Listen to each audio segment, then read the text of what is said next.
Yeah, that might do it for the season of the LA Lakers and the Boston Celtics, both going down 3-0.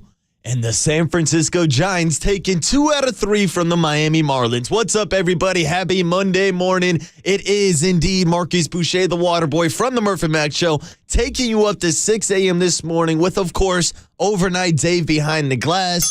And Dave, I got to say, a weekend where we get 2 wins from the Giants and 2 more losses for the Lakers and the Celtics. We can get that out the way. Is a great weekend for me. So there's plenty to talk about on today's show. Whether it is wrapping up the Giants' 5-1 homestand or whether or not the Nuggets will wrap up the 4-game sweep tonight against LeBron and the Lakers.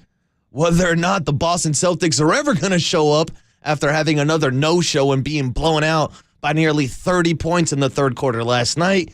And, of course, there's always some Warriors news going on. Some reports this weekend on the future of Bob Myers, what the Warriors are offering, if there's other counter offers from other teams, or if Bob will even be working next year. So those are all stories we'll break down on a Monday morning. Of course, we're getting closer and closer to 49er football. OTA start up tomorrow down in Santa Clara, where they will be hosting the Super Bowl in 2026. Not going to San Fran. I believe the NFL will make it official that, yes, Dave, they will not be going to San Fran, but they will be going down to Santa Clara to Levi Stadium for a Super Bowl one more time. So we'll keep you updated with that news this week. But why not start with the swinging San Francisco Giants, who wrapped up their 6-game homestand, went 5-1 overall, took 2 out of 3 against the Miami Marlins. And I know most people just think about the Miami Marlins and say, hey, that should be an automatic sweep. Well, we saw the Giants struggle this year when they went to Miami. But I got to say, it was actually pretty impressive this weekend watching them beat Sandy Alcantara, the former Cy Young winner on Friday night, and then watching him come back on Sunday and beat Jesus Luzardo also, one of my favorite pitching prospects from his time when he was with the Oakland A's. Of course, now he's with the Miami Marlins.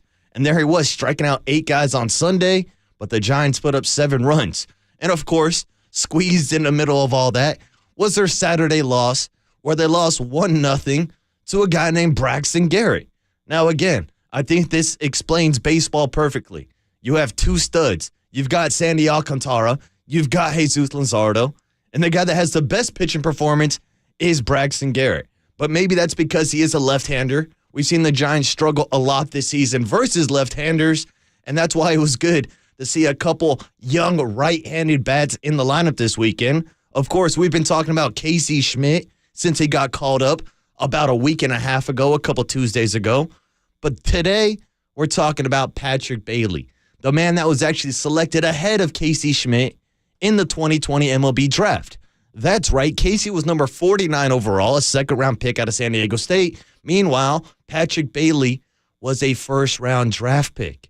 And he's also one of the first draft picks that was drafted by Farhan Zaidi, as it came to a little bit of confusion, as our friend Jason Kidd likes to say, after watching the Giants draft Joey Bart in 2019 and then them bounce back and take Patrick Bailey. Of course, that's when the tide kind of shifted. That's when Farhan took over the front office. And now we're seeing Patrick Bailey as maybe the future behind home plate, because a reason why he's even up at the major league level right now is because of the injuries behind the backstop for the Giants. Going back to opening day, you guys remember Roberto Perez? Yeah, he got a shoulder injury. He's done for the year. Next thing you know, it's Blake Sable, your opening day left fielder, back behind the plate. And as far as great as the story Blake has been this year, he's been swinging the ball great. He's been a nice utility piece. We've all seen the defensive interferences, the catcher interference. It seems like it happens almost every time he's behind home plate. And then we look at the guy that I've been riding with since he got called up a couple years ago, that man being Joey Bart. Now, Joey, just like it seems like he's been doing every year of his professional career, has had a bit of an up and down season. It seems like every other month someone's trying to kick Joey out of his brand new apartment with Trey Lance by the Bay. And every other month they're opening up their arms and saying, hey, Joey, this is the time. Were we wrong all along? Like the back and forth between we got to kick Joey out of town to, oh, Joey's the guy taking over for Buster Posey. Again, that's why I tell people it's a 162-game season. That's why we can't freak out when Joey Bart's hitting over 300 in the first 20, and then the second 20 We saw that batting average drop to about 250, 225.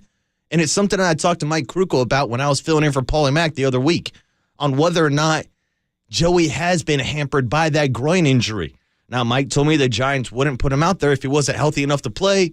Then about fast forward an hour, 2 hours, 24, 48 hours later, and Joey Bart is now being placed on the IL with, surprise, surprise, that groin injury. So again, all of this is basically setting up the arrival of Patrick Bailey, a man that started this season in Double-A out in Richmond, but was tearing it up, got the promotion to Triple-A, and then with Joey Bart going back on the IL, the Giants essentially ran out of option. So we said, hey, we've already got Casey Schmidt from the same draft class. Why not call this guy up? And it's funny because after seeing the success from Casey Schmidt, shout out to him having 2 more hits on Sunday. He's now had 6 multi-hit games in the first 12 games of his career. But immediately everybody's chomping at the bit like, oh, this is going to be the next Casey Schmidt.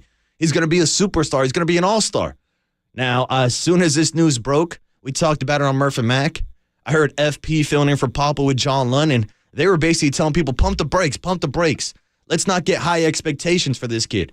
And I started questioning myself, why not? He was drafted in the first round ahead of Casey Schmidt.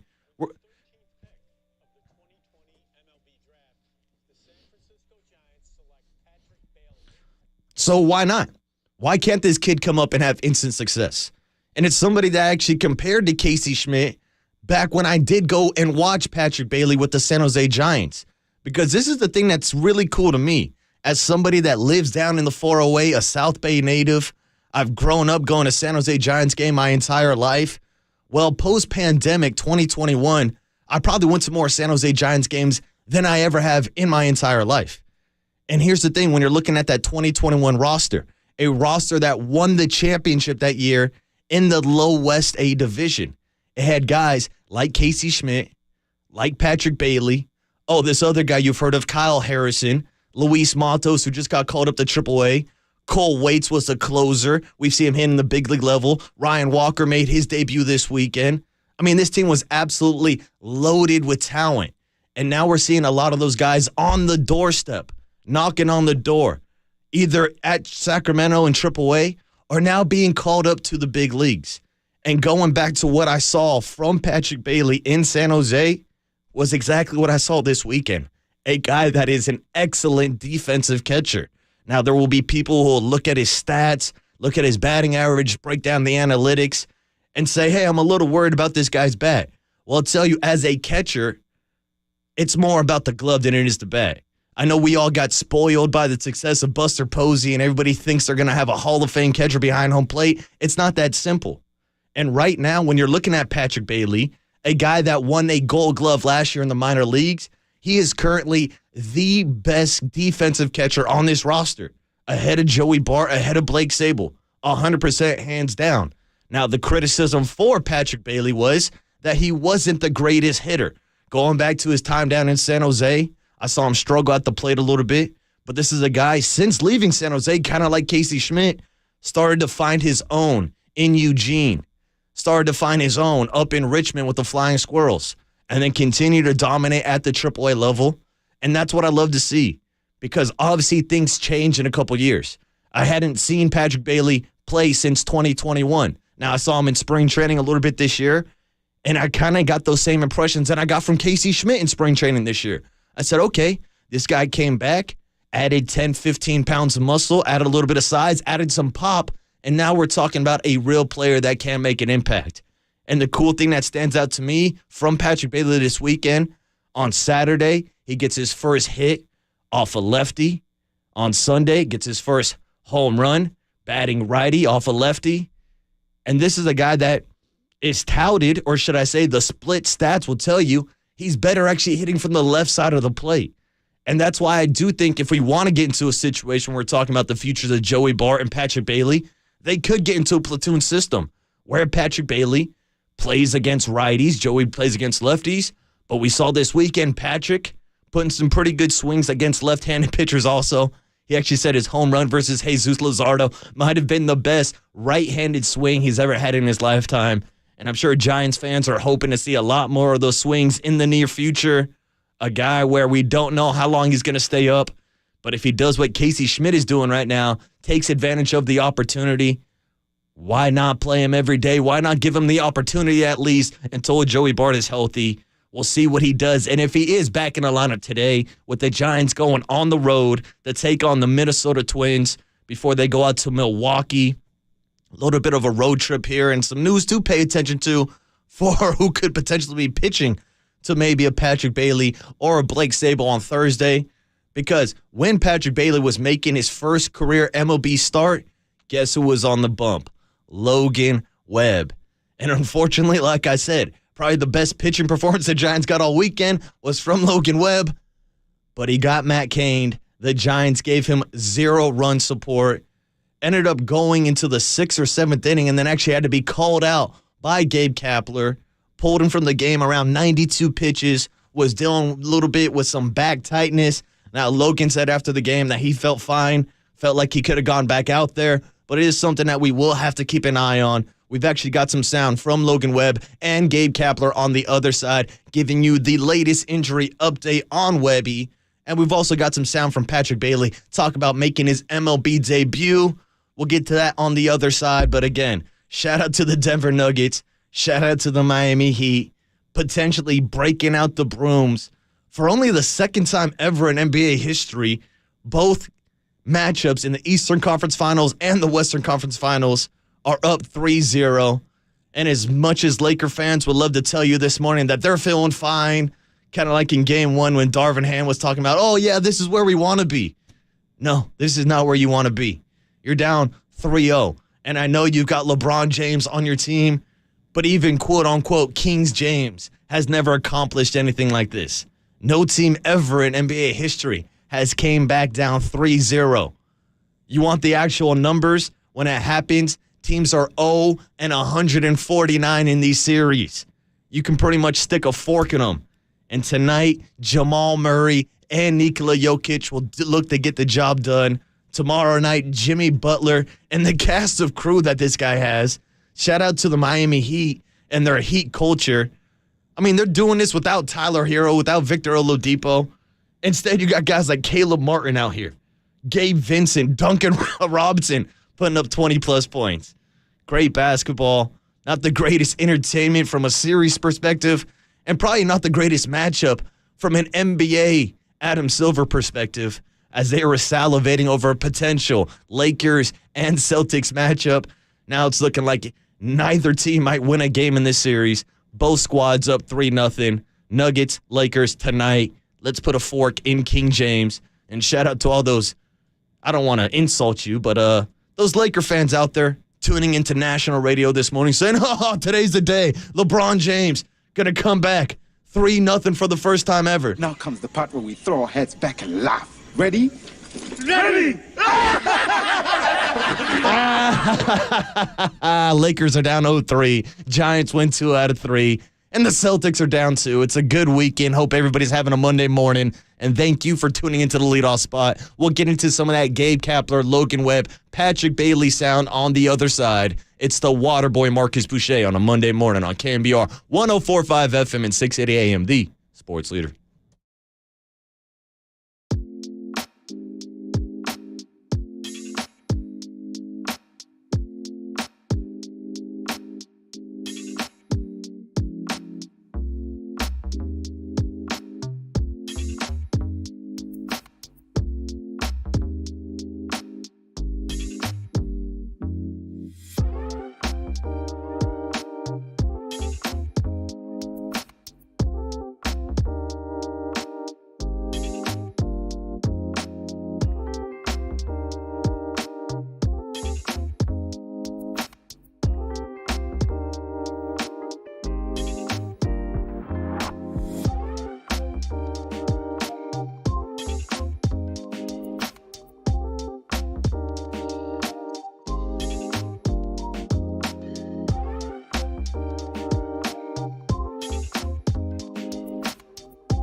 You The leadoff spot with the water boy Marcus Boucher continues. Check with Waterboy. All right? Check with Marcus. On KNBR 104.5 and 680, the sports leader. Yeah, checking in on Patrick Bailey on the leadoff spot on a Monday morning. It's Marcus Boucher, everybody, and my guy, Overnight Dave, behind the scenes, giving us the highlights of not only his first hit on Saturday, but the absolute moonshot home run that he hit on Sunday also. Now, I went out to the ballpark Saturday to go watch Patrick Bailey's MLB debut. Was actually a little disappointed that he did not start on Friday night. Shout out Murph. I know he was in the building, looking forward to that. And shout out to everybody that was out there for Star Wars night. But I showed up for Patrick Bailey Day, and that was on Saturday. Thank you, Dave. And unfortunately, it was a game that we saw the Giants lose 1-0, even though Logan Webb was on the bump, pitching absolutely phenomenal. And something that stood out to me about Logan Webb's start was in that first inning, strikeouts the first two batters with Patrick Bailey behind the home plate, and then to wrap up the inning, gets a ground ball to Casey Schmidt at shortstop, and that's a kind of a recipe for success. I don't know. It's something that Giants fans want to see in the future moving forward. Because since Casey Schmidt has been called up, look how much better defensively the Giants have been playing. Whether he's at shortstop on a Brandon Crawford off day, or when you do have Crawford at short and he can slide over to third base, his natural position. Hell, we've even seen him play second base filling in for Thairo Estrada. But you throw in a Gold Glove defender in Casey Schmidt, then you throw in a Gold Glove defender behind home plate in Patrick Bailey, and your defense starts to look like what Farhan and Gabe told us it was going to last season. And all offseason, they talked about how we're going to improve defensively. Again, I'm one of those guys, hands up. I put my hand in the air. I said, how are you going to get better defensively when you're going from Evan Longoria, who we all know is a multi-time Gold Glove winner, to J.D. Davis? And that's no insult at J.D. Davis, but he's not Evan Longoria. But J.D. has been playing a great third base this year. I looked over at first base. Brandon Bell, for as much as he's been struggling offensively the last couple years, he can still pick the ball at first base. So I did not think Lamont Wade was an upgrade defensively, but credit to Lamont, he's held his own also. But when you start influencing the team with this young talent, I think that's what people get excited about. These are the prospects. These are the guys that we've been waiting for, especially since Farhan in the front office has not had too much success finding these free agents. I mean, shout out to Carlos Correa. The Giants are going to see him as soon as today as they're taking on the Twins in Minnesota. We all know they missed out on Aaron Judge, and I know some people out there still have their fingers crossed next year for Shohei Ohtani, but it's more likely that Casey Schmidt's going to turn into the Giants version of Shohei Ohtani before Ohtani comes here. And again, I don't know what's going to happen in the future, but one thing I do know is that the Giants are going to want to have these young guys in their lineup in the future moving forward. And that's the cool thing about seeing these guys from that 2020 draft class. You know who else is a part of that draft class? Kyle Harrison. He was taken in the third round, Casey Schmidt in the second, Patrick Bailey in the first. So far, it's looking like it's going to pan out to be a pretty good draft class. But again, Casey Schmidt hasn't even been in the league for 2 weeks. Patrick Bailey has played in 2 games. I don't want to get too far ahead of ourselves, but again, this is something that you're actually getting excited and interested and invested in these players. I talked about it in that first segment, that 2021 San Jose Giants team that won the Low A West Championship. The accumulation of talent. Your Patrick Baileys, your Casey Schmidts, your Luis Matos, your Kyle Harrisons, your Cole Waits, your Ryan Walkers. These are guys that I was invested going out and watching them play in San Jose, and now I'm extremely excited to see them at the major league level. And it started with Casey Schmidt a week ago, and the party continued this weekend with Patrick Bailey making his debut on Saturday, getting a base hit. And I also want to give a shout-out to the guys who kept the party going after the game. That's Shannon Kaler and the Stone Foxes. They had the Levi's concert series. I went out with Creative Tony. Baby Huey was out there. Paul from Sales. Good time. Shannon, a modern-day Tom Petty, getting down on the harmonica, playing the drums a little bit. And it really did cap off a great day at the ballpark, even though the Giants lost 1-0. But there was actually some bad news from this game. As we were all celebrating Patrick Bailey's first hit, it was the fact that Logan Webb got pulled after 6 innings. And I'm sitting there at the game, kind of debating myself, going back and forth, thinking, this is interesting. Webb's gone 6 innings, has only allowed 4 hits, no earned runs. The only earned run that did score was an unearned run after an error, and he had 7 strikeouts on the day. Only had 90, 91, 92 pitches. So here I was expecting Logan Webb to come back out for the 7th inning, but no Logan Webb, no Andre Nicotina Killer Whale, and no run support for Webby once again. And then postgame, we found out that he got pulled because of a lower back injury. Now they're saying it's just tightness, something really we shouldn't be worried about, or should we? Here was Gabe Kapler postgame on the latest injury update on Logan Webb.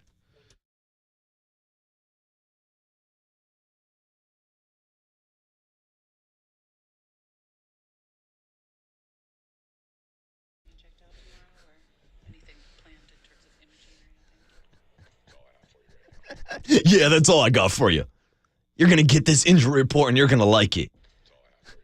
All right, so not the most in-depth injury update from Gabe Kapler right there. So why not turn to the main source himself and ask Logan Webb if he's got anything else for us. Logan, how serious is this injury? And do we expect to see him back on the bump Thursday against the Brewers?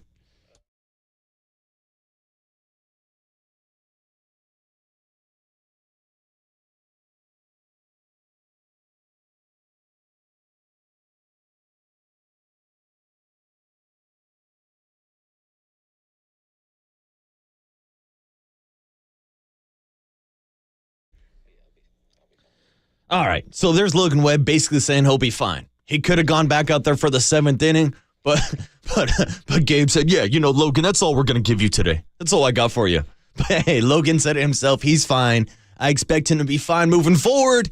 Now the question is, can we get this guy some damn run support? Because it seems like every single day he is the modern day Matt Cain, not getting it. But it is good to see that kind of performance on the bump from Logan Webb, and how cool it was to see him be the first pitcher to pitch to Patrick Bailey. Now, he did make his MLB debut as a late-game substitution on Friday night, but Saturday was different. He got to go out with the opening day lineup. He got to be introduced by Rennell, got a great standing ovation from the crowd down at Oracle Park.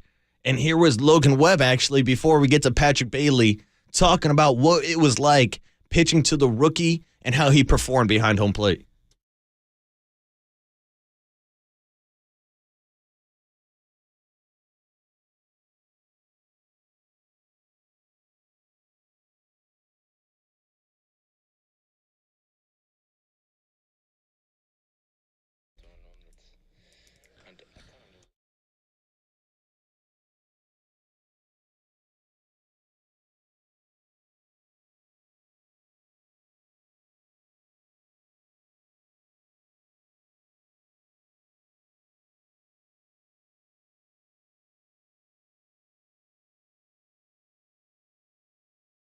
And again, going back to when I saw this kid down in San Jose, behind the plate, he just looks like a natural. He looks like a guy that was born to receive the ball behind home plate. And we saw him steal a strike on Friday night after he came in as a defensive substitution. And again, look at this guy's track record. He won a minor league Gold Glove last year. He is the best defensive catcher currently on your roster, which, of course, is going to bring up questions about what he can do offensively.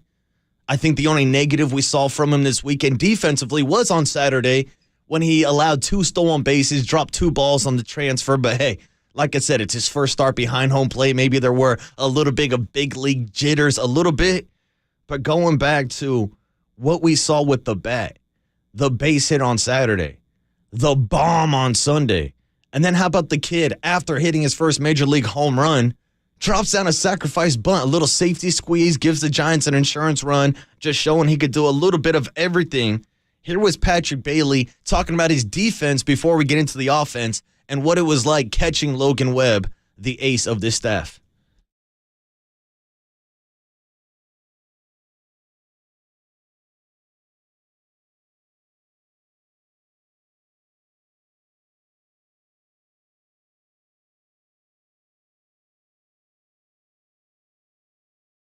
Yeah, it's a great major league debut when you get Logan Webb out there striking out 7 guys, making your job look pretty damn easy.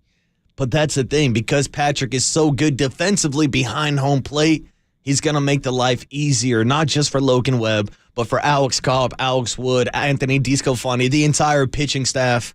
And we talked about it earlier, adding the gloves of Patrick Bailey and Casey Schmidt to this defensive roster instantly makes this Giants team a better defensive team than they were last season.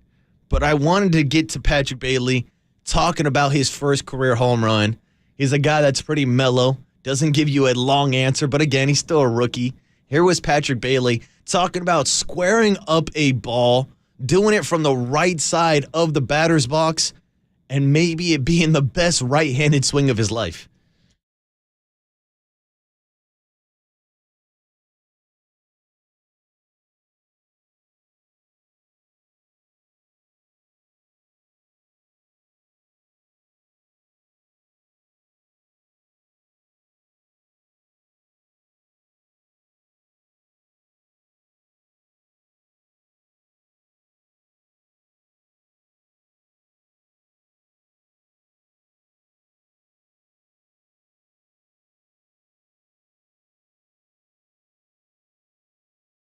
And that's a great sign that he did hit it from the right side. Because, again, if you don't have the advanced scouting report on Patrick Bailey, he's actually a switch-handed hitting catcher. And he's a guy that was born naturally as a right-handed hitter, but has had more success in the minor leagues from the left side, especially with his pop numbers. You want to talk about power? He has a lot more from the left side, but he displayed plenty of it on Sunday, launching his first home run. And I want to say that was the first home run for the Giants in 4 to 5 games at least. Because here's the thing about this homestand. They went 5-1, swept the Phillies, took 2 out of 3 against the Marlins. But they did it with small ball. They were not launching bombs. Even though the beginning of the season they were one of the top home run hitting teams, they were also one of the top strikeout teams. And that's why we saw them lose a lot of these close games. Whatever reason, the last week, the last 6 games, and I know it's a small sample, it does seem like the Giants are taking more of a contact-first approach. Now, of course, we can say that and watch J.D. Davis launch a 433-foot home run, watch Patrick Bailey launch at 422 feet or whatever it was, and all the home runs that came on Sunday. But again, a lot of the Giants' success came from contact, and it came from guys like Casey Schmidt, who on Sunday had another multiple hit game. He's played in 12 big league games. 6 of them, he's had multi-hit performances. And there he was sparking another rally yesterday. Couple RBIs. This guy has been absolutely fantastic. And here was Gabe Kapler asked about both prospects this weekend from that 2020 draft and if he's been surprised by the performances of Casey Schmidt and Patrick Bailey.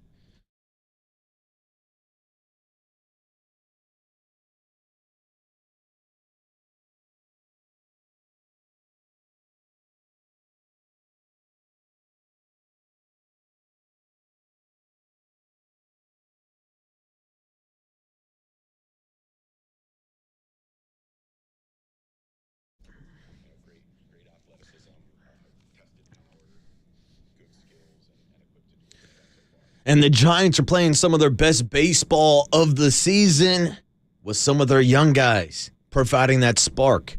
I guess the next question is when is that 3rd-round pick from that 2020 draft going to make his MLB debut? That man I'm talking about is Kyle Harrison, who has had a little bit of an up-and-down season with the Sacramento River Cats, but I expect him to be in this rotation at some point this season. Also, a little bit of a coincidence that Farhan's contract is coming up and he's calling up all of his prospects, but hey, can't complain. This is what Giants fans have been waiting for since the last crop of homegrown players. Of course, Brandon Crawford's still on the team, but he is the last remaining member from those World Series rosters. There's no more Brandon Belt, no more Buster Posey. As much as we all hate to say it, shout out Buster. I know they're introducing him into the Bay Area Hall of Fame, but hey, maybe one day we'll be talking about Casey Schmidt, Patrick Bailey, and Kyle Harrison maybe going into the Bay Area Hall of Fame. But again, Giants baseball back in your life this afternoon, I believe. I think it's a 4:40 first pitch. Giants going with the opener. John Brebbia. I'm just the opener. No one likes me, but hey, I like seeing John Brebbia, and I like seeing this Giants bullpen put on the performances that they've been having. Shout out Tyler Rogers getting the save on Friday night. Shout out Camilo Duvall always making it interesting this weekend. And shout out to both the Rogers twins, Scott Alexander, John Brebbia, Ryan Walker making his MLB debut, getting the win on Sunday also. Great weekend of baseball for the Giants, and look to continue some of that success today against Carlos Correa and the Minnesota Twins. But on the other side, let's get back into some basketball talk. The Lakers are down 3-0. The Celtics are down 3-0. And we've got a little bit of an update on Bob Myers and his future with the Warriors. We'll break all that down for you next on the other side. It's Marcus Boucher on a Monday morning on KNBR 104.5 FM and 680 AM, the sports leader.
Catch KNBR at your crib on your Amazon Echo smart speaker. Now back to the leadoff spot on KNBR 104.5 and 680, the sports leader. Break out the brooms. We're looking at a couple sweeps in the Western Conference Finals and the Eastern Conference Finals.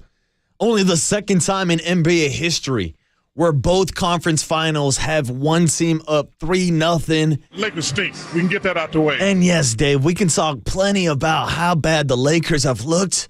But to be honest with you, I think they've actually looked better than the other team down 3-0, that being the Boston Celtics, who not only lost the first two games at home to Jimmy Butler, but then showed up last night, in Miami, because I still don't know if they ever showed up.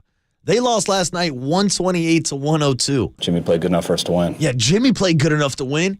And you know who else played pretty good enough to win? Gabe Vincent, dropping 29 points. Duncan Robinson, dropping 22. Max Strus, dropping an extra 10. What do you want, a Caleb Martin? Like, this isn't even like Kevin Love or Tyler Hero, who's not playing right now, Victor Oladipo. These are like undrafted dudes who I don't even know if they'd be in the Warriors rotation after the whole two-timeline talk, after going with 20-year-olds and veterans. Miami Heat said, no, we're splitting the difference. We're going to get a bunch of veteran players, all guys that can contribute, and now they're up 3-0 over Boston after Grant Williams was poking the bear on Friday night. I mean, come on. You want to talk about shooting yourself in the foot? Celtics were actually up in this game. But then here comes Grant Williams going face-to-face, nose-to-nose, giving a little bit of an Eskimo kiss to Jimmy Butler, which ignited Jimmy. He took over the fourth quarter. And then last night in Game 3, we saw the rest of his team take over, and Jimmy not even needing to have a big night, which is why it was surprising yesterday, seeing that the Celtics were actually favored in Game 3 in Miami. I remember last Friday I was looking at that point spread and said, you got to take the Heat. You got to take the Heat. It's looking like you should have just took a money line 4 games in a row and took them to get a sweep, which would have been insane odds before this series even started. Because, again, I like to remind people that the Miami Heat are not only just a play-in team, they lost their first play-in game to Trae Young and the Atlanta Hawks. It took Jimmy Butler getting revenge against the Chicago Bulls, who barely snuck in as the last play-in team, for him to get the opportunity to knock out Giannis in the Bucks, to take down Jalen Brunson, Julius Randle, and the Knicks. And now, number 2 seed, Jason Tatum, Jaylen Brown, get ready because you're about to get swept straight out of the Eastern Conference Finals. And I have no idea what this means for the future of the Celtics. Joe Mazzulla's out there looking all crazy, talking about how he does jiu-jitsu in his spare time. Apparently, they don't practice no defense in jiu-jitsu because the Celtics have had none this series against the Miami Heat. A great story for Jimmy Butler and Eric Spoelstra, Pat Riley, the entire Heat organization, to be in this situation after being in 3 of the last 4 Eastern Conference Finals.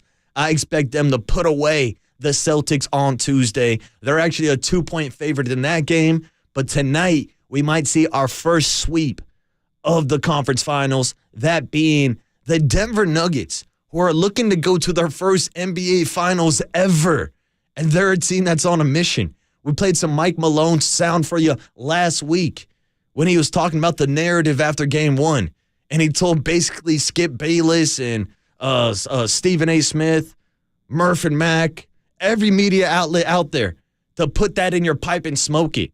Because it was hilarious to me that the narrative after Game 1 was, oh, the Lakers got the Nuggets right where they want them.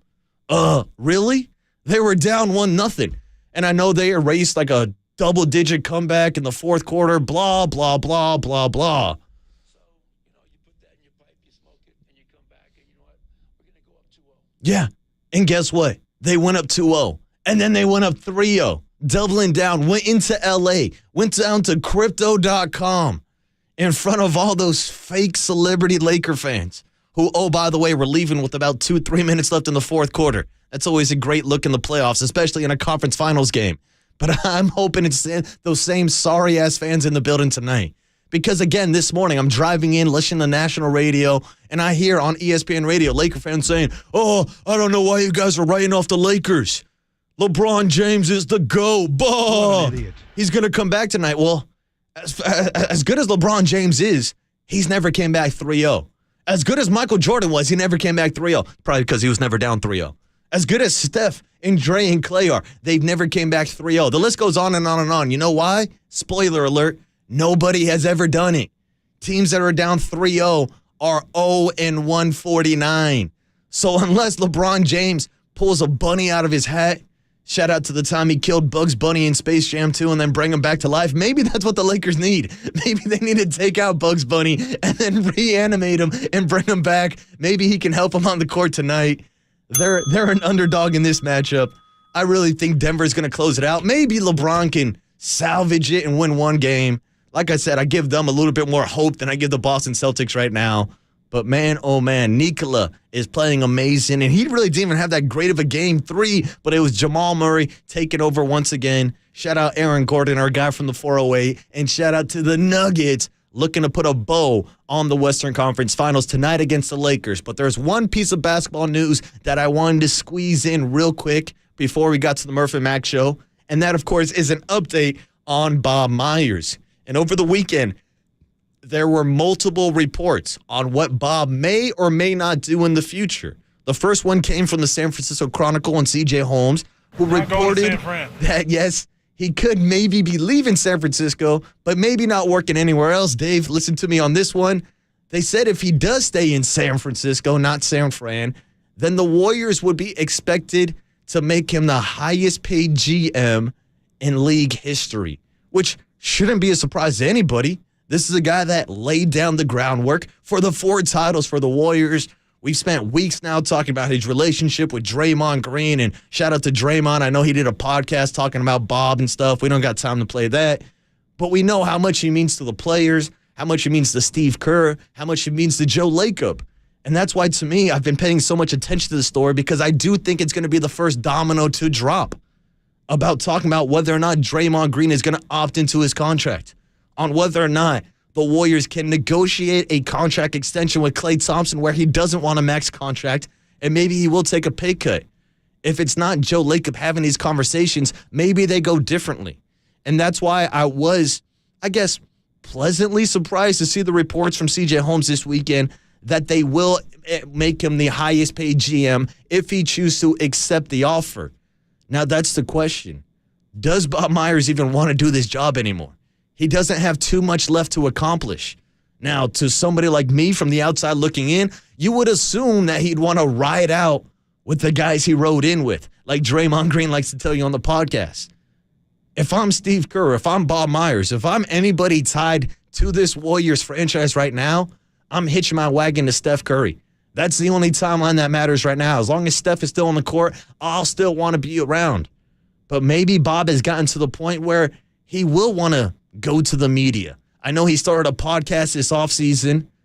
We've played sound from Bobby Marks, a guy that was a former GM, now is a front office executive specialist for ESPN or whatever the hell his title is. Bob could at least go to TV. There's always just the thought that Bob might want to retire and hang out with his family more, if you believe that or not. But it was also good to see that there was another report from Mark Stein this weekend that the Washington Wizards offered an offer to Bob Myers, but it sounds like if he will not be with the Warriors, he will not be with any other team. That seems like it's headed in the right direction, but again, nothing is solidified. No contracts have been signed. Bob Myers' status right now is still in question, but there were reports this weekend that the Warriors have made an offer. Now they're just waiting to see if Bob's going to accept or deny. He's got until June 30th, I believe, to make that decision. That's coming up in a little bit more than a month. We'll keep you updated on Bob Myers and the Warriors offseason as always, and we'll be back tomorrow to maybe bust out the brooms and talk about LeBron James and the Lakers being swept by Nikola Jokic and the Denver Nuggets. But on the other side, we got to wrap up the weekend with Murph and Mac. Shout out to my guys. We'll make the connection next. It's the Waterboy Marcus Boucher on a Monday morning on KNBR 104.5 FM and 680 AM, the sports leader.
or want to hear it again? Catch them all at knbr.com/podcasts. You're tuned into the leadoff spot on the sports leader.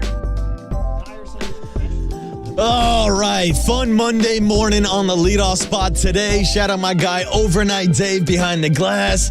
Didn't get a chance to talk about the Lomachenko versus Devin Haney fight. Maybe we'll talk about that in the next couple days, but a lot going on in the sports world. The Lakers and the Celtics both on the verge of being swept. You know, that puts a smile on my face, but so does the MLB debut of Patrick Bailey this weekend. Another kid from that 2020 draft class. I know Murph was out there Friday night. I was out there on Saturday. Saw some Patrick Bailey and then saw some Stone Foxes after the game. Had to go check out my guy Shannon Kaler. Shout out to him and the Stone Foxes, who will be at Bottle Rock next weekend. How about that? A little Patrick Bailey, Shannon Kaler, little MLB debut for the Waterboy. More promising prospect, Patrick Bailey or Shannon Kaler? Oh, here's the thing. More promising prospect. Shannon Kaler's pretty versatile. He'll get on the harmonica. He'll get on the drums. Can Bailey blow harp, as Paulie would say? Yeah, but here's the thing. I don't think Shannon can hit from both sides of the plate. Well, I mean, that's getting a little personal now. Hey, you know what I mean? Thank you, Murph. But no, that is awesome. I'm glad you saw it. The Stone Foxes, if you don't know, are our house band. They are our favorite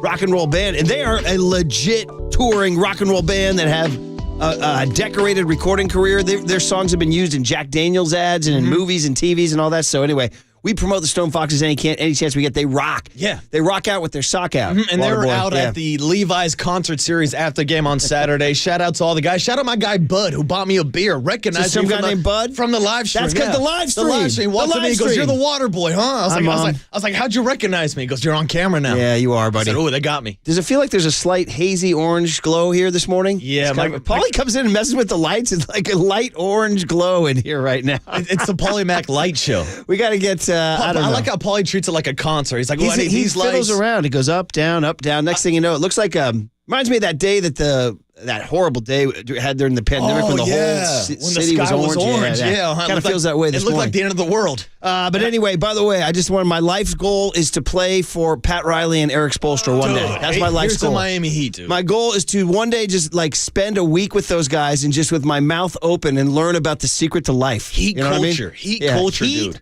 Culture. Yeah. Heat culture. I actually, no joke, guys, when we were talking to Kevin Harlan Friday, I literally, when you watch us on the live stream, I literally went on to Amazon and ordered The Winner Within, the Pat Riley book. Nice. That book was always bopping around in the 90s, and Paulie and I were hanging out. They're like, Pat Riley wrote a best-selling book on how to be a winner called The Winner Within. I'm like, yeah, whatever. I just blew it off. Dude, I ordered the thing like a freaking robot, and it came on Saturday. It was one day delivery. Dude, I'm deep into that thing. I was going to say. I've got drool coming out of my mouth. I'm like, what are you going to tell me next, Pat? What are you going to tell me next? You got to turn around some of that knowledge for the hum babies. Well, playoffs tonight. Oh, let's go, Murph. And no joke, I'm already scribbling some of the stuff Riley said. There it is. Perfect. Heat culture comes to Boyle Park. We're going to get playoff Rory tonight. That's where we're going to get on the bump. He can be like Gabe Butler. Or no, Gabe, what's his name? Vincent. Gabe Vincent, I'm sorry. That's Gabe the Vincent. thing, the cast of Gabe characters Butler, Jimmy Butler, that they're Gabe doing Vincent. this with. Yeah. Miami, undrafted dudes. Their 3 leading scorers were undrafted. That's insane. Yeah. So. That's ridiculous. All right, buddy. Well, listen, we have a great week. We'll let you go. You're good. Thank you, Murph. And it's a Monday morning. You're listening to KNBR AM from San Francisco, the sports leader, a Cumulus media station, if I didn't say that already. And you are listening to Murph and Mac. It starts right now, 6 a.m. Dave, go ahead, ring those bells.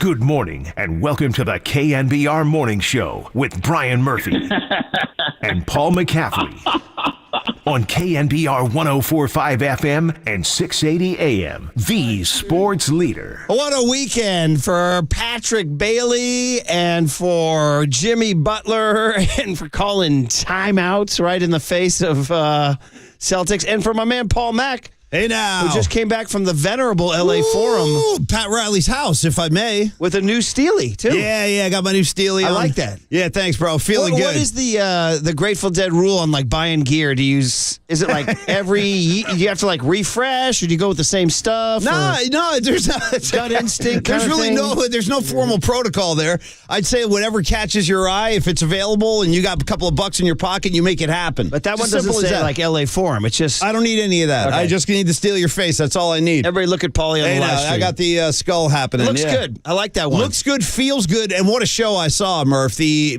just kicked off their tour Friday and Saturday, at the LA Forum. They'll be in Phoenix tomorrow. They're going across country all summer. And I got to say, it was one of the better shows I've seen in quite some time. Really, really good show. That's awesome. When are they going to get the Stone Foxes to open for them? Probably not anytime too soon. But that's cool that they played Oracle Park, Well, man. that's all part of the Levi Summer Concert Series. I was telling you guys about this, and we still have 3 more of those. So they'll do one every month. I'll be out there hosting one, Murph, on June 9th. I got to get the lineup again because there's so many bands we're going to have. I forget who's up, but I'll share that info. That's a Friday night. I know that. Yeah. That's my kid's fifth grade promotion. Yeah, so the shows for the Friday night gigs will go from 5 p.m. to 7 p.m., and then we all go inside and watch a ball game. So it's kind of a Giants game, just free entertainment. You don't even need a ticket to the game to go enjoy the show. So if you wanted to go see the Stone Foxes, for example, because I heard Marcus talking about them over the weekend, they did their set. It was a day game. Yeah. And you could just wander over there and catch a show. You don't even need to have a ticket to the game, but it's a bonus if you do. That way you get the show, and then you get the Giants. Hey, man, get your beep. Totally. Hey, beep over here, man. I'm glad to hear he cleaned up his act, on a family Saturday. By the way, am I holding something? We have tickets to Bone Bash. Is that right? Is that what I'm holding right here? What I'm holding right here? Scorpions. Yeah. No, I don't know who's I got playing. Rob Zombie, Alice Cooper, Ministry, and Filter. Nice. Okay, All right, good so- lineup. So anyway, great weekend for the Giants. We were out there Friday night, Paulie Mac. Star Wars night. Star Wars fireworks night. Yeah. Pretty minimal. Remember, we ended the show Friday by saying that some guy said, "Look for me in section 311. I'll be dressed as Emperor Palpatine." Remember that one? Vaguely, yeah. That's how we ended the show on Friday. I had my eyes peeled, but did not find Well, Emperor here's the Palpatine. problem, Yeah. dude. I could have Palpatine sitting right next to me, and I'm not sure I would know which character, though. Like, who was Which one was that? Remember, I don't even know. Triple E ran in here and said in our ears, Who's Palpatine? is Vader's mentor. Oh, He's the guy Vader's with the mentor. hood and the lightning. I got you. Right. So- See, I didn't know his name. I just thought he was like So the let Emperor. me tell you guys a little story. So Friday night, so you take little Rory Murphy to a game, you got to get him a Ghirardelli sundae. That's like, you got to get him a crab sandwich and a Ghirardelli sundae. Then you got to call Provident Credit Union for a loan, right? You know what I mean? Because those aren't two cheap items. Although that you got your season ticket discount, though. Dude, I got I'll to tell tell you you, what. even I know that. That thing is beautiful. The crab sandwich goes down. I tell you, that thing will save you some bucks. But anyway, long story short, we run after the 4th inning to go get the Ghirardelli sundae. And oh my God, by the way, shout out a Friday night, a little brisk Friday night. Ghirardelli, no line, nobody. I was like, wait a minute, was there like a botulism outbreak or something? Because there was nobody. We walked right up in order. That's never happened. The one down the right field line? So here's the key for us, where we sit in our seats. Yeah, That's a great one. I've been to figured that out one, If yeah. we can run alongside under the press box, stop and wave at Susan Slusser in her beanie and her headphones, and she's looking very solemn. And then you have to catch her eye. You have to jump up and down to catch her eye. By the way, it was sitting 2 seats to her right, and I was obsessed with them. I just picked them that night. I said, because I was telling my kids and my sister, it was my sister's birthday party. I said, "You see that guy two to Susan's right?" She said, "Yeah, who is that?" I said, "That's the incredibly handsome and charismatic Ron Wotus." Oh, yeah. We're due for a woe hit. You know Beyond what? due. No more Marty Monopoly. No more waiting around. He doesn't. Yeah, he gets He's him. with us, too. Let's get woe. He's with us, too. Let's get Trust woe. me. Yeah. Trust me. Tell Waterboy, tell Triple E right now, I need woe this week. Throw up the smoke signals, whatever you got to do. And we made eye contact. He said hi, but I'm just telling you, the charisma of a woe. It's better to make eye contact and acknowledge a guy to make eye contact and then just quickly turn away. If you know what I'm talking about. That was another encounter you had recently. Yes, you ever lock eyes with a guy and it's like a mutual not wanting to lock that eyes? story.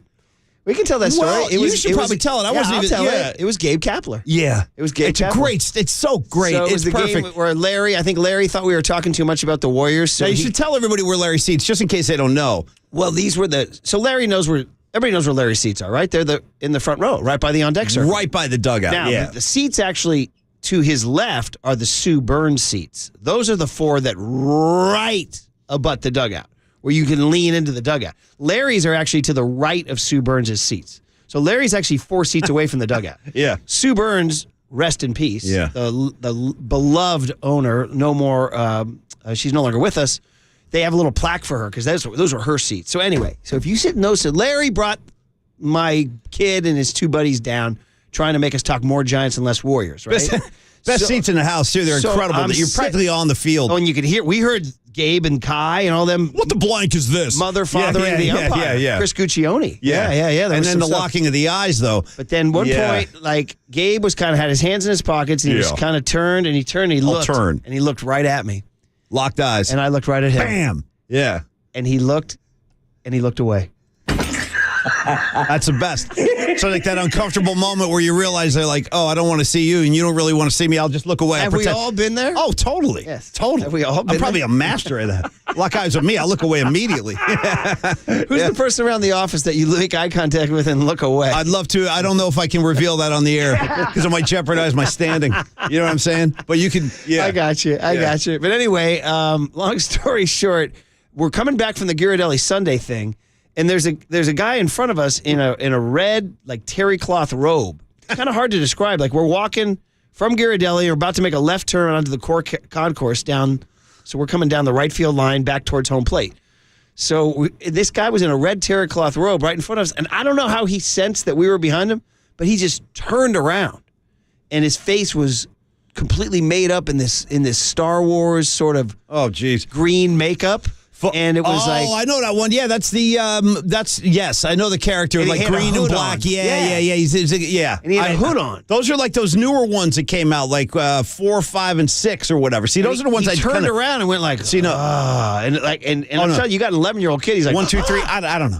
So 7, 8. Who? I don't know. That was my Star Wars, and I don't know. By the way, I got the concourse. Triple E on the other side of the glass, frantically throwing numbers up 4, 6. What's the difference? He had a black kid with green face. I know who you're talking about. No, I don't know that it does. That night, by the way. So anyway, that was that. And then a guy 2 rows in front of me was wearing a 49ers jersey. Nice. With the name Young Kenobi on the back.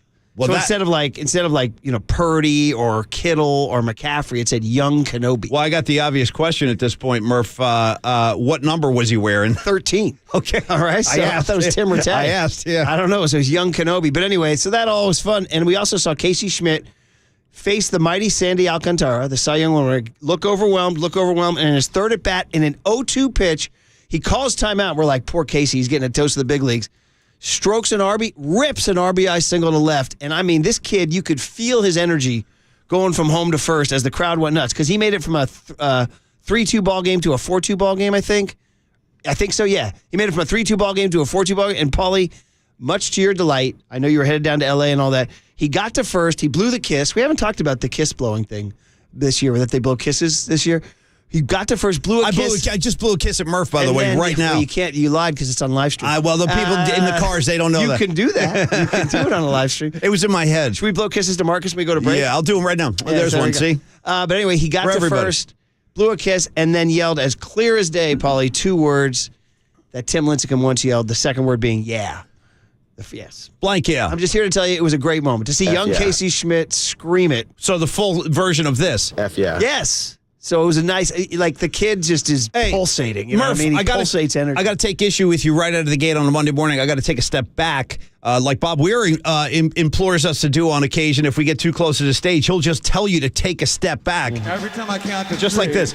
You all take a step back. Murph, take a step back because I believe you were. I asked you what number the green-faced Star Wars guy was wearing. You hear what he said, Marcus? Always got to have your ears on with Murph. It was subtle, it was quick, but he goes, "Well, it was number 13." Shout out Tim Rattay. Now, I got no problem with Tim Rattay. I'm a Niner guy, but I'm thinking you might want to update this and go maybe Brock Purdy. Okay, all right. He's the new 13. Was Rattay 13 though? Yeah. Okay, good. No, you got it right. No, Okay, the number's right. But I'm just saying we got a better 13 now. We should probably tip our caps to. Yeah, but Rattay's funnier though, right? Well, okay, I'll give you that. Yes, what was Hill? Sean Hill? I'm going to say 12. No, definitely not 12. The kid that was Brody. Was he 11 or 13?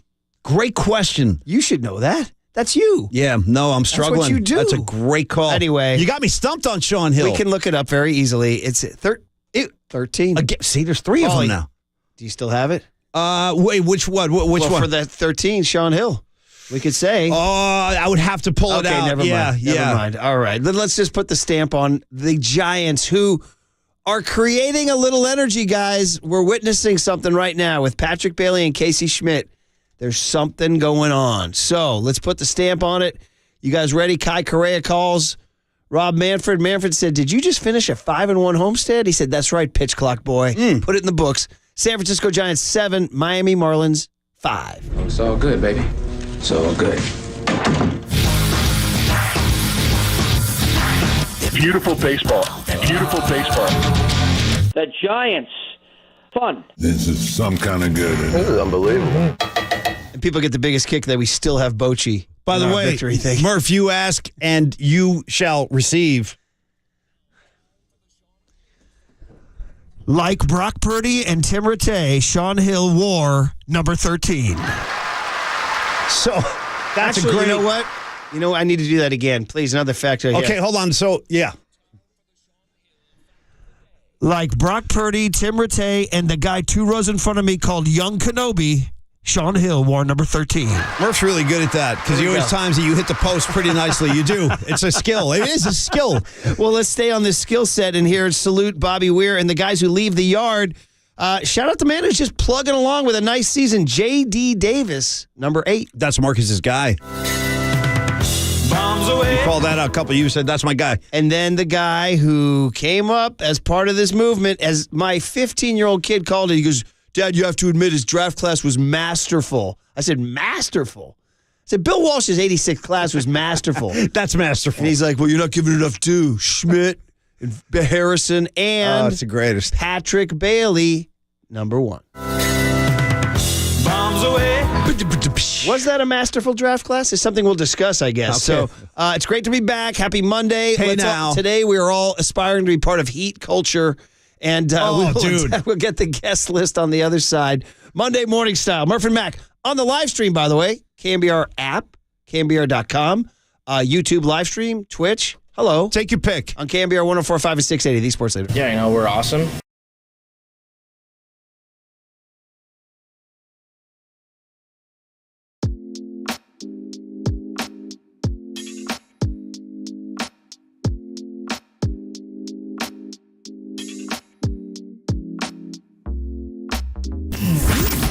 Here's what's trending now on KNBR.com. Patrick Bailey made his big league debut for the Giants this weekend and then stopped by Talking Baseball with Marty Laurie to talk all about it. To hear that podcast and more, check out what's trending now on the all-new KNBR app.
Now, time for the Protect Your Assets with David Hollander Business and Technology Report.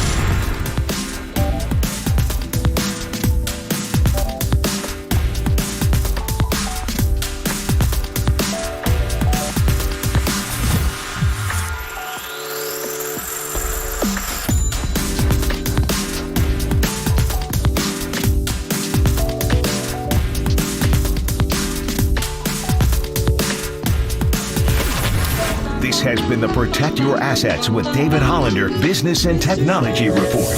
Do you want to pay less taxes this year? Learn more. Listen to David's show every Saturday morning on KNBR or call 1-866-PROTECT. Seamheads, there's a party happening on our podcast page. Hear every interview from every show on demand at knbr.com/podcast. Now on with the show on the sports leader. 1-2 pitch. Swinging a base hit to right field. First major league hit for Patrick Bailey. That was a 96-mile-an-hour fastball, and he ripped it right through that wide open hole on the right side. And his wife and baby girl all smiles over that one. Fastball, he hammers this one high and deep, headed for Berkeley. Adios, pelota! The first major league home run for Patrick Bailey, and that ties the game. What a shot that was. Way up into the bleachers beyond the 354 marker in left field. Well, it was the first time for Patrick Bailey. And the Giants doing their thing, calling up the youngsters. Who knows who's next? By the way, I just saw that Gabe Kapler's quote on Luis Matos said, when you're in AAA Sacramento, you're a step away. So Matos could be next. Who knows? Well, it feels like the first time, Murph. You know what else it feels like? It feels like this segment is brought to us by Redwood Credit Union. You can start earning cash back on your everyday spending at a Redwood Credit Union free checking account. There are no monthly fees, no minimum balance. Your debit card earns cash back, travel, and more. Get started at redwoodcu.org/free checking. Federally insured, y'all, by the NCUA. Well done, Polymac. Well done. I think I know the answer to this question. By the way, Murph's orange. 808 KNBR. He's not a skin condition. It's just this weird lighting. We've been like tweaking everything. What was that movie? I know Murph's orange. People are coming at me. Murph's orange. I know he is. What was the not movie? in real life, though. What was the movie with Damon? But The Martian or something like that? Is that it? I saw The Martian. Yeah, that was a good one. He was stranded up there. Well, that's me. Yeah. Well, Murph's the Martian. I'm the Martian. What's up? Good morning, Marcus Boucher. Oh, the great orange characters. Yeah, I was going with like one of the Oompa Loompas from Willy Wonka. That's a good one. And do we need to go to Andre Nicotina 4 a.m. Bay Bridge music? Hit the flutes, Murph. Don't those Oompa Loompas wear like little white caps or something? We got to get Murph like an Oompa Loompa hat. I know they have like the white overalls. Their hat game was strong. They had that green hair polish. It's kind of like a pimp hat. Yeah, we're gonna dye Murph green. Saw it in the theater at the Rafael Theater. Was scared blankless. Well, that little river ride where they're all tripping. It's scary as hell. The snakes, blankless, dude. We don't know where we're going and all that or whatever. It was the Oompa Loompas themselves. Well, yeah. Who are these people? The faces and the green. What do they want? Wigs what do they want from me? Terrified me. Yeah, man. Anyway, I think I saw a couple Oompa Loompas at the Forum, actually. I think I know the answer to this question, but I will ask anyway. Was I the only one to watch the PGA Championship this weekend? Yeah. I got to be honest. I didn't see a swing. Honesty is the best policy.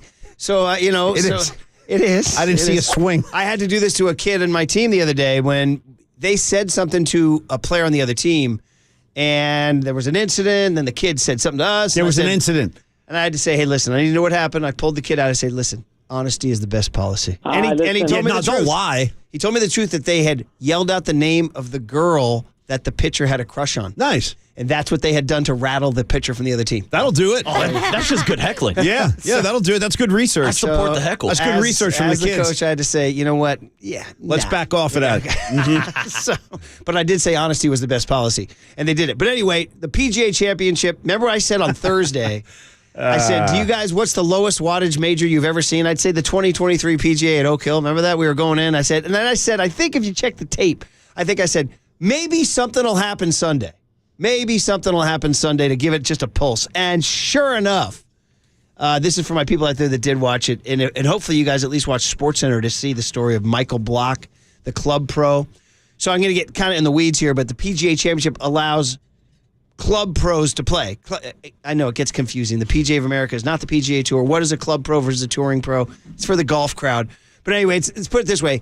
He's like a long shot guy who got an invite sort of as a courtesy and had no chance to win, but instead made a Hoosiers-like run to the Sunday afternoon final pairings, had the place going bananas for him, chanting his name, losing their minds, and then he made a hole-in-one on the 15th hole on the fly, which is called dunking it, which is like impossible. You don't hit a ball 165 yards in the air and it goes right in the cup. It doesn't bounce twice and roll in. It just goes right in the cup.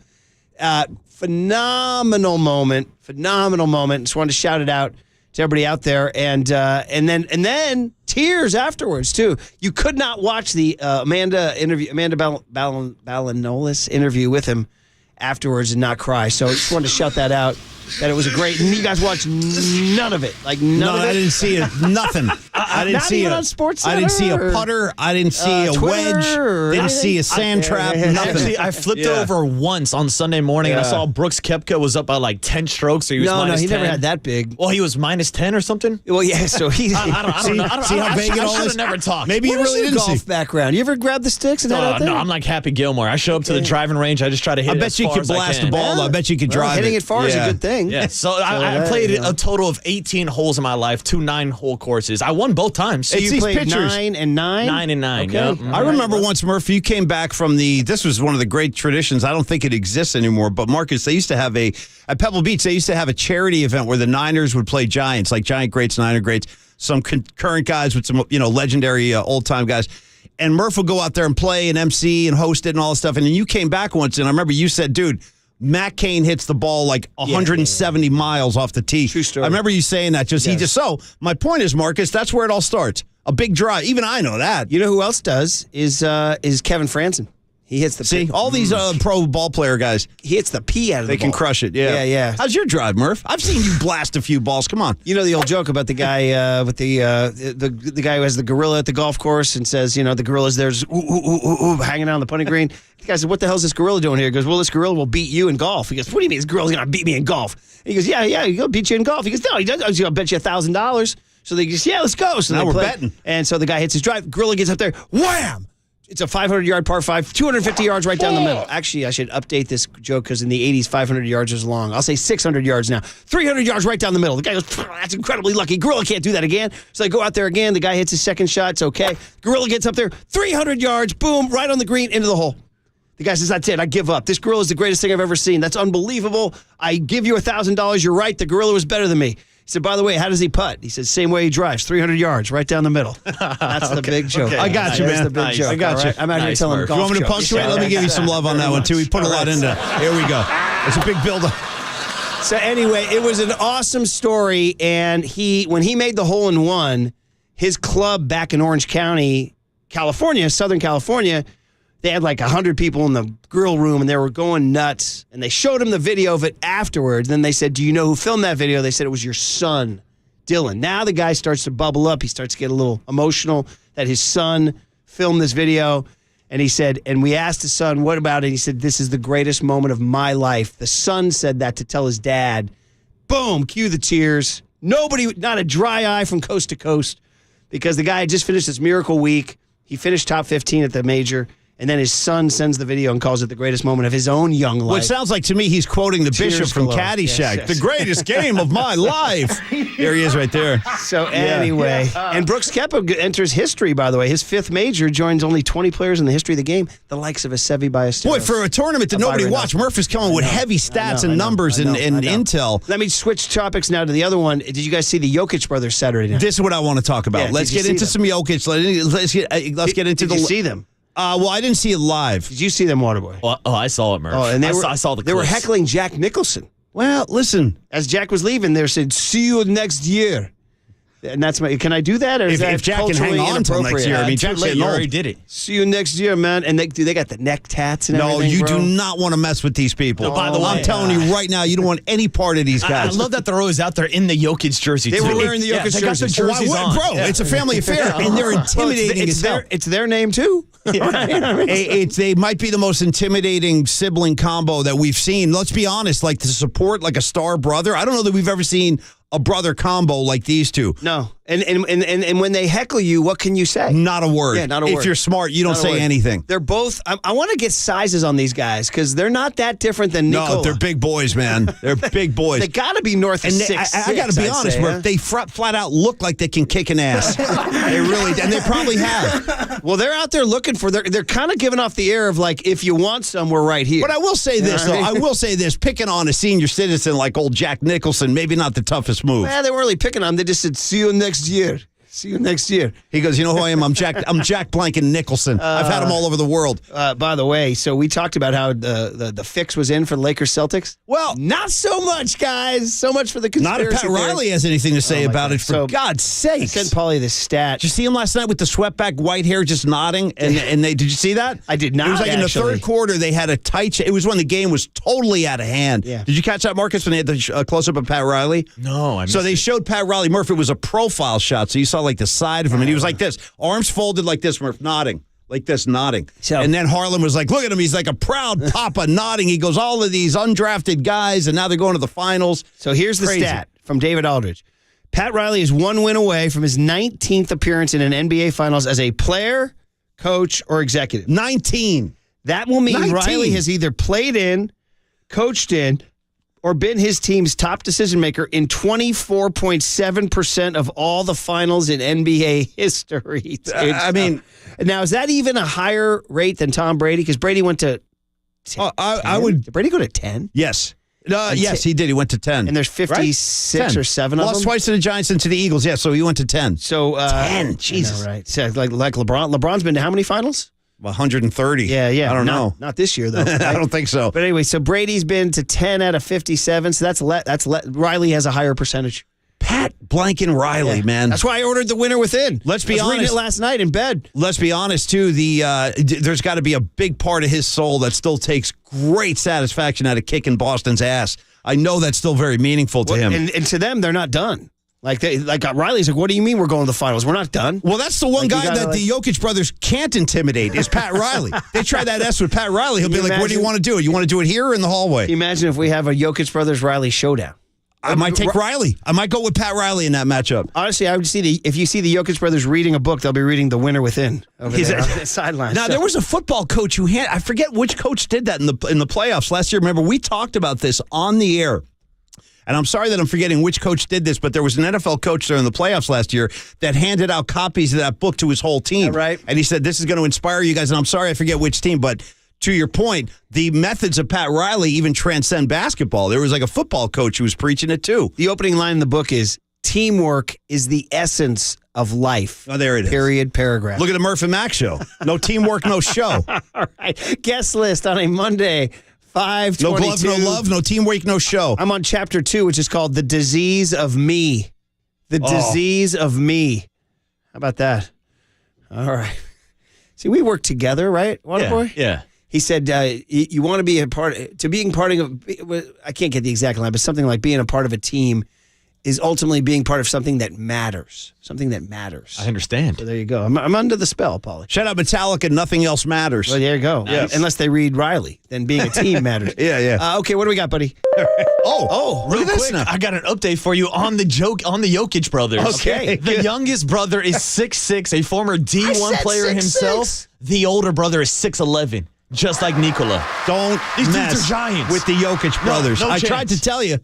I tried to tell people they wouldn't want to listen. 2 6'11s and a 6'6". Which one has the neck tats? Is that the 6'11 one or I the think it's the 6'6 6'11 one. I think Neck they both tats. have neck tats. You know what I mean? They don't even need neck tats. They're scary enough. Oh, You don't my need to God. do that, Some you big guys. dudes, yeah. I'm already scared.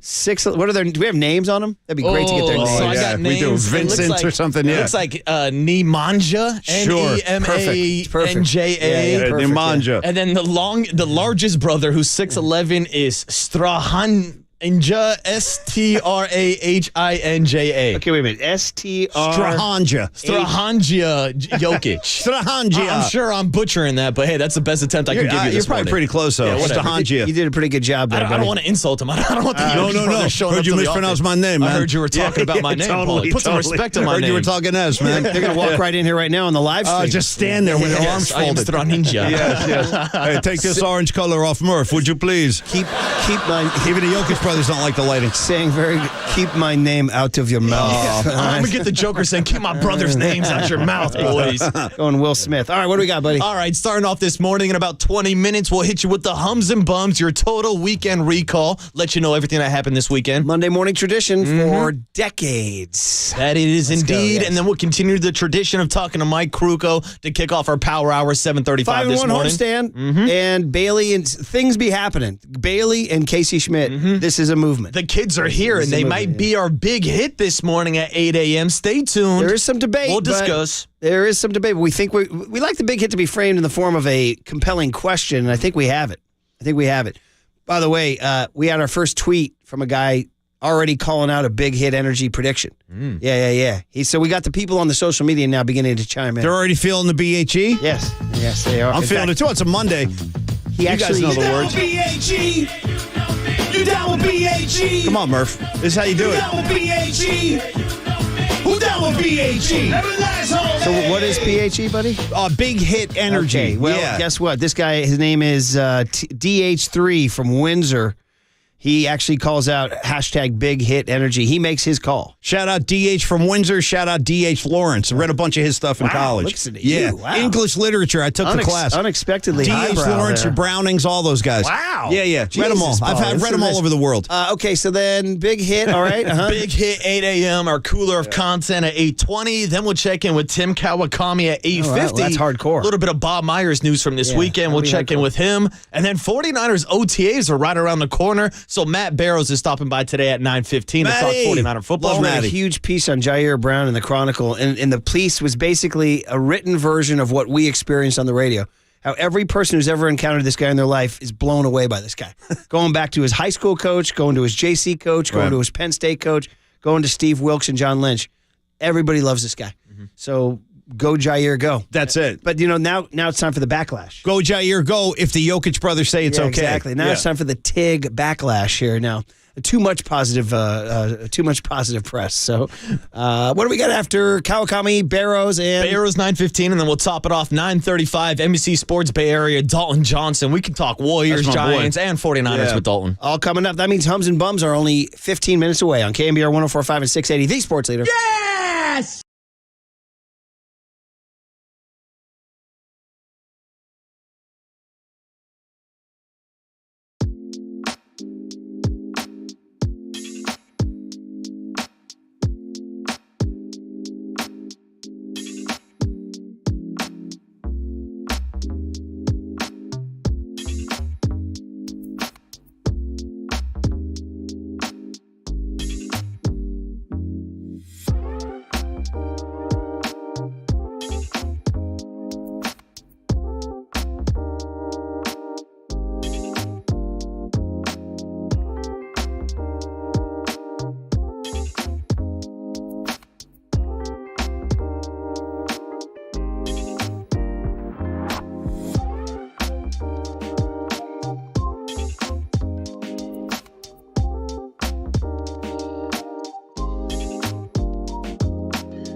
Listen to the sports leader anywhere, anytime. Download the all-new KNBR app. Now, Murph and Matt continue live from the KNBR Casino Matrix Studio. Casino Matrix Progressive Jackpots are here. Where are you? Just drop in. Please play responsibly. 1-800-GAMBLER.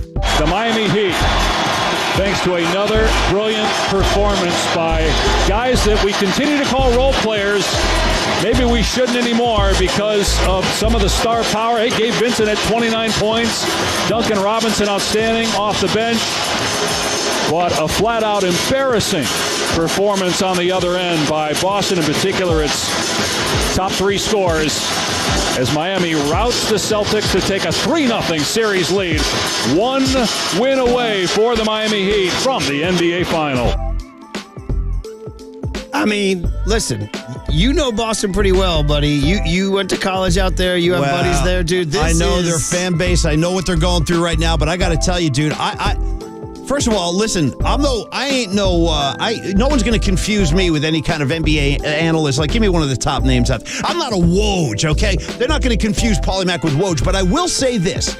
I was saying this in the earlier rounds that there was something's off with Boston. I don't know. They have so much talent. Tatum can be a beast. Jaylen Brown can be a beast. They got Williams. They got a lot of good players. What I don't see from them is cohesive basketball, and I don't see a killer instinct on any of those guys. They have a collection of talent, but they don't have any killers. Like, Steph Curry is a cold-blooded killer. He will just slice your throat, walk away, shimmying up the court. I don't see that from Boston.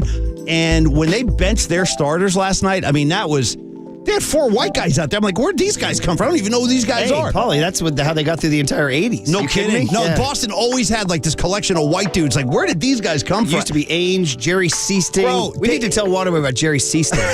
There was a guy out there. He looked like a Seasting. He looked like a plumber.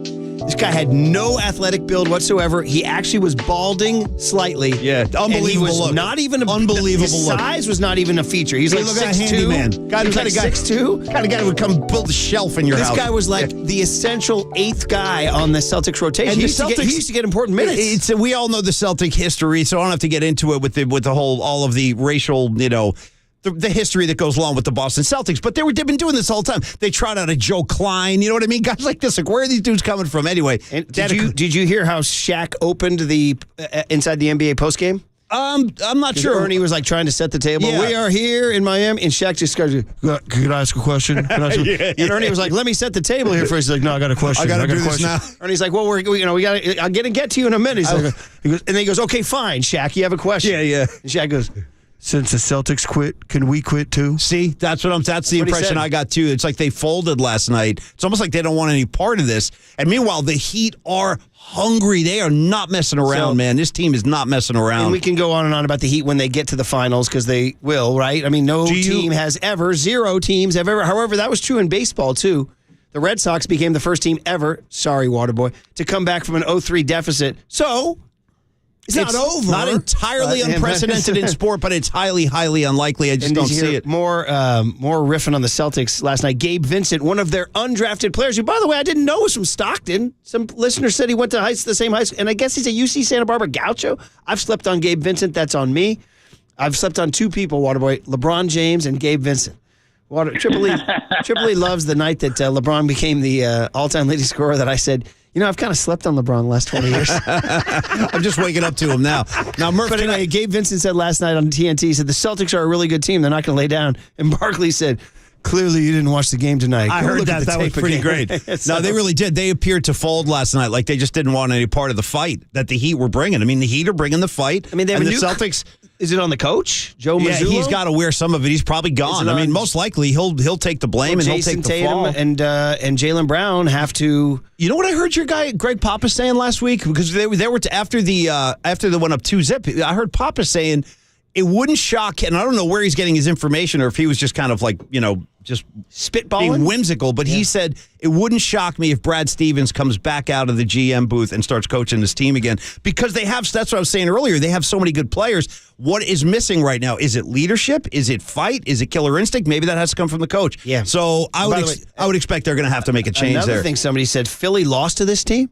You know what I mean? That's another great guy, right? Here's a quote from Jaylen Brown I thought was interesting. He said, to their credit, they're playing well above their means. And I thought, oh, is that like a little back? It's a little bit of a, well, it's above their means. They're kicking your asses all over the place. They're balling right now, and I've got to give them respect. He wrote Gabe Vincent, Martin, Strus, Duncan Robinson, guys that we should be able to keep under control. Yeah. Are playing their ass off. Well, there it is. I mean, that to me spells fight, hunger, who wants it more. Those are the elements that maybe Boston is not bringing to the gym right now. Let me give you this great quote from Spoelstra, because I'm a huge Spoelstra. He's talking about how Jimmy Butler and Bam Adebayo are the stars. Yeah. But he's saying the reason why Gabe Vincent and Duncan Robinson and Caleb Martin are soaring is because of Jimmy and Bam. Here's the quote.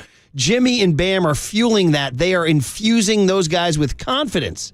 He said, we talk about it all the time. You want to breathe life into other guys. This is, by the way, from Pat Riley right to Spoelstra. So, he says, and ultimately enjoy someone else's success.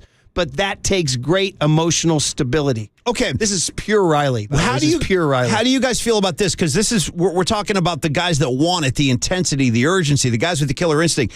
Now, what Grant Williams did the other night can be looked at one of two ways. I thought, like, oh, that's a bad move, dude. You're poking the bear with Jimmy Butler. That's probably not a wise move. And then Butler just torched his ass for the entire fourth quarter. He just torched him. Won the game. Then, interestingly, Reggie Miller had an opposite take of that. And Reggie said, you know, if I'm in that locker room, I'm shaking Grant Williams' hand. I'm saying thank you. This is what Reggie said. Reggie goes, that's the only guy on Boston that showed any fight, any kind of pulse, any kind of high blood pressure that he got in Butler's face, and his teammates didn't respond. Like, at least Grant Williams, had some fight in him. That was what Reggie's point was, which I didn't consider. That's interesting, yeah. I thought it was a bad move, but Reggie said, no, you need that, and it's a shame the rest of his teammates couldn't pick up on that energy. Well, it didn't work, though. No. And by the way, Gabe Vincent, born in Modesto and went to St. Mary's High School in Stockton and UC Santa Barbara Gaucho. I want to shout him out. I got to say, Murph, I think I've made my decision, too, because you and I were talking last week. How do we root for the Nuggets or the Heat? I think I'm going with the Heat. I think I'm going to have to root for the Heat. I just really liked it. They're an 8 seed. Mike Malone? Brian Sabian? I love them. No, I love them, but I think I'm going to lean. Jokic brothers? I'm going to lean with respect to Pat Riley and his boys. Jamal Murray? Yeah. Ooh, yeah. I'm calling him the Mile High Steph. That's what I'm calling him. That's my Nice. nickname for him. Yeah. By the way, here come the prospects, and Susan Slusser will join Papa and Lund today at 11:30 to talk down the suddenly new look Giants. And one other thing, Paulie, of course, we are proudly sponsored by Marin Health, your gateway to better health with an exceptional medical center and more than 150 primary and specialty care doctors in clinics throughout the North Bay. Marin Health. Hey, guys, hum babies and bum babies, maybe some of these topics will show up. You never know, because I would hope so. It is the Monday morning tradition. Hum babies and bum babies next on the Sports Leader. Put that in your pipe, you smoke it.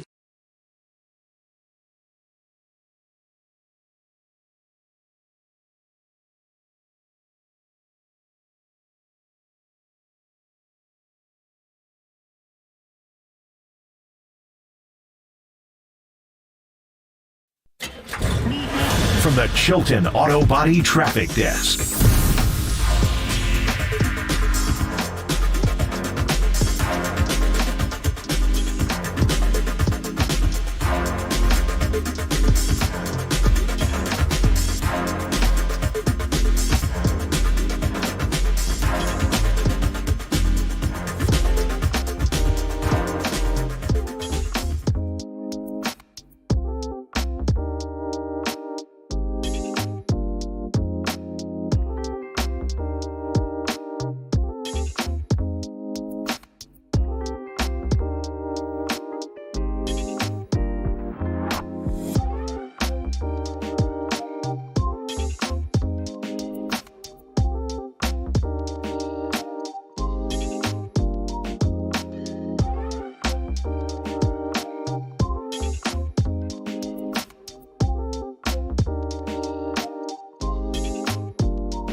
Yeah, Michis. Thank you for sponsoring Hums and Bums. And hello, Hums and Bums, the Monday morning tradition. We greet the Monday morning as the same way we've greeted them for these many years, Paul Mack. Let me ask you a quick question. I say Paul Mack because that's what it says behind you. I like to keep track. I want to make sure I know my own name.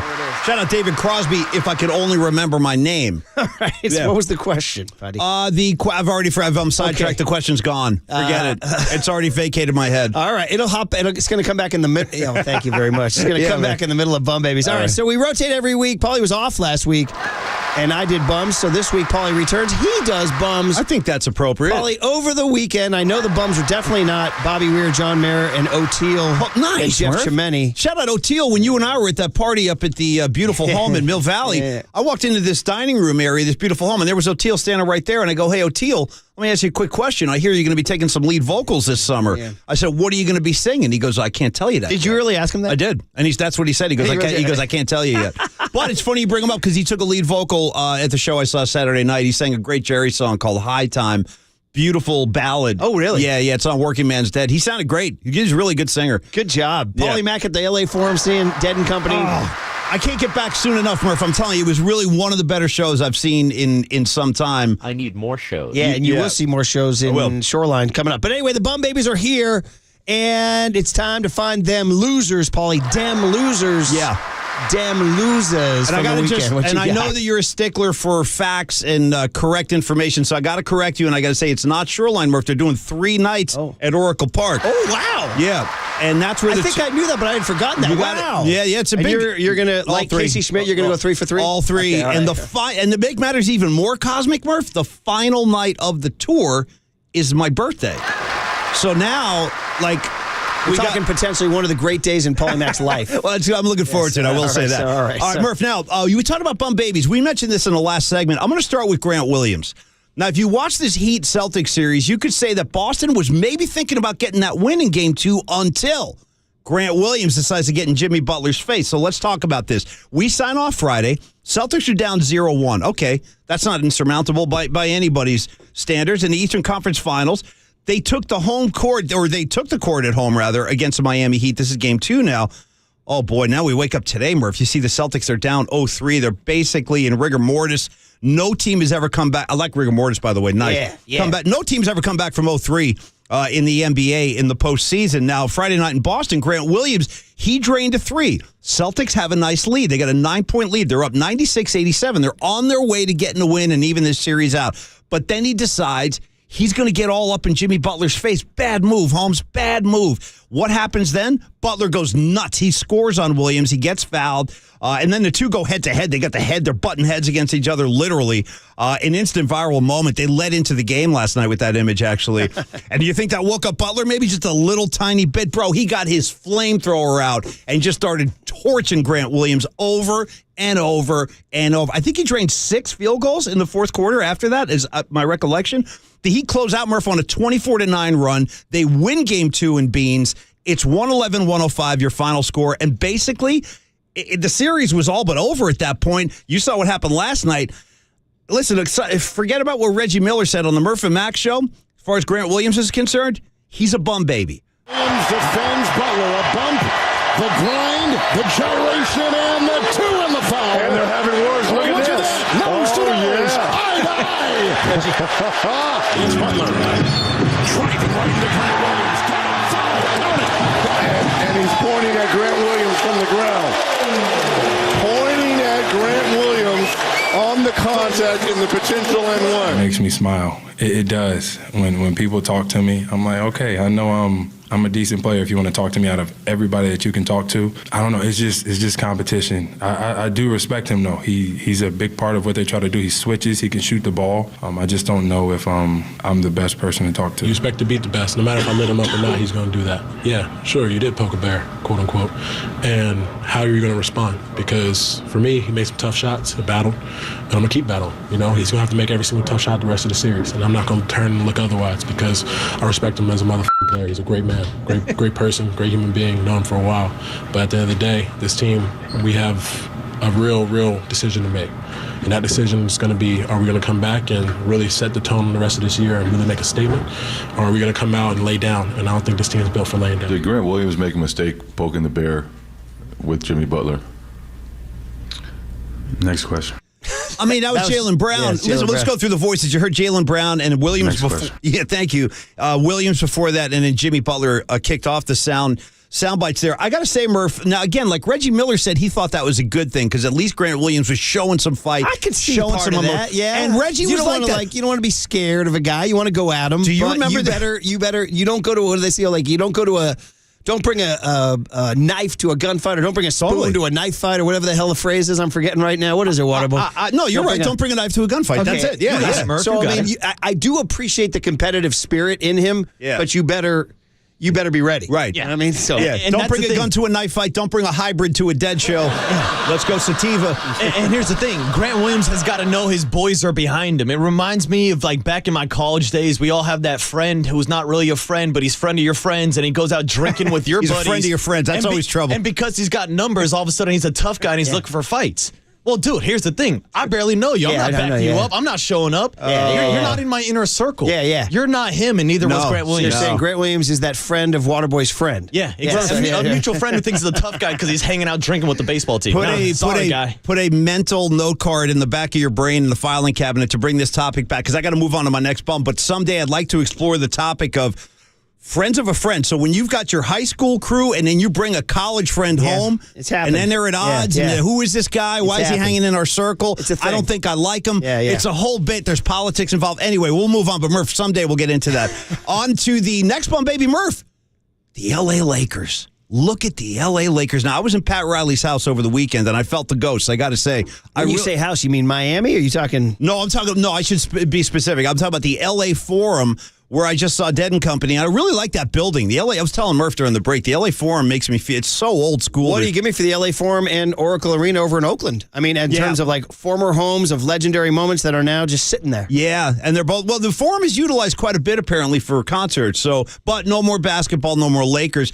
But now the Lakers are flailing and they're bum babies. Let's get into it. So if you're a Laker hater, this is good news. If you're Adam Silver and the NBA TV ratings people, maybe not so much now.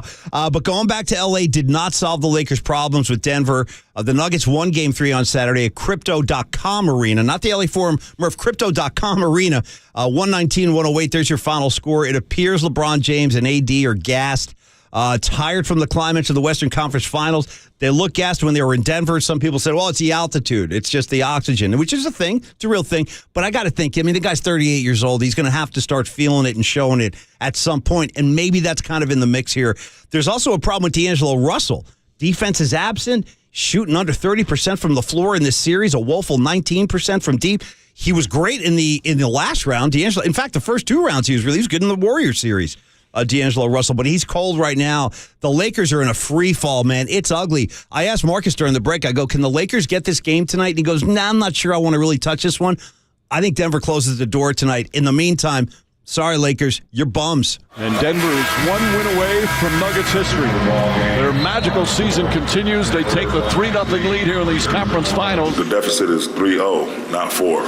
So as long as they haven't gotten to 4 yet, there's still hope. We're still alive. We just have to focus on winning one game. I mean, it should be. I hope so. I don't know.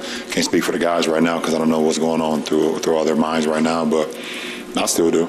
It's time. I'm going right back home and start to refuel and start the treatment process and recovery process and get ready for Monday. So my mindset is always locked in, as if it's a game one. We've always been a team to fight.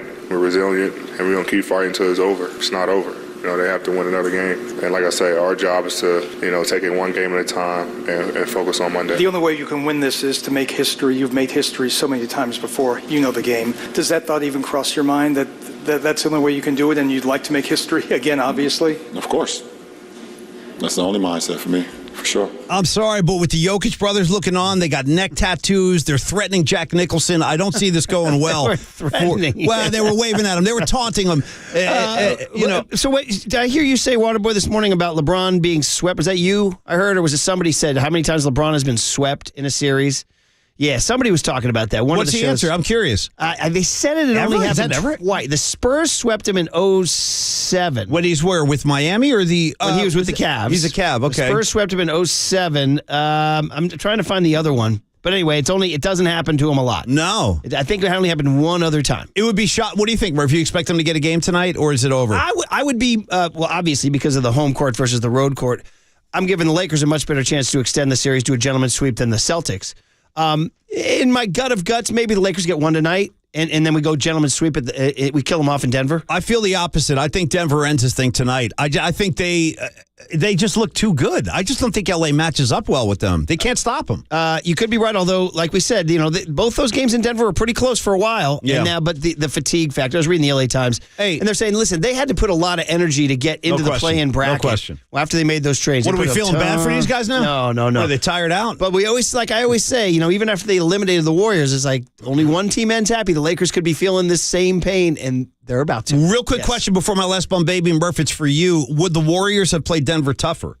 808 KNBR. I'm going to say yes. Yeah. I'm going to say yes. Yeah. Just because the Warriors are. I don't disagree. I always thought the Warriors were a better team than the Lakers, but they didn't play like it. No. And Clay and Steph went 6 of 26. Yeah, the wheels kind of came off there. All right. Yeah. So. Well, we got time for one more bum, baby. Let's dive right into it. Now, Giants, we had some good news over the weekend. Patrick Bailey's out here. He's swinging his bat. He's in the crouch. However, Logan Webb's back is a concern. I'm throwing it on the bum baby list. Let's get into it if you missed it. Logan Webb was out there carving it up on Saturday. Goes 6 shutout innings, lowers his ERA to a solid 2.91. He's gotten it down, water boy. He was up there, now it's down there. I love a good 2-point-anything ERA. 2.91's nice. Yeah, I love that. Looks fantastic. I just need my guy to get some run support. You were there. Yeah, that would help. He is Kane. He's Matt Cain. He is Matt Cain. Do you think Shannon Kaler sort of vaguely looks like him a little bit? Yes, I don't disagree. Yes, like about a 4 or a 5. I got that same kind of face. Did the Stone Foxes being on hand doing their pre-game concert have anything to do with Logan Webb's outcome? I'm just throwing it out there. That I'm not sure, but shout out to Shannon's brother Spence, who came in and sung the "Take Me Out to the Ball Game" in the 7th inning stretch. That's awesome. Yeah. Oh, I bet you Shannon was pissed about that. It wasn't Shannon; it was Spence, who can get down on the See, guitar. now we got some turmoil within the band. I've told Shannon this before. It's a very sensitive topic, and I'm like, I love this. Go. You're a whole different band when Spence is up there. You know what I mean? It's like, and then he gets very sensitive about it. No, you're not wrong. I mean, you're not wrong. Okay, so you're with There's a certain energy and a magic up there. You got a chemistry. Spence is a cool dude. He's the big brother. He is a cool dude. And when he's off the stage, they're good. And then, I'm like, where's Spence? And then Spence comes on and says, now the Foxes are legit. Yeah, Crazy thing was, I used to buy my Christmas trees from Spence, Shannon's brother, unbeknownst to me. There was like this long-haired hippie kid on Clement Street selling Christmas trees. Get out of here. Swear to God. I never heard that. Yeah, and I go, they have a nursery over there. It's like, actually, you know where it is, Murph? It's right across the street from Giorgio's, right down the block on the other side. And I think it's called it's a Clement Street Nursery, Richmond Nursery, I forget, but it's on 3rd, right off Clement. And I walked in there with my kids years ago, and I see this long hair sitting there. I go, you know what, bro? I'm buying my tree from you. You're going to get my sale, and you're going to get my tip. Turns out years down the road, I meet him again. I go, bro, I bought my tree from you. I didn't know you were a guitar player. I've never heard that. That's a true story. That is awesome. And it makes me like Spence even that much more that he's selling Christmas trees. He's wheeling and dealing trees on the side. If only Shannon was cool enough to sell Christmas trees. Yeah, totally. Maybe he'd be doing the 7th inning songs if he did. Exactly. Yeah. Hey, anyway, so Logan Webb, he's got the ERA to 2.91. We love that, but we don't like this. He left the game Saturday, Murph, after 6. He's got back tightness. Might be getting an MRI. We're going to keep everybody posted on that. The Giants aren't sure yet. Hope it's just tightness, but we're hoping for the best. It would be a total bummer, baby, if he goes to the IL. I don't even want to throw that out there, but it is something that we got to keep an eye on because he was taken out of the game. It's a concern. Logan Webb, bum baby for the back, not for you. Get well soon. There they go. The pitch. Strike 3 call. A slider on the outside corner. On the ground to 3rd. It's a throw to Schmidt, covering 2nd. The throw to 1st. Double play. Bouncing ball. Webb's got it. He goes to 2nd for 1. Schmidt throw to 1st. Double play. Well, if you can get it to Schmidt, and with that arm that he's got, you can turn it, and they did. He's pitching like that, but that was a decision based on his health and wanted to protect him. Yeah, I'm fine. Honestly, I felt a little bit probably throughout the game, and then the last inning just kind of tightened up a little bit more. And I mean, I was fine to go back out there. I think they didn't want to push it really. So, but yeah, I'll be fine. When did Logan mention that his back was bothering him? The Cooper at bat. Yeah. Is he doing all right now, or? That's all I have for you, just a little lower back tightness. Will he be getting checked out tomorrow, or anything planned in terms of imaging or anything? That's all I have for you right now. Well, okay, that's all he's got for us right now. And by the way, the hushed tones of a Logan Webb in the postgame. He's got that near whisper when he's answering questions. But get well, Logan Webb. I'm with you on that. That whisper needs to be discussed. No, that's how he delivers. Like, even if he wins a ball game, loses, he's giving you that whisper. Yeah. Yeah, it's a whisper. I felt pretty good. And they can win the World Series. They'll be like, yeah, I'm really happy to have won the World I'm Series. thrilled. Well, listen, we don't want that to happen. No, like at we all. said, and we're not saying anything, but it was kind of a light bum baby weekend. Right. So I'm putting any concern about Logan Webb on there. I'm right? with you on that. And Waterboy, you were out there. He was looking good until then, right? Were you confused as to why he was coming out? I was, because he had 7 strikeouts through 6, and I think he was only around 91 pitches, so I was fully expecting him to come back out there for the 7th. But then when I saw Jacob Junis walk out there, then I was like, I felt like Jason Kidd. It was confusion. Jacob Junis with that Depeche Mode haircut of his. Nice. It's very confusing to me. I'm like, why? Because it was confusion. Why Thank are you you. rocking a Depeche Mode haircut? All right, Paulie, there you go. That's your bum babies Yeah, again. they're Once in the again, books. they If are you're who? just joining us, we did the bum baby list. We just finished. Grant Williams messing with Jimmy Butler. Bad move, dude. The Lakers are flailing. They're down 0-3. They might get swept tonight. And then, of course, Logan Webb's back tightness. We're all concerned, and we will keep you posted. Murph's going to cheer us up, though. Hum Babies on the other side on KNBR 104.5 and 680, the Sports Leader. That's all I have for you right now.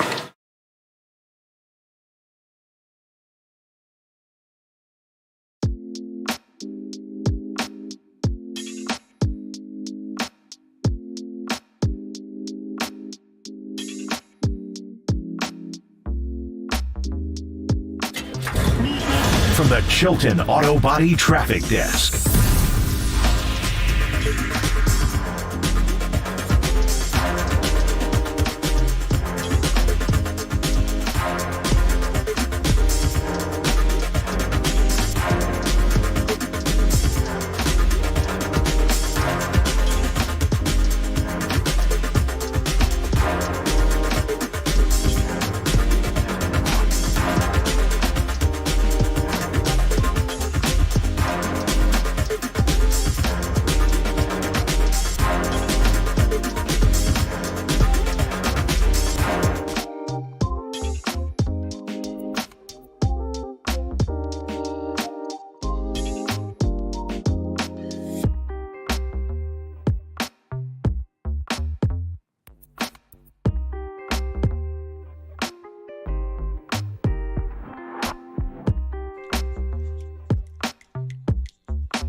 All right, it's a beautiful Monday morning in the Bay. It's the Murph and Max Show, and my good friend Steve Moskowitz ready to join us. Talk some ERC and how ERC opportunities can benefit you business owners. So, Steve, hope you had a great weekend. Happy Monday morning. Let's get into some ERC today. What do you got for us? Happy Monday, Paulie, and a lot of money for some of your listeners if they qualify. And this is a case that happened on Friday, and we've been talking about it, but it happened again on Friday. Okay. A gentleman's CPA said, you don't qualify for ERC, the $26,000 an employee giveaway from the federal government. Right. Because your gross revenue didn't drop enough. But he did qualify under the other ground. The CPA never considered the second ground. The second ground is a big deal, but it's analysis. It's a lot of work for the professional. And a lot of the CPAs are just not bothering with it. Just like that gentleman on Friday. He was entitled to a lot of money, but the CPA said, no, you're not. So if you've been turned down for ERC by your CPA, and he said, you don't qualify because your gross revenue didn't go down enough, or even it went up, call us for a second opinion, and let's see if you qualify under the facts and circumstances. I'm telling you right now, you're in great hands with Steve Moskowitz, and I can help you with that phone call. Here's the number, 1-888-TAX deal. Reach out to Steve and have that conversation, and hopefully the ERC can help you as well. And visit Steve online in the meantime at MoskowitzLLP.com.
And now, time for the Protect Your Assets with David Hollander Business and Technology Report.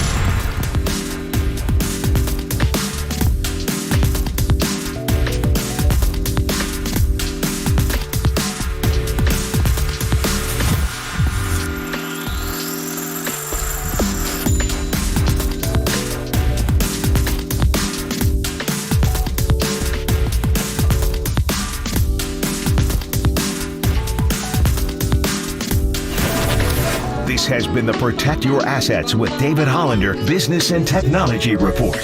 Concerned inflation will ruin your dream retirement? Learn more. Listen to David's show every Saturday morning on KNBR or call 1-866-PROTECT.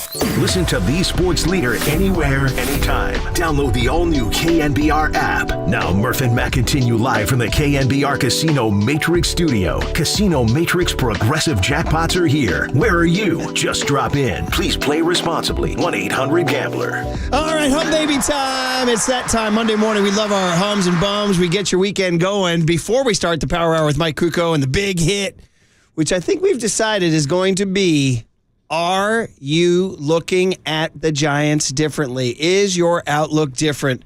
808 KNBR at 8 o'clock. But, Paulie, a couple things to go over. First of all, good job on the bum babies. Second of all, good to have you back from L.A. Third of all, we need to react, show people what was going on right before we came back from the break. I was telling you guys, we were talking about Shannon Kaler and the Stone Foxes playing the Levi's Plaza after the Saturday Giants game. That was great. Then we were talking about rock and roll in general. We were talking about music in general. And then I was telling Paulie that out of nowhere, the Murphys decided to watch. And by all means, we stopped watching this show about 15 years ago. But American Idol, it was on. It was like the finale. And there was no sports on this. The basketball game was over. The Giants weren't on. And we were like, I'd already finished my work and all that. So I said, put it on. Let's see what the kids are doing these days, right? Shout out to the 18-year-old Hawaiian kid who won the whole damn thing. But anyway, the point is what that... did he sing, by the way? What did the winner sing? He sang a bunch of stuff. I don't know. You were the sunshine of my life. I'm just guessing. I don't know. He's one of those big... He had that Brother Is vibe. He's a kind of a heavy-set Hawaiian dude with a voice of an angel, that kind of thing, you know? Well said, okay. The ukulele thing. Heavy-set dude with the voice of an angel. That little country gal, though, Megan Danielle from Douglasville, Georgia. Paul, you would like... She got a raspy, soulful country voice. But anyway, the point is that I was telling Paulie, and some stars who are looking to get some shine showed up, like Pitbull came out. And then Ryan Seacrest had to say, Pitbull is on tour this summer. Download his new album. You know, they want the, little... And, dude, you know who they brought out? Give it to me. Kevin Cronin. Yeah, that's my boy. Kevin Cronin from REO Speedwagon. Shout out, I can't fight this feeling anymore. They did, God, my blanking right now. But anyway, they did one of the signatures. Come on. Keep on loving you. Take it on the run. Yes, Take It on the Run. Really? Thank you. Good track. God, yeah, thanks. Take it on the run, baby. He sang it with one of the Idol runner-ups. Like How'd one that of the person runners. do? He couldn't hold Cronin's shot. Cronin's going to bring it. But I'm telling you, and then afterwards, Seacrest, I said, where'd they get Cronin? Seacrest said, by the way, REO Speedwagon on tour this summer. On tour this summer. I might go to one of the gigs, matter of fact. Shout out Riding the Storm out. Which leads to the Hum Babies. Kevin Cronin is Hum Baby number 1. Totally. Now we go on to the next one. Guys, are you down with this gentleman named Jamal Murray of the Denver Nuggets? I'm calling him the Mile High Steph. This dude is going off right. I don't know. Guys, we watched Clay and Steph clank a bunch of stuff. Jamal Murray ain't clanking anything. He is threading. He's feeling it. Yeah. Threading it out there. Did you guys see? He scored 30 points in the first half. They tried 6 different defenders on him. Can't stop him. He beat them all. He looks like a paid sniper out there. The dude is ridiculous. He's peaking at the right time. Mile High He's Steph. a 26-year-old kid from Canada who spent 1 year at Kentucky, tore his ACL here in San Francisco 2 years ago, came all the way back, and now looks amazing. And even with the Joker being the Joker, and even with Michael Porter Jr. and Bruce Brown and all the other, and Mike Malone and all that. Give an S, Mike Malone. I'm going Hum Baby number 1 to this guy who is looking like he is 26-year-old young man whose time has come. Jamal Murray, Denver Nuggets. Murray again. Jamal Murray, 15 points here in the first quarter. He's only missed 1 shot. Murray drives, spins, and scores. Jamal Murray. 8 field goals here in the first quarter. He's got 17 points. Murray looks to answer and does. Jamal Murray drills another. He's got 23 points in 14 minutes. And Murray's going to reset. Now fires away another 3. Puts it in. Jamal Murray's got 26. Some more Murray magic here in the first half of Game 3. I remember being in the bus with him, going to the airport after he did the injury in Golden State the next day, and he had tears in his eyes. That was the message. Hey, man, you're going to come back from this, and not only are you going to come back, you're going to be better. And that's in that moment, it's really hard to believe that. His first thought was, man, are you guys going to trade me? And that was his, I'm damaged goods. Are you guys going to trade me now? And I hugged him. I said, hell no. Like, you're ours. We love you. We're going to help you get back, and you're going to be a better player for it. You know, you need 16 wins to win a championship, and we got 5 more to go. The Lakers are in a way. They're going to do everything in their power to come back and fight. And they're not going to just lay down and let us beat them, on their home floor. So, we know next game's going to be another test. They're going to come more aggressive. AD's going to be more aggressive. LeBron's going to be more aggressive. So the crowd's going to be more into it. So we know it's coming, and we just got to stay locked in and know that we can do it. And we have full belief in that. And like I said, we got 5 more to go. I got to tell you guys, certain people just have a way. He's got a likable way about him. Yeah, You know what I mean? totally agree. He seems kind of like he's not here to. I don't know. He's there to. He's there to win. We're up 3-0. Lakers are in the way. Like it's like a matter of business. He's come back from injury. Yeah. I'm digging the dude. Don't forget, he's the guy too. Who was excited to have Mike Breen say "bang" for him and all that. Totally. And he went and met Mike Breen before the game. Did you see that? And he was like very excited. And he was the number 7 pick in the 2016 draft. He's a badass. He's a total badass. Watching this guy shoot the basketball is a pleasure. Waterboy. Yeah, and we saw how big of an impact he was not being with the Nuggets last year when the Warriors took him out. And also the fact that this guy has never been an all-star before. Wow. That blows my mind. That's a great stat. I didn't know that. Yeah. Well, it's hard in the West. There's so many players at his position that you got to consider. But he's crushing it right now. Great call. Can I quote Tyrese Maxey? Sure. Of the Philadelphia 76ers, who sent out a tweet that said, quote, Jamal Murray tripping, dog. That's what he said during the first half. How's that, by the way? That was my Steve Allen impression. Jamal Murray tripping, dog. You got to tell Marcus who Steve Allen is. There's no way he knows who that is. There's no way in hell. Steve Allen was the original Tonight Show host back in the 1950s when they first had a live late-night television show. He was the first Johnny Carson, the first David Letterman, the first Jimmy Fallon. And one of his things was he was kind of an older guy who, when rock and roll was hitting the scene in the 50s, he was kind of like one of these guys like, what the hell is this rock and roll? So to mock rock and roll, he would dress in a tuxedo and read rock and roll lyrics as if they were poetry. And he read Tutti Frutti by Little Richard in a dramatic reading. Tutti Frutti, oh Rudy. And people would roar with laughter. Back Little Richard. That's me reading Tyrese Maxey. Yeah. Quote, I felt you. Jamal Murray tripping. Totally. I understand. Yeah, I do too. It's good. I like that, Murray. Yeah. All right, guys. Hum Baby number 2. Come on, man. We got it right here in our backyard, Paul. You can almost see it from here. The new home of home baby number 2, Patrick Bailey. Do we call him Pat Bailey? Do we call him Patty Bailey? I don't know. We call him. By the way, we got multiple Baileys because we got a pitching coach, Andrew Bailey. Yeah. And now you got Patrick Bailey. Right. And here he is, guys, 23-year-old catcher, first-round draft pick in 2020. Is that draft class, quote, masterful, unquote?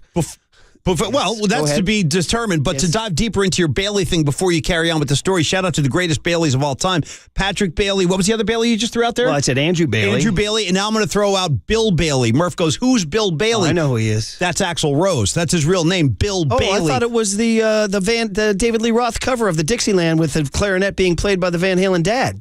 Oh, Big Bad Bill. Yeah, Big Bad's a different one. That's Big not Bad Bill. No, well, but there was Bill an Bailey. old school song called "Won't You Come Home, Bill Bailey, Won't You Come Home." Oh, but nice. Bill Bailey is Axl Rose's real name? Correct. Paulie, can I add 2 more to Mount Bailey more? Yeah, totally. Can I add, of course, the iconic Christmas movie of all time, George Bailey from It's a Wonderful Life. Yeah, it's a good one. And then, Paulie, can I offer you any comic page from the 70s and 80s? Beetle Bailey.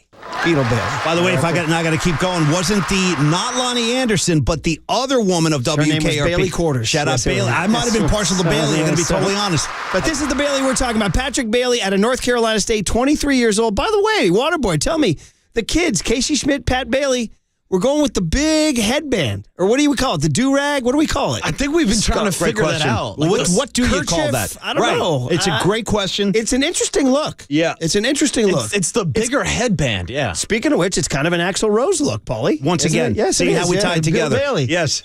So, guys, I was there Friday night, and I was excited. I thought he was going to start. Remember, we signed off Friday. We're like, he's going to start tonight. He did not start. Where you see? But he came in for a defensive replacement after they pinch hit for Blake Sable. And so it was kind of hard to give him a rousing ovation as a defensive replacement. You know, it was like, hey, he's out there warming up the pitcher. Yeah, you know. But I did get to see the debut. And then Saturday, Waterboy went to the game where he actually started. He caught Logan Webb. Everybody liked him. He got a knock. He got his first big league base hit. And then Sunday, who saw this? He was supposed to be, quote unquote, not a hitter, more of a defender. 434-foot tank from the right side, which is supposed to be his weaker side as a switch hitting catcher. So listen, there's definitely something happening. Casey Schmidt and Patrick Bailey. And they're already saying, by the way, don't forget Kyle Harrison knocking on the door. And Luis Matos, with a quote from Gabe Kapler over the weekend, said he's only a step away now. Ooh. So we're looking at things be changing in Golden State. This is what we've been hoping to see. This is the youth coming up now. Let's call Casey and Patty now. Patty Bailey, home baby number 2. Swinging a base hit to right field. First major league hit for Patrick Bailey. Fastball, he hammers this one. High and deep, headed for Berkeley. Adios, pelota! The first major league home run for Patrick Bailey, and that ties the game.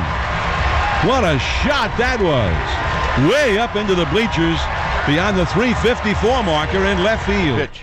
He bunts it first base side. Nardi comes off. His only play is to tag the base runner, the hitter Bailey, and coming in to score is Haniger. What a nice play by Patrick Bailey. So 3-2, was just looking for a heater. He's got a really good heater. Was able to get to it and put a good swing on it. That's it. That's all you got to do. That's all you got to do. Yeah, it was definitely pretty cool. Probably the best right-handed swing I've ever taken in professional baseball, so hopefully more to come. If you ask me if I'm surprised, I'd probably say no, and mainly because of the pedigree, right? Both of these guys are first-round picks with, great athleticism, tested power, good skills, and equipped to do what they've done so far. Guys, here he is, man. Guys, I don't know what to do. What is this for Waterboy's guy? For your guy, Joey Bart, what does this mean? Well, you listen. What does this mean? I don't know anymore. I don't know. It means in one weekend, in 2 games played, Patrick Bailey has hit more home runs than Joey Bart this season. Damn, Waterboy. You're killing me now. That's a bomb you just dropped. It hurts me to say it. That's a bomb you just dropped, and it's a true bomb. It's a truth bomb, right? So, hey, Marcus also did a little bit of clarification on the what do we call the headband that Patrick Bailey's wearing? Is it? Well, because you, like you said, Murph goes, it's not a new look. It's not a bandana. That's a specific kind of thing. And Marcus goes, no, it's more like a karate headband. Like you would shout out Cobra Kai. Yeah. Those guys that wear those head wraps. That's a good call. Karate, Paulie, man. Karate. Yeah, karate. Listen, I don't want to lose my job here, guys, but No, then don't. Yeah, don't. It's not even worth if it's going to be a consideration. Say, when I go to a Giants game, I like to see them wear their uniforms. That's all I'm going to say. Because watch what happens. If he goes, I go. I like to see, if he made a joke about a headband. How many times can you go to a Giants game and see them wear their actual uniforms? That Murph. Like never. I've been begging for years. They never wear their freaking uniforms. I just want to send a memo. Wear your freaking uniform. I'm going to send like a Western Union telegram to Larry Bear and go, Dear Larry, the Giants' home uniforms are among the best in baseball. Yeah. Love Paulie Mack. Yeah. Let's see him once in a while. P.S. Let's see him once in a while. Let's move on to Hum Baby number 3. Guys, I tried earlier in the show. I know some of the listeners felt it, but Paulie and Whataburger are like, sorry, bro, can't help you. So I'm going to go alone on this one. Hum Baby number 3. His name is Mike Block. Mike Block. Great name, by the way. No Mike question. Block. No question. Hey, who you bringing your buddy Mike Block? Who you bringing to the game? My buddy Mike Block. I want a block. All right, so get your goosebumps out, sports fans. You might even want to get your hankies out because this was Goosebump and Teary-Eyed City. One of those sports stories, one of those movie sports stories happened at the Low Wattage PGA Championship at Oak Hill in Rochester, New York. It got the story it needed. No, not robotic. Brooks Koepka winning. I get it. He's awesome. 5 championships now, 3 PGAs, only Tiger, Jack, and Walter Hagen. Great job. I had him in my pool. I'm happy. It's all good. He wasn't even close to the story of the day. The Hum Baby is teaching pro Mike Block. So one is a golf professional, one is a professional golfer. Get it? Anyway, Mike Block teaches golf down in Orange County at a place called Arroyo Trabuco. He's not a touring pro, but the PGA Championship makes room for certain teaching pros to play if they qualify. He qualified. Usually they miss the cut. Great to see you. Nope, he made the cut, in contention, and then stole the show on Sunday. In the top 20 on Sunday, playing with Rory McIlroy, 15th hole, par 3, dunks it for an ace. The place goes crazy. Now he has to make a 4 coming home to make it the top 15, which will get him invited to next year's deal. He pulls his second shot left of the green. He's in the rough, all whirled up and down. This dude can golf his ball. The hands of a Mike Block, chips it to about 6 feet.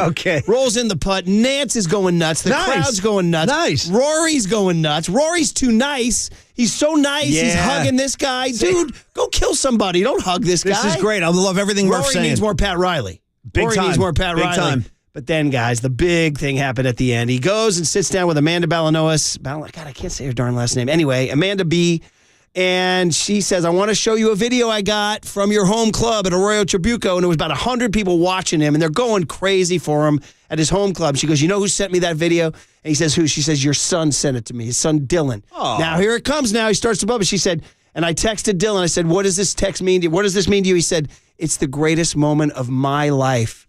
Mike Block, dude, cue the tears. It was an amazing moment. Great story.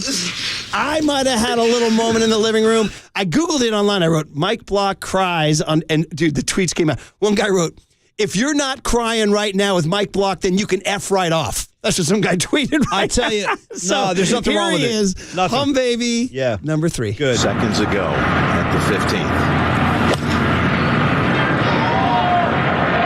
The fairy tale story gets better.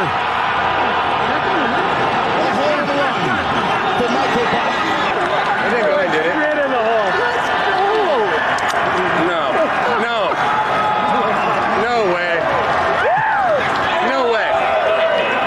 Rory, did it go in? You said it yesterday that this was the best week of your life. What do you call it now? Thanks, Amanda. I appreciate you making me cry. It's amazing. I'm living a dream. I'm making sure that I enjoy this moment. I've learned that after my 46 years of life that it's not going to get better than this. There's no way. No chance in hell. So I'm going to enjoy this, and thank you. Everyone was awesome, and I can't thank everybody enough for being so cool to me. And cheers to the 29,000 PGA Tour professionals in the world. It was for you guys. It was awesome, man. It was awesome. I'm an instant fan. Yeah, I love it. An instant fan. Great stuff, Murph. That was awesome. He was fantastic. By the way, cry if you want to. That's a. By the way, that's the name of a Who song too. Cry if you want to. Well, no, there's nothing wrong with cry. Murph, the older I'm getting, the more often I'm crying. I'm crying all the time now. Jimmy V said you should do something every day. That makes you think, it makes you laugh, makes you cry. Part of the Mike Block makes you cry. That was great. The best tweet of the day. If you're not crying with Mike Block, then you can F right off. You know when you got me? You know when you took hold of me during that read? It's like you were like, he hits the shot. You go, Jim Nance is going nuts. That's as soon as you said that, I'm like, this must have been awesome. And what's really neat is he didn't see the ball go in. And Who, Rory, Nance? the Mike Block. Oh, okay. Because the green was a little obscured. He goes, did it go in? And then but he goes, Rory, did it go in? And Rory's like, yes. But anyway, Rory was up there cheering more for him. I'm like, Rory, you said, we need to get a little more Jimmy Butler in Rory. Anyway, there's your hum babies, guys. It's Patrick Bailey, Jamal Murray, and Mike Block. Now, on to the Power Hour. We got Mike Krukow, the big hit, and cooler content next on The Sports Leader. This is for you guys.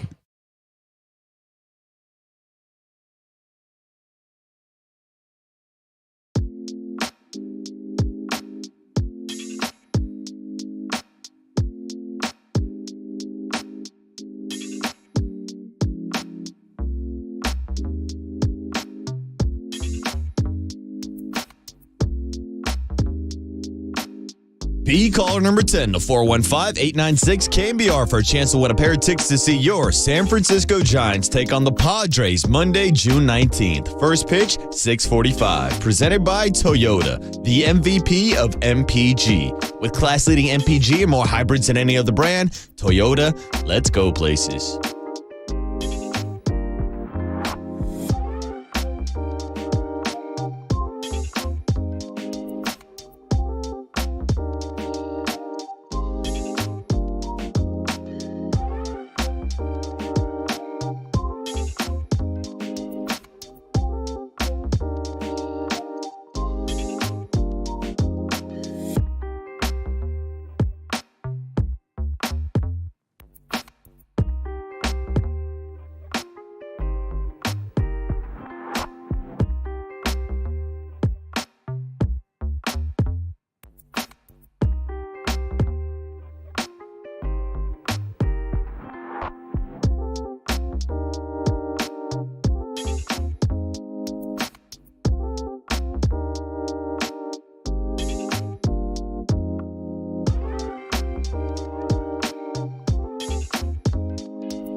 morning, Bay Area. Good morning. Good morning. Brace yourselves for KNBR's Power Surge. The sports leader welcomes you to Murph and Max Power Hour. Giants fans, there's no question we've got the best in the booth. That's why Murph and Mac catch up with Kruk right now. He hits it high. He hits it deep. It's out of here. Adios, pelota. Good. Sponsored by your Northern California Honda dealers. NorCal Honda dealers, Race to Save is on. Race in now for winning deals on every model. On KNBR 104.5 FM and 680 AM. It's not just baseball talk now. Susan Slusser going to join Papa and Lund today at 11:30 to join the suddenly new look Giants. Mike Krukow's here after our 5-1 homestand. Off to Minnesota and Milwaukee for this week, but the Giants are only 2 games under 500. They're a game and a half clear of the Padres, but most important, they have new dudes. Patrick Bailey joins Casey Schmidt. So much to talk about with Mike Krukow on the Yuma guest line. Mike, so much. Good morning. How are you? It could not be better. I mean, you know what gets me excited more than anything? Defense. Yeah. And right behind defense is contribution from your minor league system.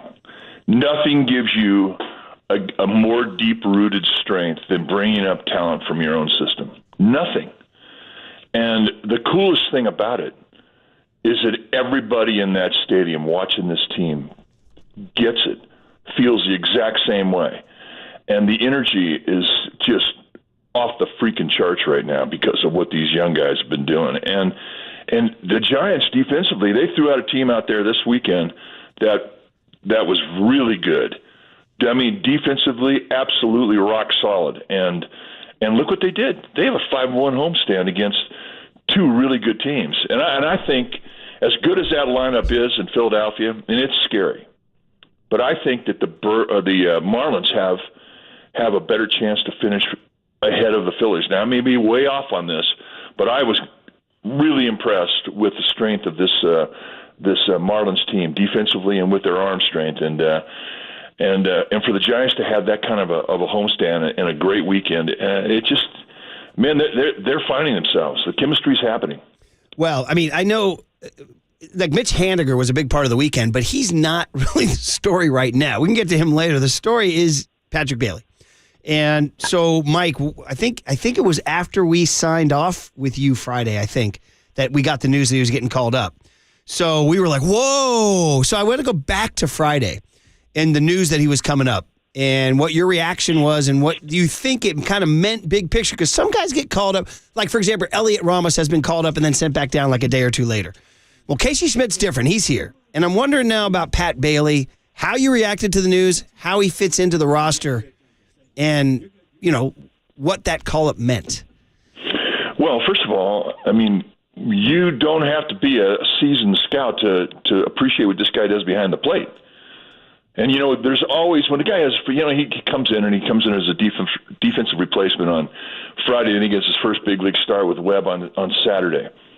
And I thought, well, there may be a little bit of a time where he has to get settled in. I mean, and he has to relax. And you can really tell with a catcher if he's tense, just by the way he receives the ball.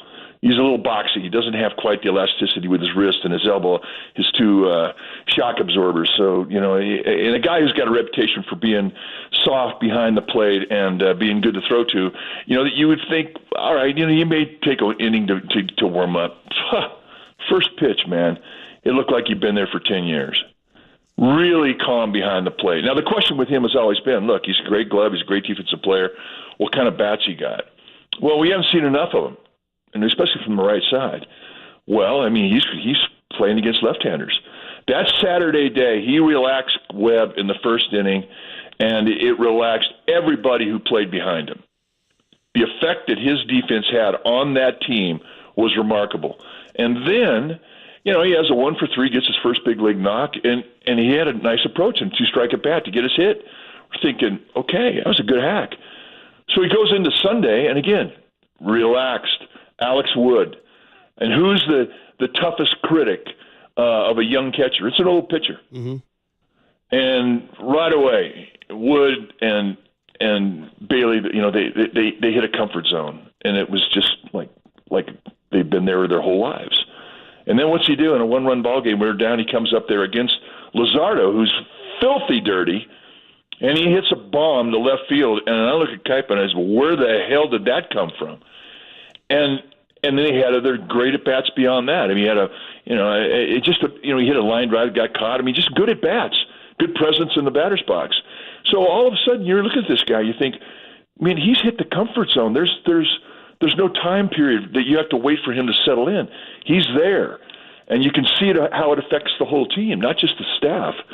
So it was a remarkable first weekend for this kid, and they become a better team because of it. I mean, defensively, they are a better team with him behind the plate. No, it's all happening right now, and he's here. He's 23 years old. He was a first-round draft pick. This is not a mistake. This is not a clerical error. This guy is supposed to be here.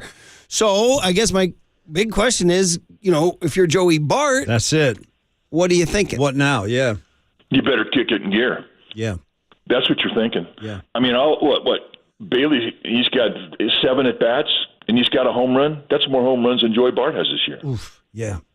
And that hurts. Yeah. Because Bart's a guy with power that you would project when you see him, especially if you're scouting this guy, you're thinking that's 20, 25 homers a year behind the plate from your catcher, and he hasn't delivered. So what does he take from this weekend watching Bailey? He better kick it in gear. And that is the greatest motivator on the planet in the world of professional baseball. Well, that's it. And I'm wondering, do you think there's a chance Pat Bailey stays, like he's here for the 2023 season? Good question. That's a great question, and we don't know. I mean, he has to make contribution. He's got to settle in, but, given the little small sample size that we had over the weekend, you're thinking, okay, look what he did with the team. Look how he relaxed everybody. Look how much better this team was defensively with him behind the plate. Yeah, and there's your answer. It's hard to say. That's hard to turn your back on that. And Joey's going to come off the IL. They have a decision to make. What are you going to do? Who's going to play? Yeah, they do. This is going to be really interesting to watch. And by the way, he goes on his first road trip at Minnesota tonight. 4:40 first pitch. Looks like the Giants are going with the opener. They're going with Brebbia tonight against a right-hander. So that means Bailey, if he played, would be a guy named Ober for the Twins is pitching 3-0 with a 1.78, by the way. And that means Bailey would hit from the left side. So it's just great to see him. And we're getting, you guys have done this as a broadcast, forever, but you never get tired of seeing the family. So we had the Schmidt family, right? And then we had the Walker family, which we got to get to, but we got another, like Bailey, the wife, the baby. We're getting to know these guys, Mike. I think that's one of the coolest things that the Giants do, because a lot of times they don't just bring in the wife and the children. They bring in the mom and the dad and the mother-in-law and the father-in-law and the whole damn block. They just bring them all in, and it's become a story that we all love to see, and because the reaction is so sincere. I mean, here's somebody you've rooted for your whole life. If you're a mother and a father, I mean, ever since his first pair of spikes when he was 6 years old, and now he's about to ready to take his first big league at bat or pitch his first inning, and the emotion is just it's right there. You can't hide it, and we as the viewing audience, we get to watch this, and it's just such a cool, heartwarming story, and then the pictures afterward on the field, and the whole vibe. We're driving through the tunnel and the game's over, and we see all the family members standing there, and they don't even know what to do with themselves. They're just so happy, and it's contagious. You walk by, and all of a sudden, God, I feel better. I feel like I just took a greenie. What the hell? This is the best thing. I just drove by that family. I got the vibe. Unbelievable. Yeah, we've seen it with Schmidt, and we've seen it with Bailey, and then the other guy, not as famous. 31st round draft pick. They don't even have 31 rounds anymore. Ryan Walker out of Washington State comes out with his scruffy beard, reveals that his wife is from San Francisco originally. So that's why there was a huge crowd there, which is great. Makes it a little hometown love. Mike, he got an inning. Yeah, he gave up a couple of knocks, but he put up a shutout inning. I wonder if you think anything about this kid. No, he's filthy dirty. I mean, especially if you're hitting from the right side. I knew he was a huge crossover. His crossover stride is one that if you're hitting from the right side, he's a right-handed pitcher, you're going to give. I mean, it's a big, big crossover like Adam Ottavino, and then he's got this really good slider that, that's his reputation. I had no idea the guy threw high 90s. He was throwing 97, 98, not a problem. From a big crossover. Usually when you cross that stride step over, you're cutting off a lot of power from your hips, and you lose velocity, and he's still throwing high 90s. So he was a little geeked up and, a little stiff with his release, but and really, quite honestly, they squared him up like 3 times in his outing. But he's a guy I definitely want to see more and more of. I love funkiness coming out of the pen. Yeah. When the Giants were putting together World Championships, they had the core 4. Well, Romo was funky. Javier Lopez was funky. Affeldt was funky. They just gave you different looks. And I think the more looks that you can give, it just makes you unique as a pen. And when you see a guy throwing high 90s with a bastard slider, I mean, I want to see more of this guy. I want to see him hit the comfort zone because I don't think he was in the comfort zone, and he still got outs. Yeah, agreed with you. Marcus Boucher, the Waterboy, said kind of a harder throwing Romo. You buy that? Well, Romo was unique because he had the no-dot slider and he had exceptional command, but I think that he is his uniqueness is something that makes him special. Like the high sidearm delivery. When you have a high sidearm delivery, number one, you're never going to have great command for the most part, and there are exceptions. Dennis Eckersley, Sergio Romo, they had off the chart command. So I don't want to put Walker in the Romo category quite yet, but I do think that he's quite unique and he has that ability. Plus, he's going to get up here now and he's going to learn a few more things. So he has that ability, yes. Sort of just a visual kind of thing. So, hey, Mike, I mentioned Haniger, and I was at the Friday night game. He had a nice game. He hit a big RBI double off of Alcantara that got things going when Alcantara was dealing early in that game.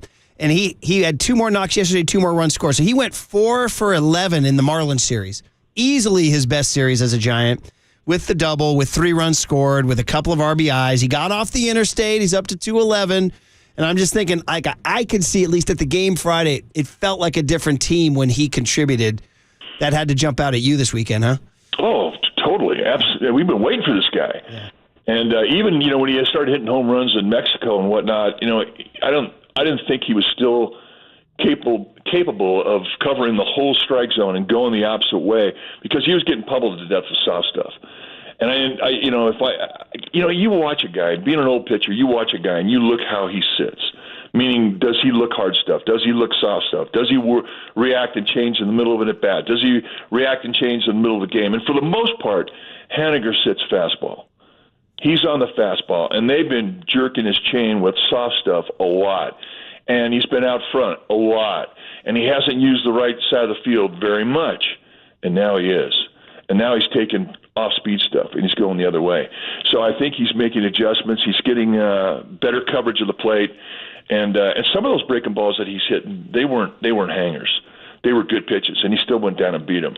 And none of that, but now he's backspinning the ball the opposite gap. He's hitting backspin to right center. To me, when a guy's doing that, he's locked. Now he's got plate coverage. And when that happens, he's going to start putting up numbers. Plus, he got money. He had money at bats. He's going up there with men in scoring position in a tie ball game or a club down 1 or 2, and he's coming up with that at bat that drives in a run. And that's what gives a hitter confidence. So it's taken him a while to find the comfort zone, but I think he's starting to feel like a Giant. Yeah, Mariners fans told us when I had Mariners fans in my family, they're like, you're going to love this guy. He was a huge fan favorite in Seattle. So if he turns into that guy, we'll start to see that guy, the clutch guy, the guy you want up in a big situation. So go Mitch Haniger, go Mountain View's own. Of course, Archbishop Mitty, right? I got Mitty? that right. Yeah. Sometimes I confuse Mitty, St. Francis, Bellarmine, my WCAL powers. I confuse them sometimes. But he's a Mitty kid. He's a Mitty kid. Mike, we have to check in on Schmidt before we let you go because, you can't talk enough about him. So I was at the Friday night game, and I saw it looked like Alcantara kind of was like, hey, kid, welcome to the bigs. Like, I'm the Cy Young Award winner, and you're just a kid. And then you had the at-bat in the whatever inning it was where he's down 0-2. And he calls time, steps back in, and you can just see he was just challenging, and he smokes that fastball. I think it was a fastball, just past the outstretched glove of the shortstop for a huge RBI. Gets to first, yells an exclamation, blows a kiss. It just seemed like a real moment for the kid. I'd love your breakdown maybe of that and kind of his weekend. Well, that at-bat was pretty unbelievable because first of all, Alcantara has got some of the nastiest stuff I've ever seen. So he opens them up with a sinker in the inside corner, and the thing just explodes into him, a total heat seeker at a high volume. And he commits to a swing, and he winds up looking like a fantasy camper on the first hack. Yeah, that's right. That's right. Yeah. Didn't like and the next pitch, he throws a breaking ball off the plate about a foot, and he looks like a fantasy camper. I'm thinking. And then the next 0-2 pitch, he comes out, he puts it in the strike zone, still 97 mile an hour, and it was a little bit up, and he rakes it 0-2. And I'm thinking, oh, okay. Okay, here we go. Yeah. I mean, because those are the at-bats. When you're getting base hits and an 0-2 count against an incumbent Cy Young Award winner, those are the at-bats that make you feel like you belong here. And those are the ones that are so significant. As a pitcher, when you punch out an all-star that with the runners in scoring position in a tight ball game, that makes you believe. And for a hitter, you're getting those RBIs and an 0-2 count against an all-star Cy Young. Come on. That puts it all together. But beyond the at-bats, and beyond that at-bats, what I thought, in his young career, and as good as he's been with the wood, that one was one of the really significant at-bats just to build his confidence. What he's doing in the infield with the glove. I mean, I mentioned Bailey and how his presence behind the plate made the whole team a better defensive team. Well, what's happened since Casey Schmidt's put on the leather? Oh, my goodness. And I don't care where you put him. Short, third, second, I don't care. The team is better defensively. And this is the significant thing that's come out of this homestand. They are a good defensive team now. They no longer are the last team defensively in the league. They're climbing up the ladder. And, you're going to see more and more of these games where there's no errors. And you're going to see more and more of these games where there was a play that wasn't getting caught that was all of a sudden a base hit, or it was a double play they couldn't turn because it wasn't turned quick enough. Now all of a sudden things have tightened up. Yeah. And everybody benefits. Pitchers get a little more confident going into the strike zone. Everybody feels like, we'll make a play. And it carries over to the staff, and it goes back from the staff to the defense. It's such a contagious thing. But, that's the word that I opened up the show with, man, defense. Yep. And Casey Schmidt has had everything to do with it. You know what's funny, Mike, is when Murph and I did the Fan Fest this year, right before the season started, we actually talked to Gabe Kapler when we did the interview on stage with him. That was one of his points of emphasis right there. He said, listen, if we can tighten up our defense, become a better defensive club, we're going to win a handful of those games that we didn't win last year because we weren't defensively sound. So I guess it's taken shape now, and to your point, like it really is benefiting this team in the win column. And the 10 games you get because of the defense, that puts you in the playoffs. Yeah. So, I mean, this is something that is no small thing. This is something that, the 3 championships, that's what it was based on. Good defense. Yeah.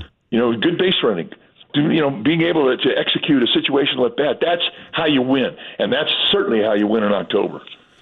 Yeah, I'm excited. By the way, Casey Schmidt, they've played him every day he's been here. He's everything. Keep doing it, too. Keep it coming. Hey, kid, punch the clock. Punch the clock. Keep it punch coming. Punch the clock. That's what young legs do for you, Mike, right? Oh, my goodness, absolutely. And for everybody else to see it through the eyes of a rookie. Because, rookie energy they can't control it. They have no chance to control the energy. When they're going good, man, they are climbing Everest. And when they're going bad, they are in... what's the deepest trench in the sea? That's where they're at. They can't keep the calm. They can't stay on an even keel. But you know what? You use that positive energy when they're going good, and it absolutely inflates the entire clubhouse and the entire stadium, I might add. You can't put anything past Giants fans. They pick it up immediately. Mike, is it the Mariana Trench? Is that what we're talking about? That's what I'm going. Mariana Rivera Trench. Yeah, there you go. They say if Mount Everest were placed into the trench, its peak would still be underwater. How's that? There you go. I just looked that up. That's what rookies do when they go bad. They go bad. We're keeping it good. Off to Minnesota. Minnesota and Milwaukee both have winning records. This guy pitching for the Twins tonight, Bailey Ober, is off to a good start. So we'll see how they handle this road trip. They're only 2 games under, closest they've been since April 11, and they got youth and they got defense. And we got a little excitement. So great talk, Mike, and enjoy these games. We'll talk to you Wednesday. Got a bit. Great Mike Krukow hit. Defense and minor leaguers, and that plays right into the big hit. Ooh. After I do 2 things. 1, do what Kevin Harlan would want me to do and tell you that you're listening to KNBR and KNBR FM San Francisco, the sports leader. So you got to be a pro like Harlan. Cumulus media station. Totally. Guess what? Shh. Missed it in the 7 o'clock.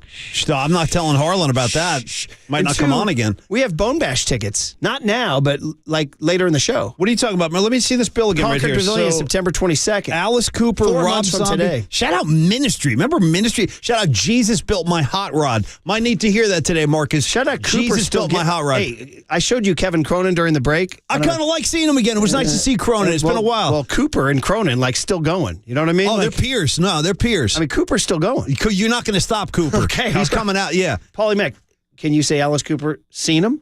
No. What? I never saw Cooper. I know. Can you say Rob Zombie seen him? Let me think, but no, the answer Can you is say no. Ministry seen him? Yes. You know what I saw? Ministry of all places, the most bizarro environment of all time. Ready for this, Murph? The Bridge School benefit. That's right. The Bridge. They're like one of the heaviest bands of all time. I saw them do an acoustic set. It's all coming back to me. You know what they played at the benefit at the Bridge School? Built My Hot Rod? Better.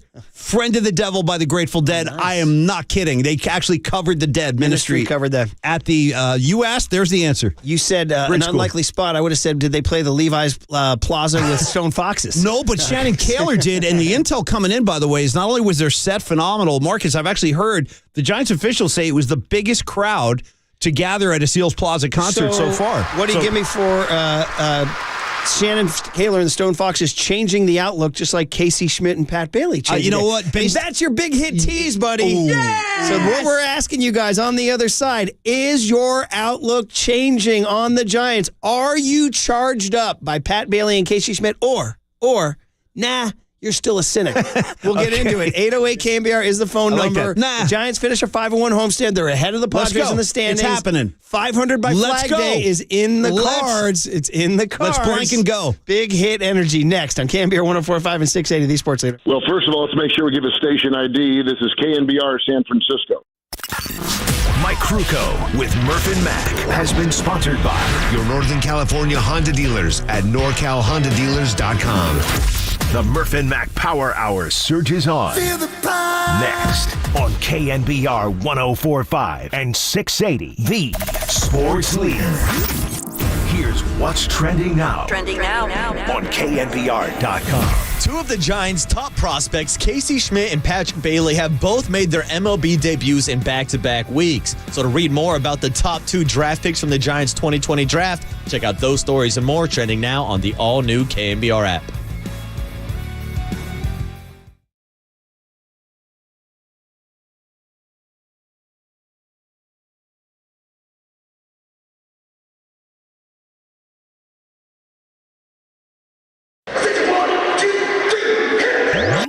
Now this is Murph and Mac's Big Hit. I'll take a hit. Hit me. Hit me. A hit is a hit, you pathetic schlepper. Fly ball into left field. Nice hit. Sponsored by Benjamin Moore Paints. Experience the Benjamin Moore retail difference at their independently owned authorized retailers today or at BenjaminMoore.com. On KNBR 104.5 FM and 680 AM, the Sports Leader. Swinging a base hit to right field. First major league hit for Patrick Bailey. That was a 96-mile-an-hour fastball, and he ripped it right through that wide open hole on the right side. And his wife and baby girl all smiles over that one. Fastball, he hammers this one high and deep, headed for Berkeley. Adios, pelota! The first major league home run for Patrick Bailey, and that ties the game. What a shot that was. Way up into the bleachers beyond the 354 marker in left field. Pitch. He bunts it first base side. Nardi comes off. His only play is to tag the base runner, the hitter Bailey, and coming in to score is Haniger. What a nice play by Patrick Bailey. 0-2 pitch. Swinging a line drive, base hit to left field. Haniger started back to second. Now Hallberg's going to wave him home. The ball is picked up, and then it's dropped by the left fielder, De La Cruz. So Haniger scores. Hey, the big hit is the big energy from the kids. Casey Schmidt 2 weeks ago and Patrick Bailey Friday, Saturday, Sunday.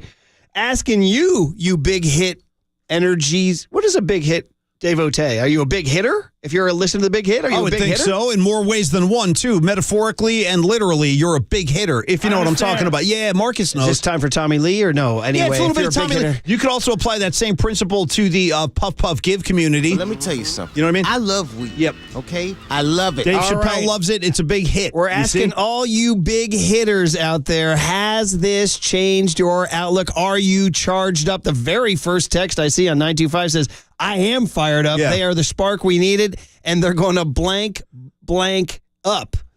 Blank S up. I know exactly what you're saying, and I love the philosophy of blank and blank up. Murph, quick question. Are they selling Casey Schmidt jerseys in the store? 415 just said, Am I charged up, you ask, for the big hit? I bought a Casey Schmidt jersey on Saturday. We're dialed in. The guy about 10 rows in front of me on Saturday, not Young Kenobi. Friday night, that guy was 2 rows in front of me. Young Kenobi for the Star Wars fireworks with night. a jersey and a giant jersey. By the way, that guy was he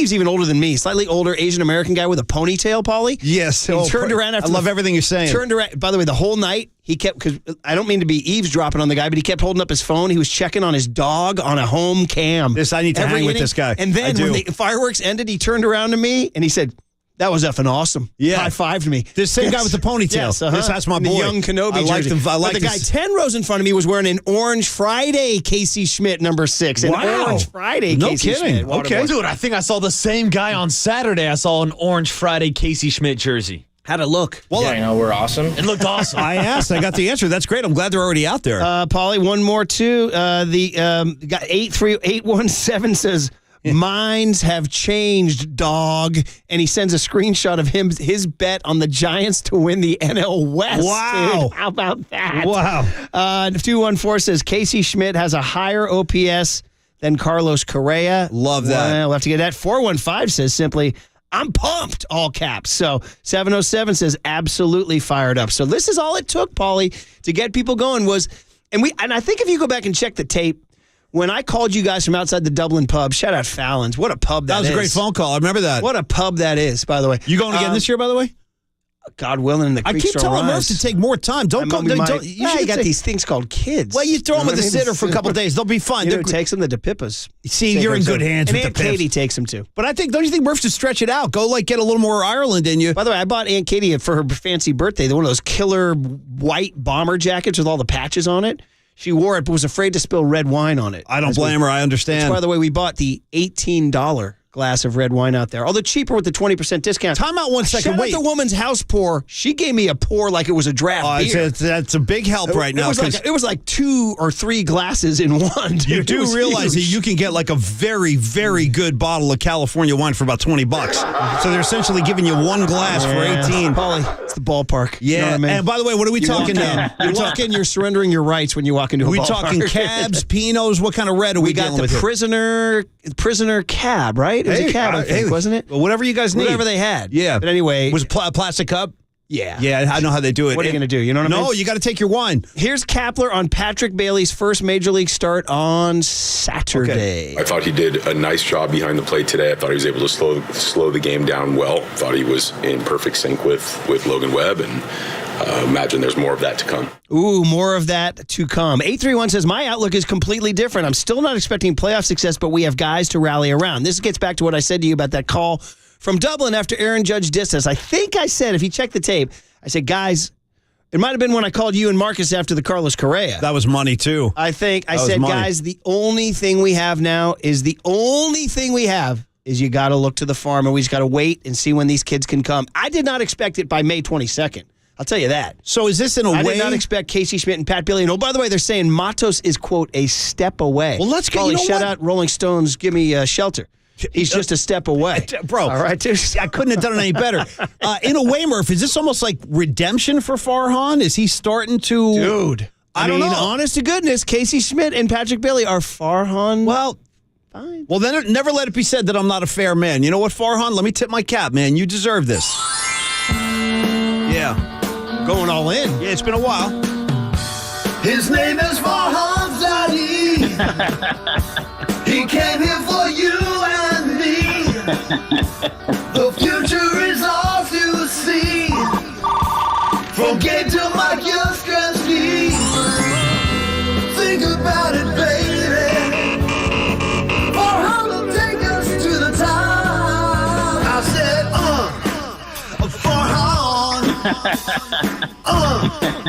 Farmers, baby. I'm never gonna let him go now. Can't you please believe me now? Never gonna let him go, so hold on to him tighter. His name is Farmers Ali. He came here for you and me. The future is ours to see. From gate to my girls can be Farhan. The wand of a Farhan, says Lawnmower Dave. Let's go out to Mike in Eugene, Oregon. Eugene, where the Giants actually have a farm team. What's up, Mike? How are you, man? Hey, good morning, guys. I'm doing fantastic. Yeah, Mike. You What's sound up? good, yeah. Hey, no, I love my Giants, man, but a week ago, past Friday, I had a heart attack over this crap. But I am so excited that they're moving forward. I got to tell you, man, Schmidt happens, and this guy is on fire, and he lit up everybody else. Yeah. You know? He's a one-man That's energy what source. Yeah, that's what I like. And now we got that. Hey, Paulie, you got to come up with a song. Won't you come home, Pat Bailey? Okay. Okay, Maybe, Mike. listen, that's something for me to consider. Hey, Mike, Thank thanks you, for the Mike. call, buddy. I do Appreciate you, buddy. Mike. I like Mike. Let's go to Reed in Concord. He's checking in. Reed in Concord, good morning. How are you, ma'am? Hey, Reed. Hey, morning, guys. How's it going? What's up, Reed? So I will say, about a month ago, I was pretty down on the Giants with the way they were looking, and so focusing on the Dubs. But you could tell how much Farhan's a genius because he waited for the Dubs to get out of the playoffs and the Giants to get back in the spotlight before he made his moves of calling up Schmitty and Bailey. I thought that was a pretty smart thing to do because now the Giants are looking pretty hopeful. And to go out to the park on Saturday and see Logan Webb and Schmitty and Bailey play, and I was pretty excited to just see the young guys and what they can do. And so far, I think they bring this good spark to the team that they really need to get this winning streak going for them. Totally agree, Reed. I'm with you, man. I was out there on Friday night seeing Casey Schmidt get that knock against Alcantara. And thanks for the call, Reed. Appreciate it, man. Casey Schmidt's knock against Alcantara when he was down 0-2 and he was having a tough night. Dude, you could see him going. So we're sitting behind home plate between the Giants dugout, so I could only see his back. But you could tell as he was running up the line that he was screaming. Like he was like, ah! And then he got to first and he blew that kiss. And then he said the two words that Tim Lincecum said when they won the 2010 NL West. I got you covered right here delicately. F yeah. Yes, Yep. he did. So he screamed it. F yeah. Which was, and you could feel like The tradition. You need this energy. Yes, you know? dude, kidding aside, you're right. You do. You need that shot of life, that energy from the kids. And this is, I think, what a lot of Giant fans are waiting for. Feeling disillusioned during the offseason, not landing those big free agents. Now here come the kids. Suddenly people are starting to respond. Like the fans are getting into it. I wanted to look. I was like, things are getting a little too positive. I was like, can somebody push back against this narrative? I look at the text line. Here's 510. Okay, of course. Let's not start each other just yet. He says one homestand. And after more than a year at or around 500, I'll start believing it when they get over. It's good to see them playing well, but this has been a slog. No, it's a there's word a of little caution. reality check. It's a word of caution, Little 510. reality I check. feel you. Let's not start each other. I mean, they are 22 and 24. You know what I mean? You know what's great about this cut is the double beep. Well, let's not start each other quite yet. Yeah. And shout out, do you think Tarantino wrote that line, or do you think Keitel ad-libbed it? I'm going to say Tarantino wrote that. Okay, all right. Yeah. 707 going all the way back says, guys, 1986, quote, you got to like these kids. That was Will Clark and Robbie Thompson. Well, that worked out. And Chili, that crew. Well, listen, they might be more coming. Guys, I don't even want to say anything about Logan Webb's back. I want it to be right. But if it is IL, is Kyle Harrison get a call? Wow. Does he get a call? Wow. And if so, I mean, I don't know if they want to bring up Kyle Harrison until he's staying, right? You know what I mean? Let me ask you a question. If Kyle comes up, just say worst case scenario, he has a rough outing or two, and then they put him back down. Does that do it? Is there any, damage from that, psychologically? Well, I mean, hopefully not. I mean, Matt Williams is the example you always go to. Yeah. They had to bring him up and down a few times before he got settled. So you hope not, obviously, but they're human and they're, Because the only reason I'm asking is because it sounds like what's happening with him this year, based on all the stuff, like Marcus, you bring a lot of Kyle information to the air, and you say some nights he's really good, but then they light him up. He walks a lot of guys. So I worry. I don't know. I don't want to. If he's not ready, would it be a bad thing to bring him up if he's not ready to face big league bats? I think that's the reason why we haven't seen him yet. Yeah. Because there's opportunities at the back end of this rotation with Stripling and Sean Manaea. So it's out there. But, yeah, you want to see him cut down those walk numbers in AAA. I think that's the next step. But getting to your guys' point about the youth movement, you guys know I love me some San Jose Giants. I'm always going down to games at Excite Ballpark, old San Jose Muni, and all these guys that we're seeing now, your Patrick Baileys, your Casey Schmitz, your Kyle Harrisons. You can add on a Ryan Walker, a Cole Waits, Marco Luciano, Luis Matos. All these guys were in San Jose in 2021. They won the championship, and now they're all knocking on the door. This is when Bumgarner, Crawford, and Posey were playing in San Jose back in whatever year that was, 08, I think it was. Right around there, yeah. Hey, more Logan Webb on Patrick Bailey. Again, I don't know what, I mean, Joey Bart. They said, Craig Albernaz gave a quote to Susan Slusser. Albernaz said Bart said to him on Friday at the meeting, the catcher's meeting, Craig Albernaz said, Joey, you got anything? And he said, yeah, I'm really happy you're here.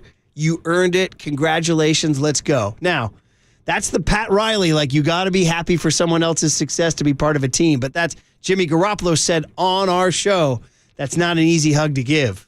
It's not an easy hug to give. Shout out Jimmy Garoppolo. Murph sent out this killer stat about Garops. Was that yesterday when I was in the airport? Did I get that yesterday from you? I sent that to Waterboy. Yeah, but you know what the funny thing was? I admired that. I think I was in the airport when I saw that, and I looked down and go, that's a good stat for Garops. I don't want to get seriously. Yes, go ahead. No response from Marcus. Anything positive, game-winning drives, the fact that he went into Cincinnati and beat Joe Burrow in December on his own field, none of that matters to Marcus. It was a stat about it was about fourth quarter drives. NFL quarterbacks who have converted fourth quarter winning drives. He's in the elite crust of quarterbacks. It was a great stat. It was a stat with you, Murph. I didn't even read it. I was enjoying my weekend. I didn't want to look at Jimmy Garoppolo stats. So this game, he's trying to needle me. He's trying to ruin my weekend. I know, but this is good though. This is another kind of energy.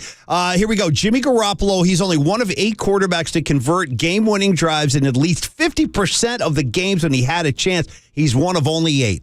Marcus hates that. That's my guy. He hates game-winning drives. You don't want game-winning drives. By the way, if we're going to stay on the Waterboy, we got to lift him up right now. Paul from sales checks in and says, it's worth mentioning that Shannon called out the Waterboy to come to the front of the stage for a dance-off. Waterboy answered the call. Of course I did. And Paul says, I haven't seen anything so beautiful since the boss called up Courtney. You know right, what? Paul, I don't know how to make that any better. So, Paul, first off, shout out to you. Great text. Second of all, I need to see some footage. I want to see Marcus throwing it around. Ooh, I think Creative Tony has some footage. Paulie Mack will send it to you. And I'm not surprised. I knew you could move. I'm not surprised. Matt in Seattle checking in on this. Are you charged up? Has your outlook changed in the big hit here? Matt, good morning. How are you, man? I am doing fantastic. I'm loving what's going on right now with the Giants. All these young guys coming up and just absolutely killing it. I love that Casey Schmitz, his first hit as a Giant was a home run. Yeah. I mean, I'm watching these games all the way from Seattle. I really wish I could be at a game. It's not happening right now, but it's so great to see them all doing so well. And unfortunately, seeing the Giants players that have left to go to other teams and how good they're doing as well, like Belt and Gosman and stuff like that. Hey, by the way, do the Giants come up? I'm looking for you. Do the Giants come up there this year? You guys come here, 4th of July. You're here, 4th of July. Actually, I have tickets for that game. All right, Matt. Hey, well, listen, I'm glad you're watching up in Seattle. Keep flying the black and orange, buddy. They'll be up there next year, man. Thanks for the call. So everybody's listen. It's been kind of overwhelming. Most people are fired up. Youthful energy goes fired up. I think you are too. Way. Yeah, it really does. Yes, it goes a long way. 8925 with a great text. Hey, man, there's more energy for these Giants call-ups than Las Vegas has for the A's. Talking about swerving off the road just to take a drive-by. A ricochet shot. He hopped the curb on that one. But it is true that, that story's gotten a little... Remember when we had Mike on and Krukow, the morning that broke, he goes, well, I'd still like to think the A's are going to stay here. Because I don't believe... I'm like, Mike, you're kind of, they're gone. Maybe not, though. Vegas is kind of like, not so much. How about the poor A's? Vegas is like, I'm not sure we really want them. You know what I mean? Think about it. 530 says, guys, this is a reminder of how good Buster Posey was. He was called up in May of 2010. By July, they traded Benji Molina. He won Rookie of the Year in the World Series.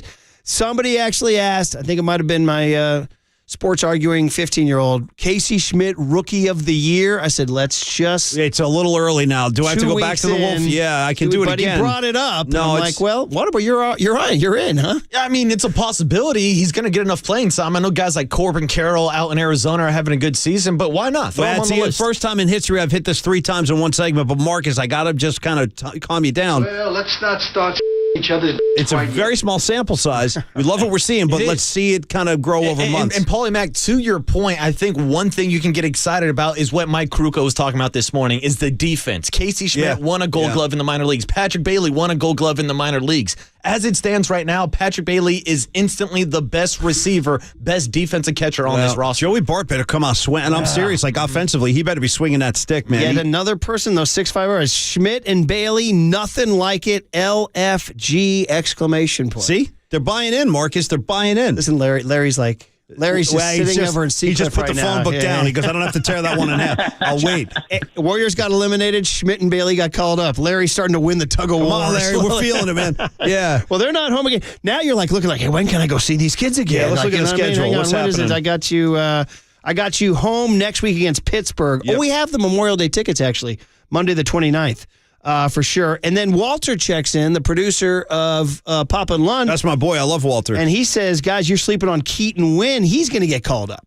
Yeah. Keaton Wynn. That's another arm that was throwing high 90s in spring training this year. Okay. So listen, Paulie Mac, Farhan Zaidi out here he's like, you guys were talking about the battle. I was talking about the war. Totally. You guys make fun of my computers. You don't like all my faxing and kind of messaging I do. You know what? Now it's starting to pay dividends. Let me turn off the machine. Hold on. It's so loud. Don't forget to tease Bone Bash. Did we not go over you seeing Ministry and Rob Zombie? I went into detail. I said friend of the devil. They covered the dead. Does he listen to the show? I'm not sure. Does he listen? That's a good question. Well, you know the truth of the Unless he matter. wants me to tease it again. We have tickets for We have Bone Bash tickets September 22nd later in the show. Okay. I hope Gabe Kapler goes to that show Rob Zombie, too. Alice Comber, Alice Cooper. I've always liked Alice Cooper. I always like the earlier stuff. When Gabe made eye contact with me, do you think he wanted to ask me, what do you think of Alice Cooper? Yeah, I wish you would have. By the way, Alice Cooper was watching Mike Block in the PGA. I'll tell you that. See? So Yeah, there's your big hit energy. Sorry, Triple E, you did all that work cutting all that sound. We didn't need it because the listeners carried the day. I think we're all in agreement. Right now, May 22, 23. We feel pretty good. It's the best we felt about the Giants ever. Since obviously 2021. Since Game 5 of the 2021 series. Wow. Yeah, maybe so, dude. Maybe so, frankly. The best we felt since then. Maybe so. I never thought of it in those terms, but you might be right. Because right after that series, Buster Posey freaking retired. I know. And was like, wait, what? We're still kind of picking up the pieces, I'll tell you the truth. And I hate to go sentimental on you here, but it is a sentimental morning with Mike Block weeping about his son. No question, which I encourage. When Buster left, when he retired right after that, I was going, Bono, sometimes you can't, when he says, don't leave me here alone. Oh, dude, you know what I mean? That's how I feel about Buster. It's you when I don't pick up the phone. Yeah, don't leave me here alone. So great track. And that's how we felt alone for the last almost 2 years, year and a half. Dude, singing that to Buster, don't leave me here alone. Yeah. And now we got Casey Schmidt, and these are both Farhan's 2020 draft picks. All right, Kyle Farhan. Harrison was also a 2020 draft pick. I got to get busy. I got to get back to the studio. I got a whole bunch of new dudes I got to write tracks for. Are you going to write a Casey Schmidt? I have to. I mean, I have no choice. I kind of want to do Casey Jones to show you my hand early, but I'm not sure that the message is what the Giants would like me to throw out there. Driving Casey those Schmidt, runs? you better watch your speed, though. That's kind of cool. That's not Casey bad. Schmidt, you better watch something. Let me play around. I'll come up with something. All right. Yeah. There's your big hit energy. Thank you all for participating. We'll do it again tomorrow. And now the cooler of content next on The Sports Leader. Yeah, we're awesome. You're listening to Murph and Max Power Hour. Now on 104.5 FM and 680. This is KNBR, the sports leader. Here's what's trending now. On KNBR.com. Patrick Bailey made his big league debut for the Giants this weekend and then stopped by Talking Baseball with Marty Laurie to talk all about it. To hear that podcast and more, check out what's trending now on the all-new KNBR app.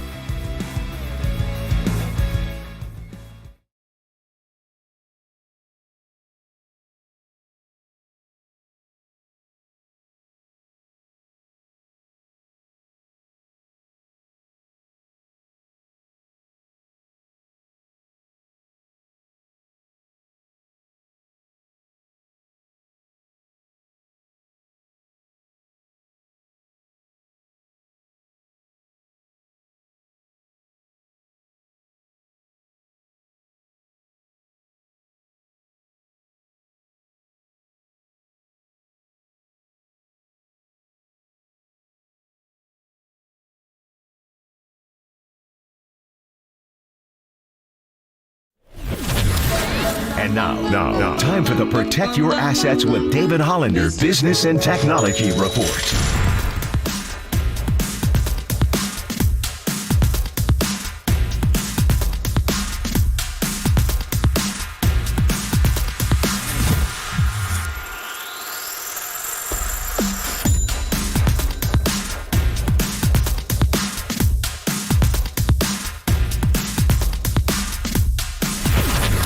This has been the Protect Your Assets with David Hollander Business and Technology Report. Concerned inflation will ruin your dream retirement? Learn more. Listen to David's show every Saturday morning on KNBR or call 1-866-PROTECT. Crank up Murph and Max Power Hour. All right, everyone, chill. This is the cooler. You are not sending me to the cooler of content. Murph and Max Cooler of Content is sponsored by Mancini Sleep World. Sleep better, live better. Visit sleepworld.com. And by Marin Health. Marin Health Medical Center and Marin Health Medical Network world-class care. Closer than you think. On KNBR, the sports leader. Hey, Paul from sales just sent the shot of you doing the dance-off with Kaler. It's very good. You got to, unlike you holding your beer. Oh, you got to have a beer in your hand. I've always got a beer on me, Murph. You know this. You're staying cool, and everybody's cutting it up over there. So very fun, very fun. Everybody go to Levi's Plaza and watch those concerts with Creative Tony and Polly. Okay, cooler content. I told you guys, I know I'm working now with Copes off to the afternoons. I am alone as the golf guy on this show. I got Polly and Waterberg going, didn't watch. So I'm going to here to tell you guys that the PGA Championship, which was hurting for a storyline, finally got one from this teaching pro named Michael Block, who was, at the PGA Championship, the teaching pros get a few spots in the field, and they never play well. They always miss the cut. Why do you think that is, by the way? Well, they're not touring pros. They're just not good enough. Okay. Well, they're teaching pros. They teach for a living. So you go to any old, shout out my man Doug Acton in Mill Valley. See? You go get a teaching lesson. These people, they're teaching. They're not playing. But they are the ones who the teaching pros who grow the game. And so I bet you they're cool guys, too, by nature, because I would think you got to be pretty patient to teach the game of golf, which is such a frustrating game. Yeah, very much so. I bet you they're all like even keel, chill guys. Very much so. Yeah. But this guy, Michael Block, is a teaching pro, and he not only does he make the cut, he's damn near tied for the lead after 36 holes, and everybody keeps waiting for him to fade. He never faded, not fade away, Paulie. Makes it deep into Sunday, playing with Rory McIlroy. Aces the 15th hole. The place went freaking bananas. Yeah. And then his up and down on 18, and then his video that his son sent him, and then he's crying on the TV. I loved it. I love the emotion. Well, it turns out like he actually had a corny commercial for Arroyo Trabuco Golf Club that actually came back.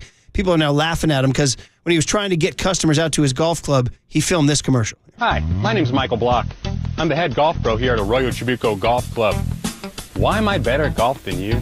Well, I get to spend my days here in golf heaven, where all your golf dreams come true. Where even your worst shot can become your best shot. Or when you play your best, you also need to look your best. How about a club? Or maybe even a hat. But even better, how about a logo shirt? Wear it proud. After your perfect round, you're going to need your perfect meal. Here at O'Neill's, we're not only famous for our food, we're also famous for our service. Why, thank you. Or get married. Or not. Anything's possible at Arroyo Trabuco Golf Club. You got to see it to believe it.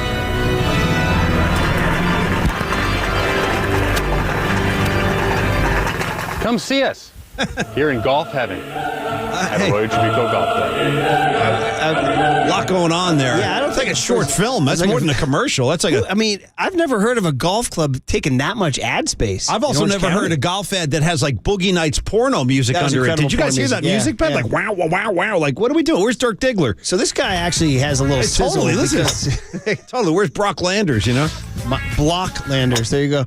So then the fast forward to yesterday. He gets up and down on 18, all world up and down. Nance is going nuts. He goes, magic. Nice. Nance said, magic. Nice. It's a great call. Place going crazy. Rory's hugging him. He goes to do the interview with Amanda Renner, and she says, hey, I got a video for you of Arroyo Trabuco's grill room. There's like 100 people there going nuts. He goes, who sent me that video is your son, Dylan. Now, his son, he's only 46, so his son must be fairly young. And he said, I asked Dylan, what is he thinking right now? And he said, this is the greatest moment of my life. Aww. Which now dad starts crying.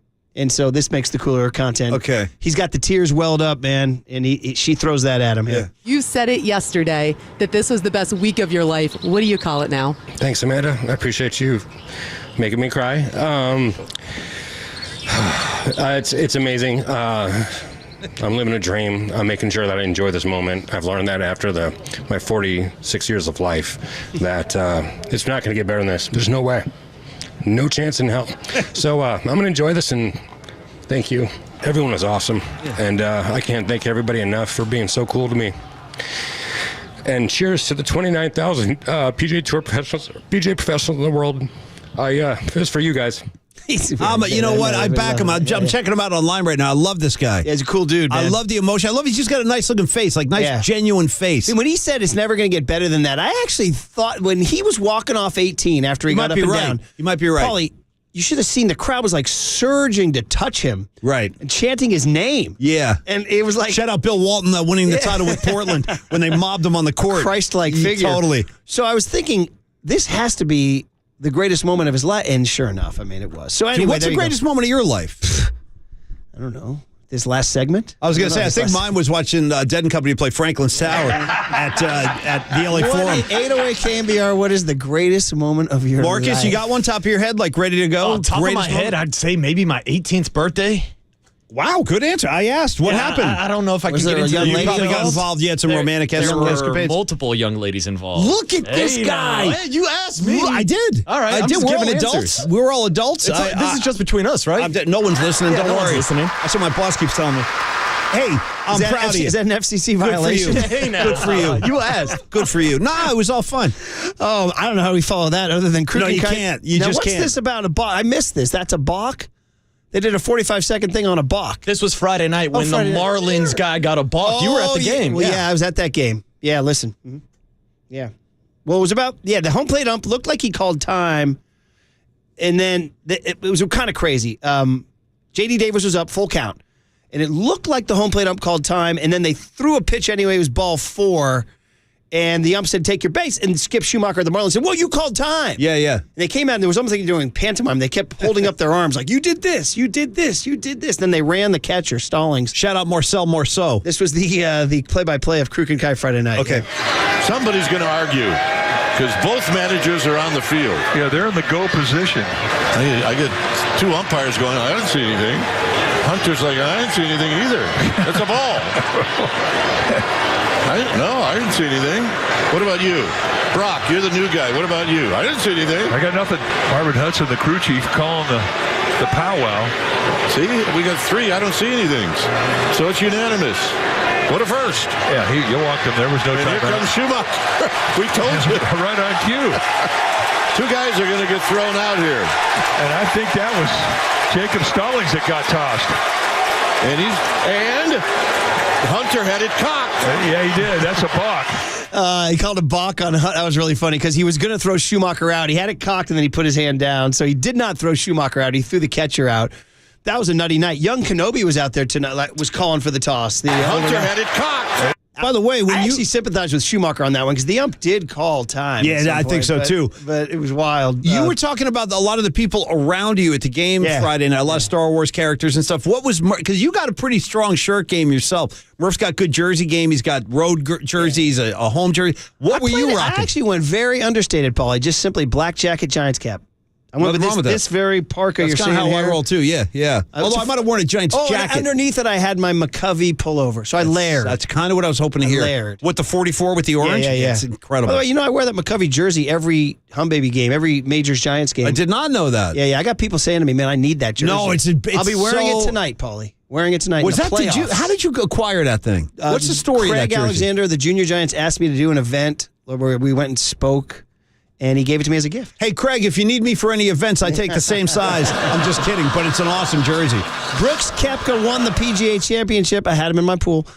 He won his 5th major. That's his 3rd PGA. And all he's thinking about now is the NHL playoffs. What do you need to do tonight? Get a long wait before you tee off tomorrow to get ready for that final round. I'm just going to go watch the Peas. Tonight, go put my feet up, watch that game. You're going to watch what? The Peas, Panthers. Oh, okay. All right. Yeah, Panthers. Yeah. So we'll see how that goes. I fell asleep on the couch on Thursday. I slept on the couch. 4 overtime game. I know. I slept on the couch till like 5 a.m. Okay. So in Boston, Murph, they abbreviate and they call the Bruins or the Bees. You know that, right? The Celtics are the C's. I've never heard the Panthers being referred to as the Peas because that also means something else. It's how official Just now. throwing that out there. Brooks Koepka. Yeah. Gonna go home and watch the Peas. Sometimes they say Panthers. Oh, okay. Peas. No, I would have done the same thing. Who? Oh, okay. By the way, he said he fell asleep on the couch during the 4 overtime game. Right. When's the last time you fell asleep on the couch in front of the TV at night? Like when you had to get up and it was like... I try not to do that, neither do I. I fell asleep on the plane yesterday. Yeah. But I didn't get much sleep Waterboy, Saturday. you ever fall asleep on the couch at night? Well, I come home from the club at like 2 a.m., 3 a.m. I'll just pass out on the couch. Was that on your 18th birthday? It might have been. All right, It might have been. With more than one date, if you will. Giannis was spotted at the Fresno airport over the weekend. Do you know that? Does anybody know what he was doing? I don't know, but I'm glad he's in California. Like on a Fresno State meeting Joe assignment? Lacob in some open airfield. Let's talk about your future. Go to a place they won't expect. They won't expect the Fresno airport. Exactly. I have an empty hangar. Meet me there. He was on Instagram Live, and a fan asked him to join the Warriors. Bro, please come to the Warriors. Somebody say please come to the Warriors. Hey. Hey, man. I'm not that kind of guy. Thanks. Wait a minute. Did he say no? Well, listen, he lost his coach. I mean, you need to find something that's going to make you happy. We got everything you need. We got the Bay Area. We're the hub of technology. We'll get you in a Tesla, whatever you need. You can go see Casey Schmidt and Patrick Bailey. You can watch totally with a headband. You go to Star Wars night with Murph. Whatever you want. We got to get Jimmy Butler here now. After Game 2 Friday night, when Grant Williams poked the bear. Oh, dude, the best. There's Jimmy Butler after the game. Best. I thought he was innocent. Come on. That's your answer to the problem. That's the answer. That's the answer to the problem.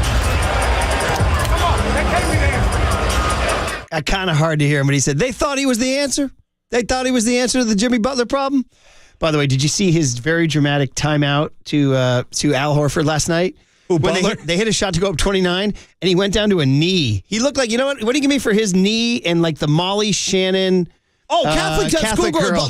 Nice, he kind of looked Mary like Catherine Gallagher. He kind of looked like Molly Shannon going to the knee. Dude, you're on fire. He was so animated. The other thing he did last time was he fell down, got fouled, and just pointed at Grant Williams on the floor. He was just pointing at him. Oh, man. Harlan was saying, he's pointing at Grant Williams. Jimmy Butler is feeling it. Heat culture, guys. Yeah. There you go. There's your cooler content and your big hit energy and your Mike Krukow. Okay. Kawakami to talk turkey about the Warriors coming up. Matty Barrows talking Niners OTAs coming up. It's the Murph and Mac Show on a Monday morning on KNBR 104.5 and 680, the Sports Leader. Hunter had it cocked.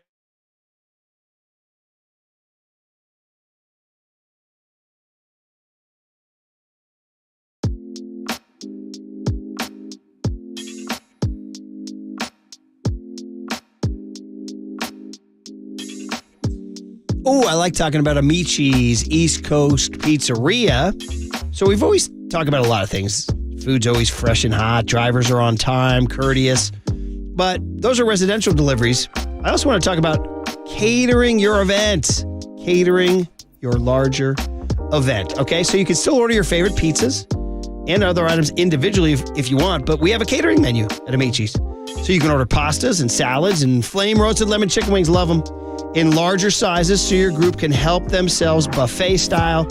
It's a more economical way to feed a large group while still offering them Amici's full range of menu items. So whether you need a corporate lunch delivered or food for a special event, Amici's has a great range of options to customize the perfect menu, ideal portion sizes for your group. So check out the catering menu at Amici's.com.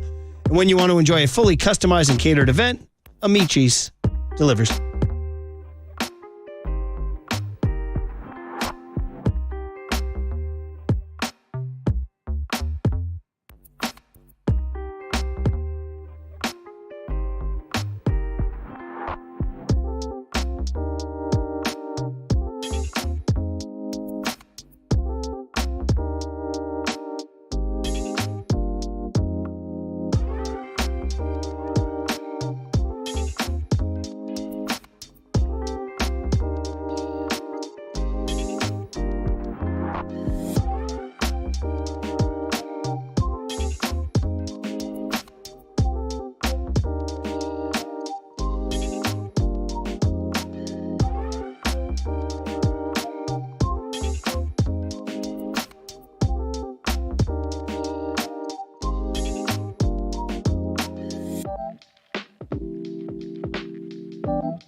Since we're the sports leader, it only makes sense that you should follow. Find us on Twitter at KNBR. For once again, we are the sports leader.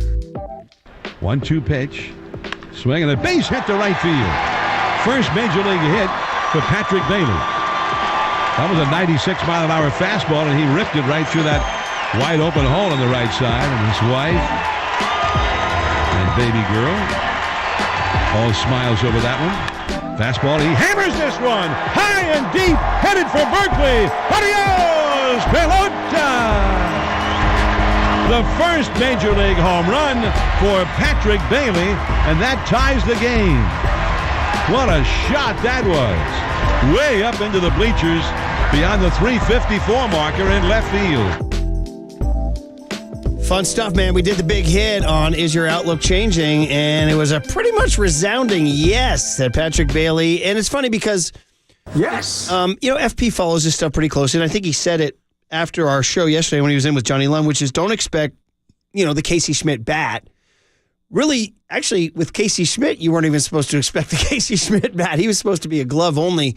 But both of these guys, you never know. I always go by the Doug Lanville line. You just don't know until there's a third deck on the stadium. How do you react? How do you react to the nerves, the pressure, the moment? How would the Murph and Mac show go with a third deck on the stadium? Probably not well. No. Probably wet our pants. No. So, I don't even want to have a single deck. I just like a flat space. That's what we have. And like the Fillmore. We can't even figure out the lighting in here, No, buddy. trust me. Much less it's a daily struggle. So, Casey Schmidt and Patrick Bailey may get comfortable. They may be the proverbial duck to water. Let's hope so. Well, so far, I got to be honest, Casey Schmidt looks very comfortable to me. I would agree. And you can see guys attacking him a little bit differently now. Waterboy, you seeing that? The at-bats are not as odd. They're not just throwing fastballs thinking, hey, kid, you're not going to hit this. Yeah, that's the one negative. If you're looking for something with Casey Schmidt, he hasn't drawn a walk yet. But he's super aggressive at the plate. But you saw that against the Diamondbacks on Sunday against Brandon Pfaadt. They try to attack him a little bit outside the strike zone. Yeah. But, hey, that's going to come with time. He sprays them all over the field, That's going to come with that bat. Yeah. I'm sure he'll be plenty of discipline. He'll go Oppo. Murph, you and I were talking Oppo the other day. Casey Schmidt will go Oppo for you. It's kind of incredible to not draw a walk after all that time. It's like you kind of have to work at that. You're looking for some of that tonight, if I could, with Murph's playoff contest. Maybe get a couple kids on base. We move them over. We do talk about approach a lot. Get on the bases. We talk a lot about approach. Just get on the bases, and we'll take it from there. Waterboy, I hit him with the old take two and go to right. You ever heard that one? Yeah. That's the old you got to fire these kids up tonight, Murph. You got to be like, you guys get on base. I'll take it from there. Well, I'll get you home. I'm just going to hold up my video and just say, hey, guys, this guy's name is Eric Spoelstra. Listen to what he has to say. All right, so there you go. Show him that picture of Pat Riley from last night just nodding with his arms folded. And Murph, obviously you know this as a Little League coach. Put the ball in play and good things happen. Waterboy, put the pressure on them. The sermon from the Mount, Waterboy. You were just delivering at the burning bush right 100%. There. That's it. But how about the Giants doing it at the Major League level? They went 5-1 during the homestand. They didn't hit really any home runs against the Phillies. And even those first couple games, I don't think it was until Patrick Bailey on Sunday. I think they went 4 or 5 games in a row without hitting a home run. This homestand was homer deficient. Small ball. Yeah, absolutely homer deficient. In fact, you know what? A good producer, unless he's in the bathroom right now, go look at those last 6 games and tell me home runs the Giants hit in this homestand. It's going to be hard for this kid. We'll see. He's over there. No, I see him. We'll see if he can get it done. He's doing his thing. Should I do it and race him? Oh, I was going to say off the top of my head, I can give you Patrick Bailey, J.D. Davis. Okay. I know there's 2 I'm going to race him. Well, to be fair to Triple E, though, he actually has to go print it and then run to the printer and grab it. No, he does. Here, hang on. He does. So I'm going to give it to you right now. In the game against Philadelphia on now my phone's a little slow. Oh, see what happens. Here we go. Oh, yeah. Oh, come on. See, the screws are turning now on Murph. So in the Monday game against Philly, they won 6-3, and Michael Conforto hit a bomb. Okay. In the Tuesday game against Philly, they won 4-3, and the Giants right here, nobody hit a bomb. So that's 1 bomb in 2 games. The Wednesday game against Philly, they won 7-4. Okay. And in that game, nobody hit a bomb. So they had 1 bomb in the sweep of the Phillies. Okay. Then Friday night I was at the game. The Giants didn't hit a bomb. No. So that's 1 bomb. Saturday, they lost 1-0. So that's 1 bomb. And then yesterday, too, they hit 3 homers in a 6-game homestand. Wow. I mean, and they're winning ball games, too. I got to tell Farhan, hey, man. Yeah. You don't have to. It's not 3-2 outcomes, man. Put Thank you very much. freaking ball in play. I think a lot of Giant fans would enjoy the whole product more if they just do that. Put the ball in play. You know what, buddy? And I want to just get this off my chest. Yeah. This just hit me. This happened over the weekend. That I think John Shea wrote a story, or I heard a Gabe quote. One of the 2 things, or both happened. But that the Giants said, yeah, we've figured out with our pitching staff defense is really going to win games for us. And they were like, so we're really emphasizing defense. And I was like, hello, freaking hello, where have we been? This whole, and I think that's what pissed me off about the first few years of the Farhan thing was we're just going to bring up guys who we think can maximize the tunnels and the swinging for the swings and fences. the zones Yeah, and all just that. swinging for And I the was like, fences. have you heard about this game called baseball? It's been around for 150 years. If you pitch it and catch it, you win. Have you seen Bruce Bochy? Have you seen? By the way, have you seen Bruce Bochy this season? Like his record? Somebody just texted it in. He goes, guys, meanwhile, Bruce Bochy, 29-17. Yeah. Just throwing that out there. But anyway, the point is that it's like they're discovering now, if we figured out if we can play some, our data shows that if we play good defense, I'm like, hello, dude, McFly, come on, Murph, because that's the thing. Is just realize that. Hey, if we play good D, they were talking about it like it was a revelation. Guys, I got something big. Yeah, we're gonna. And that's so the we're gonna thing. call up these kids who can catch it. I was we're like, gonna really emphasize. I was like, thank you. Yeah, that'd be a good idea. Like it's never been discussed before. Like I've talked about it a bunch. Mike Krukow has talked about it a bunch. Sean Estes talks about it all the time. The Giants starting staff is a ground ball dependent staff. Whether it's Logan Webb, Alex Cobb, all these guys got feed defense behind them, left and right. You need defenders behind you. Yeah.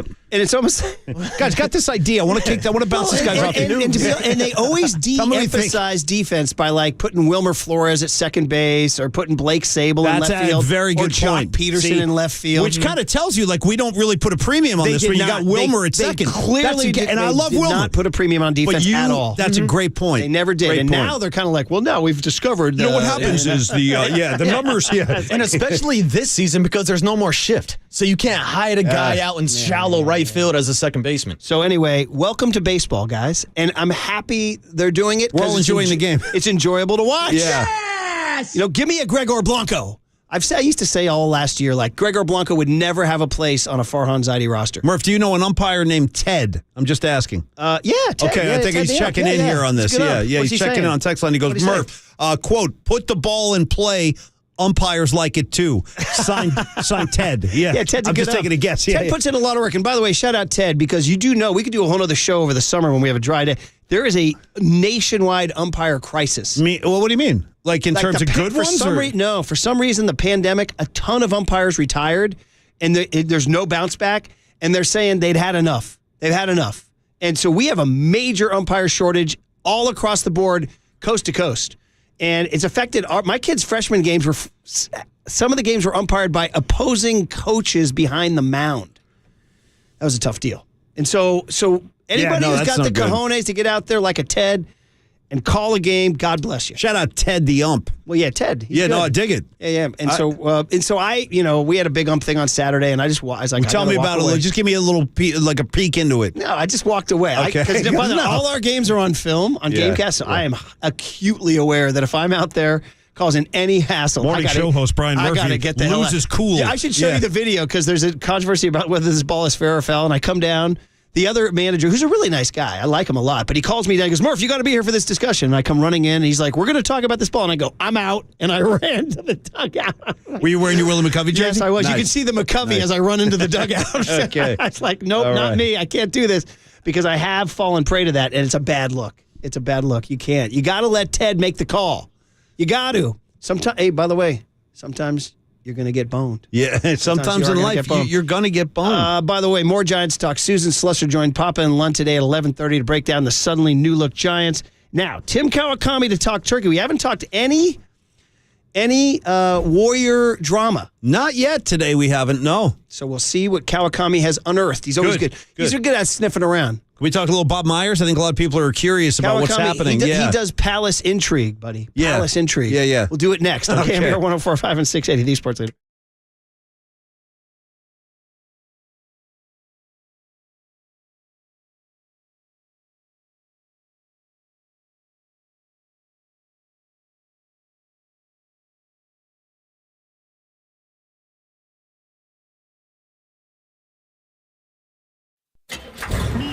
From the Chilton Auto Body Traffic Desk.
Listen to the sports leader anywhere, anytime. Download the all-new KNBR app. Now, Murph and Matt continue live from the KNBR Casino Matrix Studio. Casino Matrix Progressive Jackpots are here. Where are you? Just drop in. Please play responsibly. 1-800-GAMBLER. Bob is one of the guys that I roll in with, that I've been on this journey with for 11 years, and we've all been plugging away each and every year to try to deliver championships. It's what makes us go. That's what we're all in it for. And so to know that there's a possibility that he may not be here does not sit well with me. Even if he is gone, that relationship will still be like this. That is a relationship that I've built that will last for the rest of my life. Someone I confide in, someone I trust. And so to know that like he may not be here, like that sucks. That hurts because I've appreciated going to work with him every day for the last 11 years and the things that he's taught me. I think in life we all need people who hold us accountable, and he holds me accountable at a totally different standard. And he don't hold me accountable like, oh, I'm the general manager of the team. He holds me accountable as a man. He holds me accountable as a leader. He holds me accountable from a friendship standpoint. So that sucks, and quite frankly, I hope something is worked out and Bob is back next year. I also hope I'm back next year. So there is. Draymond Green dropped that podcast over the weekend on Bob Myers. No movement as of yet, but certainly Palace intrigue everywhere we look. A perfect chance to talk to a man who specializes in this stuff. He loves to get into the nitty-gritty of what's going on behind the scenes, front office style, moves, contracts, macro moves. It's Tim Kawakami of The Athletic. After I tell you you're listening to KNBR and KNBR FM San Francisco, the sports leader at Cumulus Media Station. Timmy, welcome back to Murph and Mac, man. How you doing this morning? I'm doing just fine, Murph. How you doing? You like that Palace? You like that Palace intrigue? I like dusting that off. I don't know if I like it. It just always happens. Dusting off the old chestnut here. Jed and Kyle and John have some Palace intrigue, don't you think? Yeah, maybe less than they had in the past, but That's true. a little That's bit. true. Certainly. Hey, listen, big teams do big things and have big things going on behind the scenes. Perfectly said. Perfectly said. So Draymond dropped that podcast, and it's not a secret that he was so close with Bob, but he's out here saying it. I'm just wondering for you. It's been, however long it's been since the elimination, and if you felt any sort of breeze going one way or another. There was a report that the Warriors made an offer. There was another report that he's leaning towards going away. What's on May 22, 2023? What's your lick your fingers, stick it out the window, and which way is the wind blowing? Yeah, on which Bob way, Myers? Tim? Hey, listen, this is all speculation because it's Bob Myers' decision. Right. I've been writing that I was pretty sure Joe Lacob was going to, he wasn't at that place like a month ago, but when it came down to it, he's a negotiator. Bob Myers has leverage. Joe Lacob was going to offer him a top salary, and that has happened, in my opinion. So it's up to Bob Myers. It's his decision. And part of this is he might just not want to do this anymore. And I think that was always a big part of this. He's not sure. I think we've all been in this position where, I probably want to do something new, but I also like what I'm doing. So let's figure it out. I think he's in the figuring out stage. I think the longer it goes on, the greater the odds are that he's leaving at that point. Yeah. I do believe, and I thought that like a week ago, and now this is a pretty important week that's gone on. He was in Chicago for the pre-draft camp, a walk around all those agents and all those executives, and certainly there's been nothing coming back out there. He's changed his mind. He's coming back. So I think the longer this goes on, certainly the longer it takes for Bob to do his end of season presser, which hasn't even been announced yet. Usually happens right after the season. Right. It probably leads me to believe that he's very seriously preparing himself for the possibility. I'm going to phrase this very carefully. Yeah. I know aggregation's everywhere, but you have to be ready to go to even seriously consider it, right? You have to be in your mind, I'm ready to go. Now let's see what happens. Like, am I pulled back? We'll see. But I think he is in his mind preparing to be ready to go and then make the final decision. Does he want to stay for a year? Does he want to stay for 2 years? I've been thinking, and I've kind of tossed this out to Warriors people, like, hey, what if he just comes back for 1 year? Draymond could be on a 1 year deal. We know Clay's on a 1 year deal. Steve Kerr's on a 1 year deal. And let's just have the one big last dance. Like, really have it. This is the last dance. Doesn't have to, like, call it that like Phil Jackson did, but maybe that has some appeal to him. We'll see. I don't think that's out of the question. And I don't think it would only be for 1 year. It could be for 2. But let's say a short-term return. I think that is the way he comes back. I don't know if he will want to do that. I don't think he's going to go to another team and be the GM. That part I've always believed. Washington Wizards can call him. He's not going to go be the Washington Wizards and run that team. It's going to be the Warriors or take a year off, then might come back to another team. Or he's going to go, become a Disney executive, or he's going to, somewhere he's going to work for ESPN, or it's going to be something else, not just be president and GM of a team directly. I just think it's in his mind, he might want to do something else. And the longer it goes on, the greater chance that that's what he chooses. But the Warriors are an appealing, short-term factor too. That's why this is kind of taking some time. So if indeed he leaves, is it a two-part question would be, one, is it Dunleavy in your mind? Well, I guess I'll just ask that right now. Is it Dunleavy in your mind? I think so. I mean, it's not up to me, but every sign has been for a year or two that Mike Dunleavy Jr. was going to be the heir apparent. And there's been nothing that you would believe that would change that. He's the one who, as Slater has pointed out, like when there's a big hubbub in the room off the locker room and Joe Lacob is in meeting with the executives right after a game, Dunleavy's in there. I know Sean Livingston's in there too, but Dunleavy's for sure in there. That's a sign. He's, sub for Myers at the GM meetings, in Chicago just last week. Like, these are really clear signs. He's been prepared for this. They believe in him. Certainly Bob believes in him. And that's the other thing I've kind of thought of. Like, what if Bob just becomes president and then Dunleavy becomes GM? Could they do it that way? It could be some sort of thing. I'm trying to kind of fashion a little compromise for them. I don't know if they're employing me for this, but, I think Bob would like to get back to L.A. I think his family would like to be in L.A. So what if he moves to L.A. and Dunleavy takes over day-to-day? Like, these are the ways around it. But no, clearly I think Dunleavy would be the guy to be the general manager if Bob is no longer GM. Now, so if that happens, the effect on the team, like you just heard Draymond talk about, he considers Bob Myers a mentor, a role model, a friend, a brother, a father, all the things he called him. Do you feel like Dunleavy has forged those kind of relationships? Or not exactly to the Myers level, but yeah, I think he could. It's these are huge bonds, right? These are bonds made up from before the first championship, going through the first championship season, going through 2016. You can't recreate that in a year or two or whatever. You just have to live through them. And so I know it will be different. A lot of the kind of the things that have tied these guys together have been via Bob Myers. Like, he has been the guy that they all trust. Everything. Like, there aren't a lot of guys. Steph is a unanimous consent guy, right? Everybody loves Steph. Bob's the other one. I think there's two of them. Maybe Andre, and he doesn't play anymore. So you pull that away, then it's just Steph. And that's a lot. That's more than most teams have, but before they had Bob and Steph. So I would say if Bob goes, I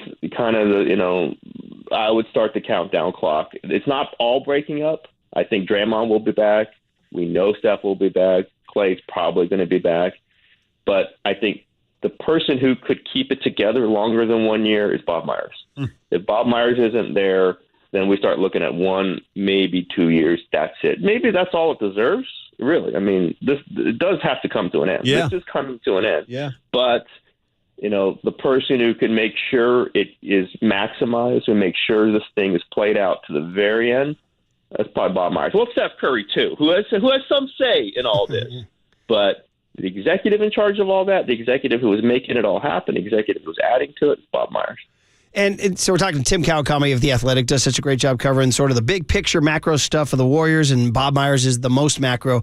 What do you think Joe Lacob's mindset is right now? He was Joey Light Years, right? Well, Light Years isn't getting knocked out in the Western Conference semis, right? Joey Light Years. But, it's almost like, I don't want to say it's an affront to him that Myers would walk away from his organization, but Joe lives in the real world. He's a businessman. The secondary part of that is his sons and what role they play. Tim, so what do you think? I'm talking to Tim Kawakami of The Athletic. What do you think Lacob's mindset is about Myers possibly walking away, and then also what role his sons play in all this? I think Lacob, for all his comments, and many of them are to me that sound brash and abrupt, I think he understands the toll that it takes on a GM president, especially working for Joe, working in this huge moment for the franchise, achieving as much as it's done, losing some of the big stuff it's done, the injuries, signing Durant, losing Durant. I think he understands that that Myers just might want to do something else. That Myers might want to live in LA. Like, that's a real thing. That these are pressures that have been put upon him that are unique in this business. Other jobs are hard. This one's been hugely significant and hugely difficult. I think that part he gets. I think part of this, some minor fraction, is that Lacob hasn't wanted to be bidding against Disney, right? He doesn't want to be bidding against IBM. Like, he'll bid against the Clippers or the Suns or whoever, but like, if Bob truly doesn't want to do this anymore, he wasn't going to just say, okay, I'll give you $20 million a year to make sure, that I think that has been one tiny percentage part of this. He was going to get to paying Myers the top salary if he came back. That, I believe that's happened. It did not happen initially. It's happened now. It's negotiations. I think Myers understands that. But on the Suns' part, I think all the Lacobs understand. If you put Kent or Kirk Lacob in as general manager, they're going to get destroyed. You can't do that. You cannot have the Suns who have not worked on another team in a basketball situation become the general managers because they're the Suns. That's where Mike Dunleavy becomes very important. It's where Bob Myers is so important. Working with them and also, taking their input, taking Joe's input, but taking other people's input and kind of, making it into one unified decision. That's going to be up to Dunleavy. We'll see if he can do it. I believe he can do it. He's going to be a GM on some team. It's probably going to be the Warriors. But I think Joe Lacob and all the Lacobs are smart enough. Like, you cannot make the Suns general manager. You can't do it. Yeah. Or one of the Suns general manager. I think Kirk's going to be the owner at some point. I mean, Joe said that. More than the general manager. It just doesn't work that way. Every decision will be second guessed, even if there are hints and suggestions that these decisions are not being made by the general manager, they're being made by the Lacob family. I think there will be huge blowback, and I think they're smart enough. And I don't think basketball players want a general manager. They don't want just the family to run the team. I just don't think it's going to happen that way. And I think partly is because the Lacob family is just too smart to set it up that way. So Tim Kawakami is our guest on the UMA guest line. Here's a non-Bob Myers question. You mentioned Iguodala a couple of minutes ago, and I've been wondering actually, what do you think the future is for Iguodala? Like, is he going to try to come back as a player? Do you have any idea? No. I mean, again, he's being cryptic, as Andre always is cryptic, but he made the Warriors beg him all the way through into training camp, by the way, to come back last season. Yeah. And then got hurt again, like he got hurt 2 seasons ago. I just can't see them, to be blunt, there was a wasted roster spot. Like, he might have done a lot in the locker room. He might have done a lot talking plays. Well, then hire him as assistant coach. There's 15 roster spots. He took one of them, and it was a waste. You could have done it, something else there.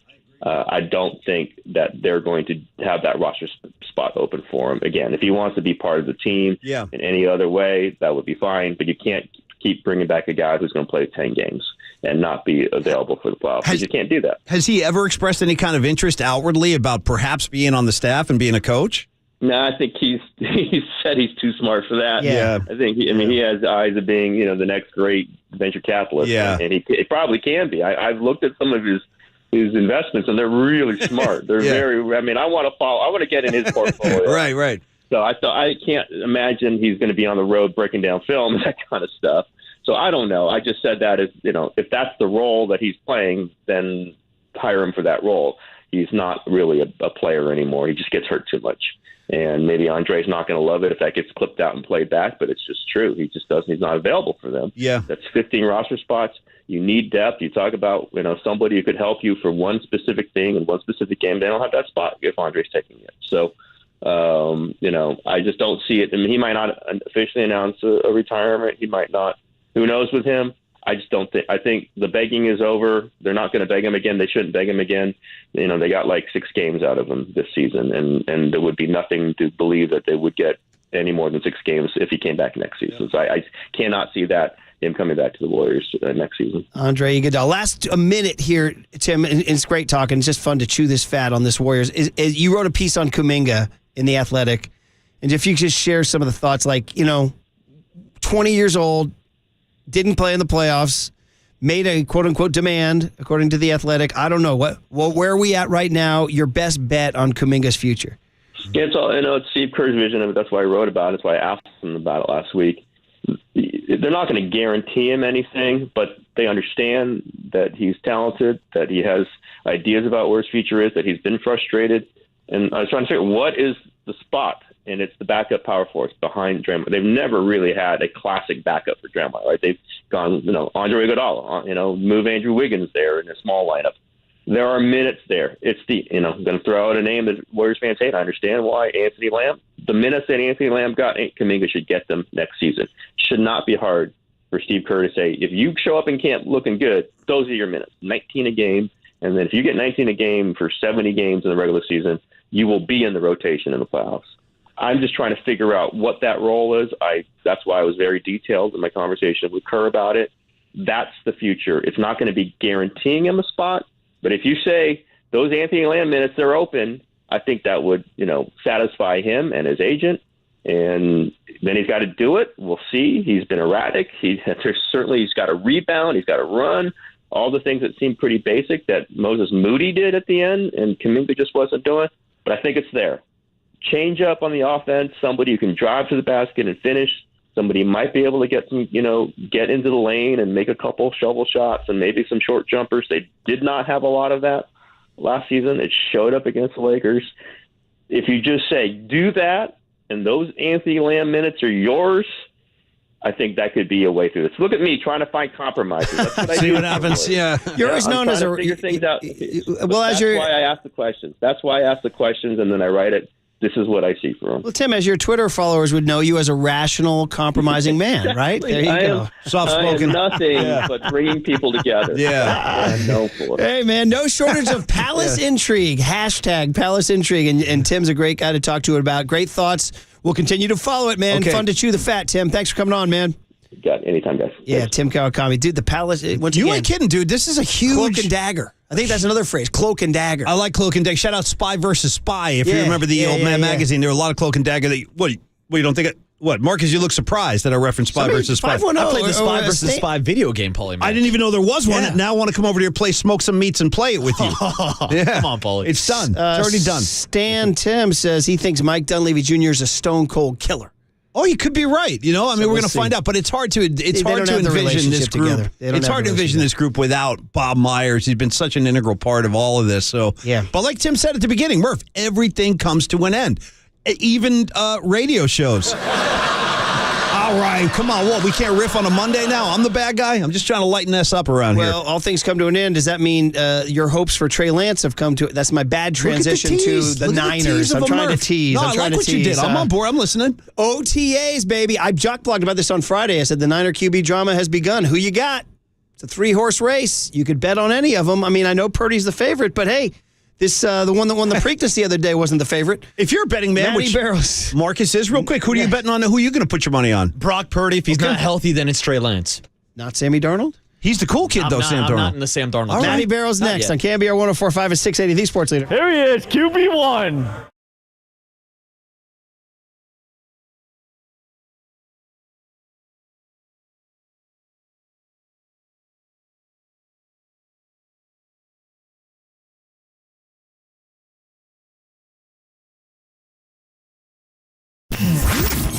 Here's what's trending now. Trending now. On KNBR.com. Two of the Giants' top prospects, Casey Schmidt and Patrick Bailey, have both made their MLB debuts in back-to-back weeks. So to read more about the top two draft picks from the Giants' 2020 draft, check out those stories and more trending now on the all-new KNBR app. Yeah, we're awesome.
And now, time for the Protect Your Assets with David Hollander Business and Technology Report.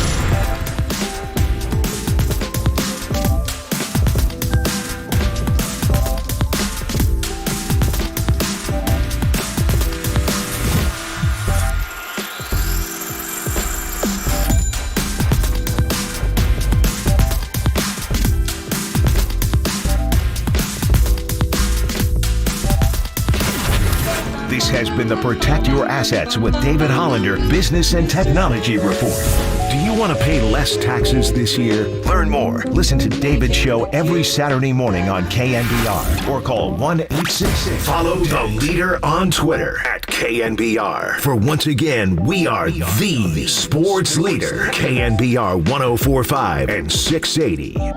Yeah, I think this is a part of a team that, regardless of what that outcome was, would still be so hungry for more. The way these guys show up to work every day, and obviously we've all moved on from it now, but definitely still in the back of your head. When you get that close and lose, it definitely fuels a fire and makes you want to get back there again. And so I think guys are hungry, guys are ready to roll. Despite the outcome of that game, obviously when you lose, it's a little bit more. But it's been so cool to see the offseason turn out and the way guys are working and coming together, and I'm excited. The first ever Christian McCaffrey Fire on the Mountain rejoin, Paulie Mack. Hopefully not the last. Hopefully not the last. It's not John Mayer and Bobby Weir, but it is Rob Zombie, Alice Cooper, Ministry, and Filter, Bone Bash 19. Ooh, baby. Maybe Ministry will cover the Grateful Dead again. They've done it before. In honor of Bone Bash 19, will they be hitting a Dan Marino pinata? 19? It's possible. Anyway, it's at the Concord Pavilion, 9/22/2023, 4 months from today. Tickets on sale, livenation.com. Call Triple E right now. Caller number 10, 415-896-KNBR wins 2 tickets to see Rob Zombie and Alice Cooper at Concord Pavilion on 9/22. Tell Triple E you like his baseballism shirt. Before we say hi to Matty Barrows, what does that piece of tape say on the floor outside LA Forum? It says Scarlet Fire going this way. That's very where good. the door to the entrance says Scarlet Fire. Yeah. Enough of that nonsense. Mike Malone is the deadhead, not Kyle Shanahan. 49ers will hit the field for OTAs on Monday. The first time the team will practice as a whole this season, period. Well, almost as a whole, period. That is the lead of one Matt Barrows of The Athletic, who is down there for the excitement, except there's no Brock Purdy. Good morning, Matt. How are you, brother? I'm good. How are you guys? Yeah, no Brock Purdy, no Nick Bosa, and I bet that there's a couple of guys, the old, I had a cleanup procedure on my shoulder type of guys who won't be participating, but all will be revealed tomorrow. Oh, tomorrow, not today? No, it's 2 OTAs. Today is the non-media OTA, and tomorrow reporters file in. So they will be on the field today, just no reporters? Yeah, I think that's what they usually do. I mean, these OTAs they have to allow access to one OTA per week. And so, of course, they do the bare minimum, so it'll be tomorrow. Okay, and you say the most scrutinized thing will be Trey Lance's throwing motion. Here we go. We used your story Friday, by the way, Matty. Gave you full credit. Told people to read The Athletic. Always. We turned it into our big hit, which is our 8 o'clock story of the day, which is where are you at with Trey Lance, given the news that he spent this time with Jeff Christensen. Here came the cynics who said, well, what's Christensen going to say?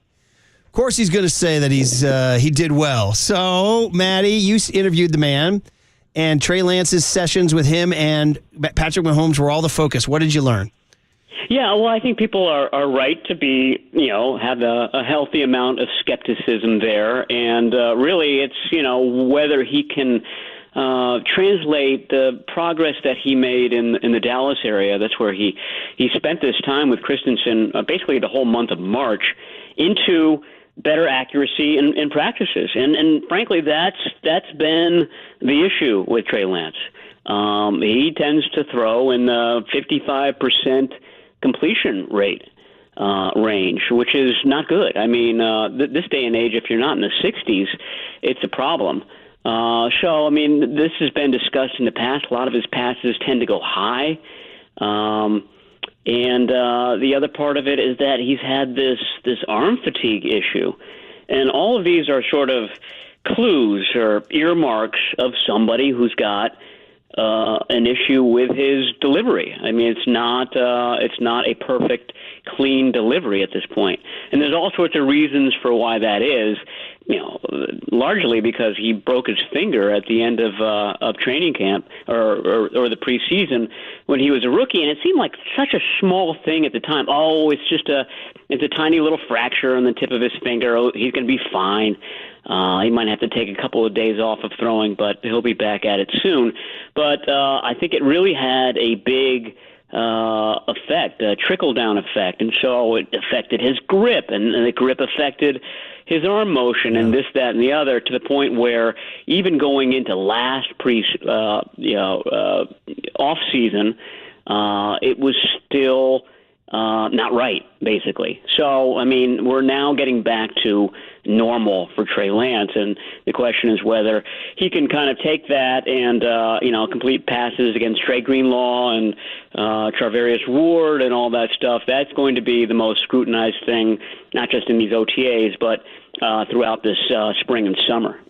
Man, it's going to be really, really interesting to watch this thing. Are you qualified, Maddie, to I would never call your qualifications into. I'm just saying I would not be qualified to tell if Trey Lance's throwing motion had improved that much. I mean, you got to, it's like a biodynamics, like you're going to need to slow it down. Or is it that easy, do you think, to tell from the naked eye? You'll get people on Twitter going like, oh, man, look at that motion, look at that release, all that stuff. All the coaches out there, yeah.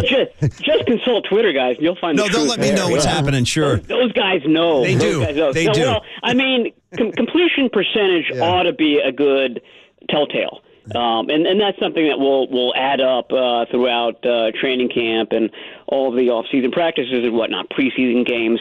So, I mean, I think we'll be able to tell from that. I'll tell you what, this sticks in my mind. Remember, he had to start going back to his rookie season. He played against the Raiders in that preseason finale. That's when he hurt the finger. And then he had to start against the Cardinals. I want to say it was early October. And then he had a start at the end of the season against the Texans. It was a home game. And I remember being on the field before that and sort of watching him warm up and throw and thinking, wow, how come I didn't notice that hitch? He dropped his arm. It was a very looping motion that day. And he had a good game. And it didn't seem all that problematic throughout the contest, but it just struck me as, I guess I'm watching him from a different angle here because I hadn't remembered seeing that all throughout the off season that year. So my point is that I think that the finger injury, led to something that by the end of that year, there was a real kind of change in his delivery. And you notice sort of a looping motion in it. And so my question, I'm curious to see whether that's gone, whether that motion is more compact, and like I said, whether it's simply more accurate. I almost want to poke our mutual buddy, Matty Mayoko. Say, but Matt crime here. Yeah. How will Trey Lance react to the pressure of standing next to the greatest thrower of the football in 49er history? See what Murph's doing here. See the riff is still going. Still going, Matty. That will be a major aura to overcome, right? Shanahan had to address that, man. I know. That's really the gift that's going to keep on giving all season long. Totally. I know. Like it or not. Yeah. No, but I agree though that's another big question. I mean, they've been talking up Sam Darnold since they got him. And Kyle Shanahan has indicated that Darnold and Lance will get first-team reps. I mean, I'm skeptical about that. I think that at least the lion's share of those will go to Trey Lance because he's the incumbent. He was the guy at this point last year, and Sam Darnold's the newcomer. He's the guy ostensibly who's just learning the offense. So I don't know how you give him first-team reps right off the bat, but it may be something where they're really, really pushing Trey Lance. Like it's now, or I don't want to say now or never, but we're going to take a totally different tact. Remember, he was anointed last year. They did everything that they could to kind of prop him up and make him look like the starter. And to his credit, he acted like it, and he led and did everything right from that standpoint. And this year, it may be that it's quite a different approach where they're just kind of throwing all these cats in a bag and seeing who comes out on top. Talking to Matt Barrows of The Athletic, and, we fall into a trap when we talk Niners. All we talk about is the stupid quarterback situation. So let's, ask a non-quarterback question. How dare you? No. No. How dare you? Yeah.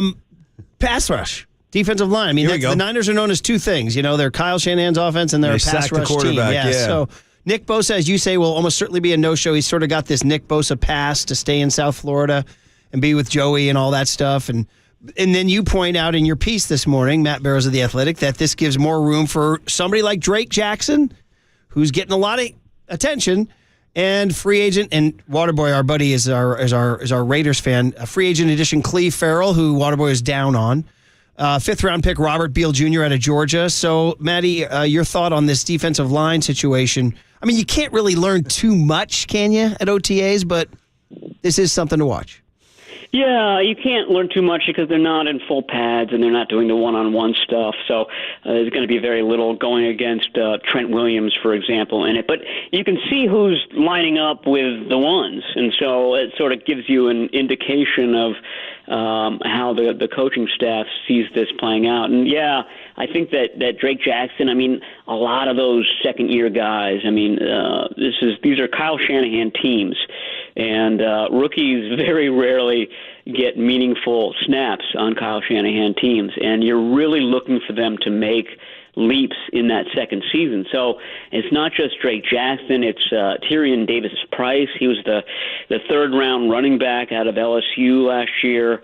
Danny Gray, the wide receiver, who caught exactly one pass as a rookie last year. So there's a group of guys that who've been around all offseason, training at the facility. People have seen them every day. These are the guys that they're expecting to take big jumps forward, and it starts on Monday and Tuesday. To see where these guys are, where they kind of fall in the pecking order. Drake Jackson apparently is bigger, stronger than he was last year. Remember, those were sort of the issues with him at the end of the season. He was starting to kind of hit that rookie wall and fade away a little bit. And so really concentrated on strength and stamina and physique and all that stuff, kind of traditional football stuff. So we'll get to see him in person on Tuesday. Really fun. And but you've already seen, in terms of rookies, Jair Brown already has been here. Did you guys get a chance to hang out with him a little bit? I mean, he dazzled us on the phone, and he seems to be making quite the positive first impression. Yeah, he dazzled us too. They bring him through the media room, and just a magnetic, I guess that's the best word for it. Like, as soon as he opens his mouth, you're drawn in. He's got a great smile, just a great way about him, and you understand why he was so highly regarded at Penn State, why he was a team captain, why he was the real leader of that defense. He just has kind of leadership. Like I said, people are drawn to him all around him, and so he reminded me a lot of Fred Warner. I mean, the guy who's always rallying the teammates, like constantly. I was shocked when I went in for that halftime session last year during the Buccaneers game. You see Fred Warner before games, and you see them doing the pregame huddle and stuff like that. And I don't know. I guess I've become cynical over the years and think that that's not really all that important. What struck me about that day, being in the locker room for halftime, is that Fred Warner never shuts off. I mean, he was just constant chatter, constant pumping everybody up, constantly reminding people, you're facing Tom Brady. Don't think that you've won this game. He's going to come out and throw punches at you in the second half. It never shuts off on game days. It never shuts off in practice. And I get the sense that Jair Brown is the same way. Awesome. Man, it's we like him, and it's looking forward. Him and Hufanga could be on paper. That could be something. A great tandem. So anyway, Matty, we look forward very much to your reports from the Sam Darnold show, the Trey Lance show, and will you guys have any availability with Purdy? Do you know? That's a very good question. I don't know. They usually don't make guys who are injured available. But who knows? That there might be an exception this time. If you ask, maybe they will, right? Yeah, it's true. That's true. Always a good about me. Always I'm a the good Jair Brown of reporters. Yes, you are, by the way. You are. By the way, thank you for hopping on, and we do appreciate it, and we will talk to you down the road. Okay, sounds good. That's Talk to you soon. Thanks, Matt. Barrows. It's just always a good conversation. Matty rules, not a guy rules. So how are you feeling about this Darnold Trey thing here? I mean, I'm really curious and eager to watch this thing kind of play out. I think I can't wait to see seriously, the preseason games are going to be like must-watch TV. Because what are you going to do? You give Brock a first quarter and then you let those other two guys take the rest? I asked this question in the Jock Blog, and maybe I was just being that guy. Ask the question here, too. Are you 3,000% gold-plated certain that Brock Purdy is the guy? Well, that's a really tough question. I would say gold-plated. How about 25? How about 2,500%? Yeah, okay. All right. And I'll tell you why. Because it's still it's a limited kind of sample size, right? It's a half a season, won all his games. Only 6 starts. Can't do better than that, right? You can't do better than that. The way he performed in the playoffs with all that pressure, he found his footing, was playing mistake-free football for the most part. Trey Lance, I just don't know what's there. I need to see it. And same with Sam Darnold. I don't think we really can judge Sam Darnold based on his Jets years or the Panthers. You need to see him like with a proper offense and proper coaching, a little stability around him. So that's why I think it's tough to answer. Do you have a feeling yourself about that? I'd like to think he is, but I am not 3,000% gold-plated certain. I am not. So you're willing to say Neither are the 49ers if they're bringing in Sam Darnold. That's no question. And that's the other part of this whole thing, Murph. Do you think that they'll keep all three? Because last year taught you, like, in a crisis. What they would tell us is, we'll just take today, and we'll worry about tomorrow. That's what I do here on the M&M show. I can't do anything Let's beyond just today. worry about this segment. Yeah, dude, and now get to the next segment. See if we get there at all, yeah. Dalton Johnson is a great He's cool. I like Warriors him. reporter for NBC Sports Bay Area. Next on the Sports Leader.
Listen to the sports leader anywhere, anytime. Download the all-new KNBR app. Now, Murph and Matt continue live from the KNBR Casino Matrix Studio. Casino Matrix Progressive Jackpots are here. Where are you? Just drop in. Please play responsibly. 1-800-GAMBLER. Yeah, no, when I was at the NBA pre-draft camp a couple days ago, they had the GM meetings. Bob wasn't there, and Mike Dunleavy Jr., the assistant GM, was in his place for him. I've been told that, Bob doesn't always attend that meeting, shouldn't put too much into that. But most of the speculation I hear is there's expectation that he is going to depart. Well, there it is. I don't know what is more memorable about this rejoin. Either that Spears words that were pretty heavy, smooth or jazz, this incredibly soft sax you're playing right now. Very soft saxophone happening here. I mean, that's like Waterboy. You're hitting me in the right spot. What do we got? This is my boy Big Crit. Booby Miles is the track. Shout out Name Booby the Miles. track after Friday Night fictional. Lights. Actually, not fictional. Real life running back. Yeah, Friday Night Lights. Booby Miles. High school was called was it Permian? Permian, yeah. Permian, yeah. Man, this is like. Well, you know what I think this is? I think this is a result of Marcus sharing what happened on his 18th birthday with us on the air. This is kind of the music that you conjure up to kind of go along with that scene. Yeah. Hey, you brought it up, man. I'm just telling you what I'm hearing in my head. Think Myers won't make his move until after the NBA Finals are over, or what do you think? Probably. Yeah, I think. Oh, we do? All right, we'll ask Dalton. Dalton Johnson had a huge year for NBC Sports Bay Area. Yeah, really cool. Ramped it up. Dalton, it's great to see you kicking some rear end there, buddy, making your name and doing your thing. How you doing, Dalton? Good morning. Hey, bro. I'm doing good, guys. I appreciate it. Yeah, man. Yeah. Now, by the way, I'm interested in your itinerary. Are you switching over to the Giants now? Or are you sticking Warriors off season?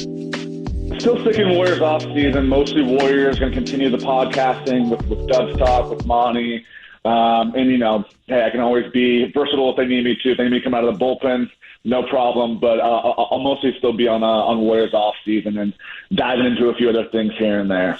Love it, man. We'll check you out on NBC Sports Bay Area. So we were just talking about well, Myers, I wonder, is your best guess, and just in the chatter you're hearing, that would he wait until the NBA Finals are over to make the decision? Or no, time is of the essence. He's got to make a call, and he'll make a call any day now. I just don't see him rushing a decision by any means. And, he has until the end of next month. I believe his contract ends on June 30th. And he's always kind of maintained that until you need to make a decision, he's not going to make a major decision like this, because this would be obviously a major life-changing decision by him, So he's going to meet with us this week is what it still sounds like, TBD as far as the date. But I just don't see him again until he has to. I really think it's going to be, after the NBA Finals and pretty close to that June 30th date, most likely. Okay, well, and the more we're hearing, it's like, you hear things that he's more likely to leave than stay, which is, I don't know, is that what you're a little just hearing, thinking, whispering? I wouldn't be surprised by it at this point. I think that even just a few months ago, I would have been more like, really? And then a little more surprised. Right now, it's more swaying that way, I would say. But again, I don't have an exact feel on it, an exact answer by any means, but everything that I've been hearing and being around is getting more and more towards that point, and it just wouldn't surprise me anymore. And I just don't think that it has to do with a big basketball decision or a big money thing. This is someone you think about who's been in the Warriors front office for 12 years, has been the GM for the lead GM for 11. Basically, that entire time is how old his oldest daughter is. You think about someone who just has been grinding through it, and he's 48 years old, going to be 50 years old in 2 years. Think about just family wise. He's done a really good job of keeping his private life mostly private. Yeah. But we all know that he is also a family man. So I just think it's going to be much more about that than basketball or the Benjamins at the same time. Wow. Talking to Dalton Johnson, NBC Sports Bay Area, about the Bob Myers move, and then that kind of starts the dominoes from there. I'll go right to the Jordan Poole question, and it's kind of wild that the Warriors would, a year ago at this time, we're looking to give this guy 4 years, $123 million, and he was going to be the two-timeline captain, and a year later, most Warriors fans are saying, how fast can this guy leave town? And I'm just wondering where you are, Dalton, on your reporting on this. Just kind of, did you just watch the Jordan Poole thing sort of disintegrate in front of our eyes? Or would it be too rash to move on from him?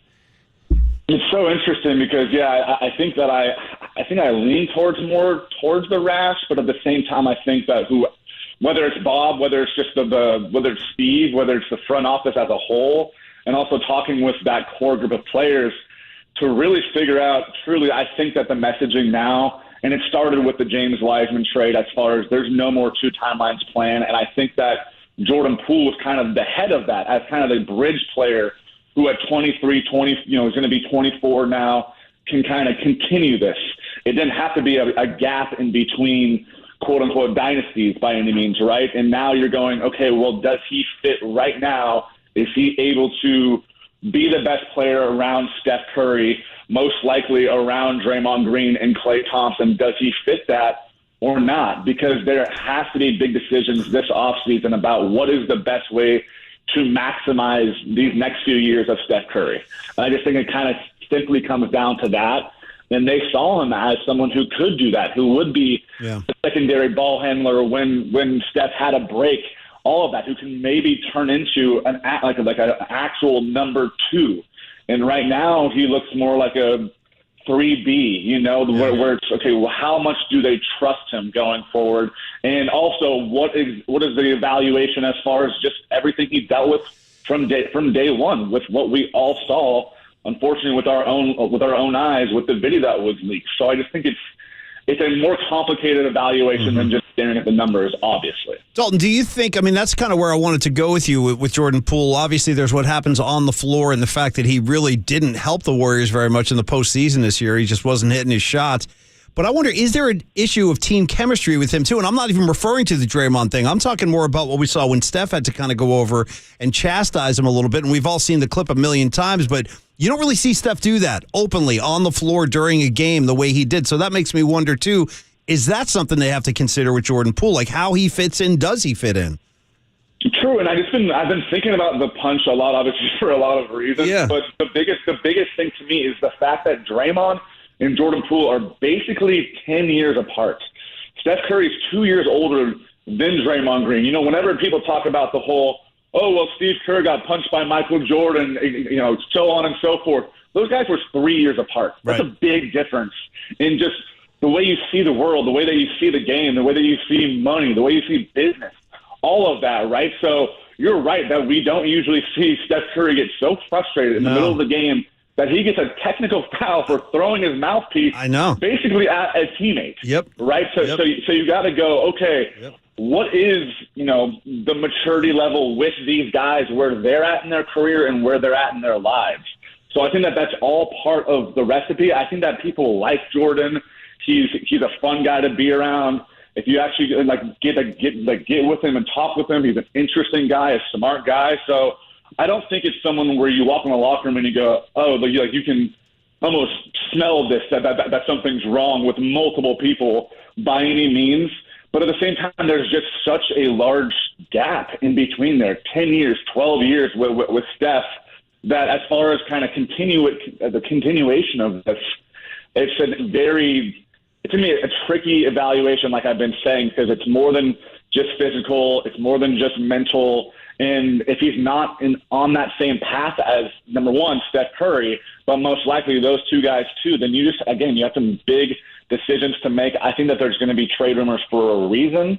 And at the same time, they're going, but this is the guy that we gave the money to for a reason. And he did have some big-time playoff performances. Whenever they didn't have Steph, he was on it. The biggest difference with me, too, as far as watching Jordan this year compared to a year before, man, he was just so much more free playing like the year prior. He was having fun out there. Like, we were enjoying the pool party, not just because he was putting up points, but the way he was doing it, where it seemed like that man had 200% confidence on his radar every single game. And that just wasn't there this season. It's a pool party. It's a pool got my pool party. party bobblehead, for God's sakes. Yeah, he's got the pool. Right. Nothing sadder than like it wouldn't stop. There's nothing sadder than like a drained out pool with like some leaves at the bottom. Unless you're a skater. Skaters like it. Shout out to Dogtown boys, yeah. I know we got to let you go, Dalton, but just real quick, your thought on Kuminga going into the offseason. What's your read on his camp? He's a young man, and, he didn't get to play in the playoffs. Yeah, I think he's someone who, again, has kind of all the talent in the world, and sometimes he tries to pick from, too many items at the same time when he needs to be able to focus in and go, I'm going to be really good at rebounding. I'm going to run the floor, do the simple things. His confidence is sky high, and which can both be a good thing for him and a bad thing for him. When you try to ask him about certain parts of his game, the initial reaction is, I can do everything. And that's great. You want to see that eventually. You're also 20 years old with two more years left on a rookie deal. And I think that sometimes he needs to remember that. Sometimes the fan base needs to remember that. Maybe sometimes the people around him need to remember that. Because, I think it's tough. He was a top high school recruit for a reason. He was the number 7 pick in the draft for a reason. People thought he was maybe going to go even higher than that. He's seeing people in his draft class get bigger opportunities on the floor, which are then going to get them bigger opportunities money-wise, contract-wise. So I think that he still has a very bright future.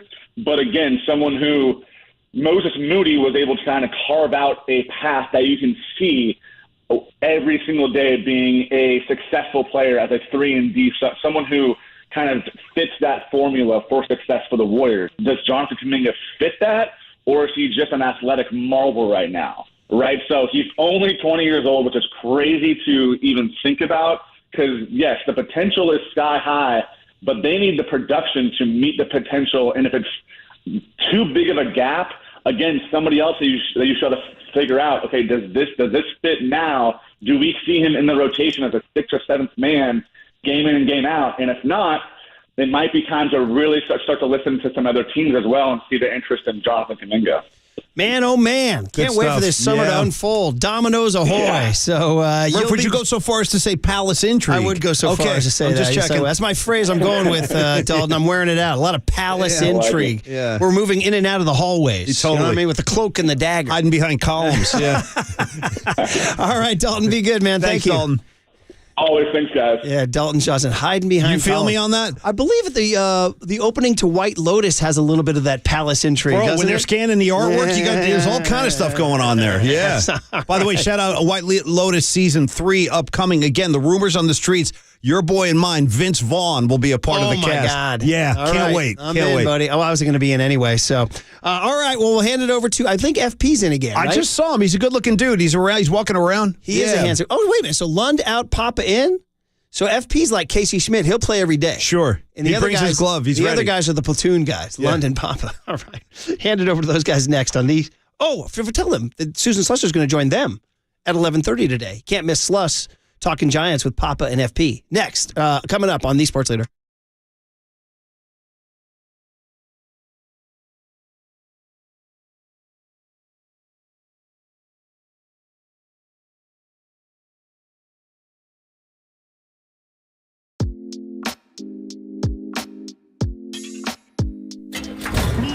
From the Chilton Auto Body Traffic Desk.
KNBR heads, fill your feed by following the sports leader on Facebook. This is KNBR 104.5 FM and 680 AM.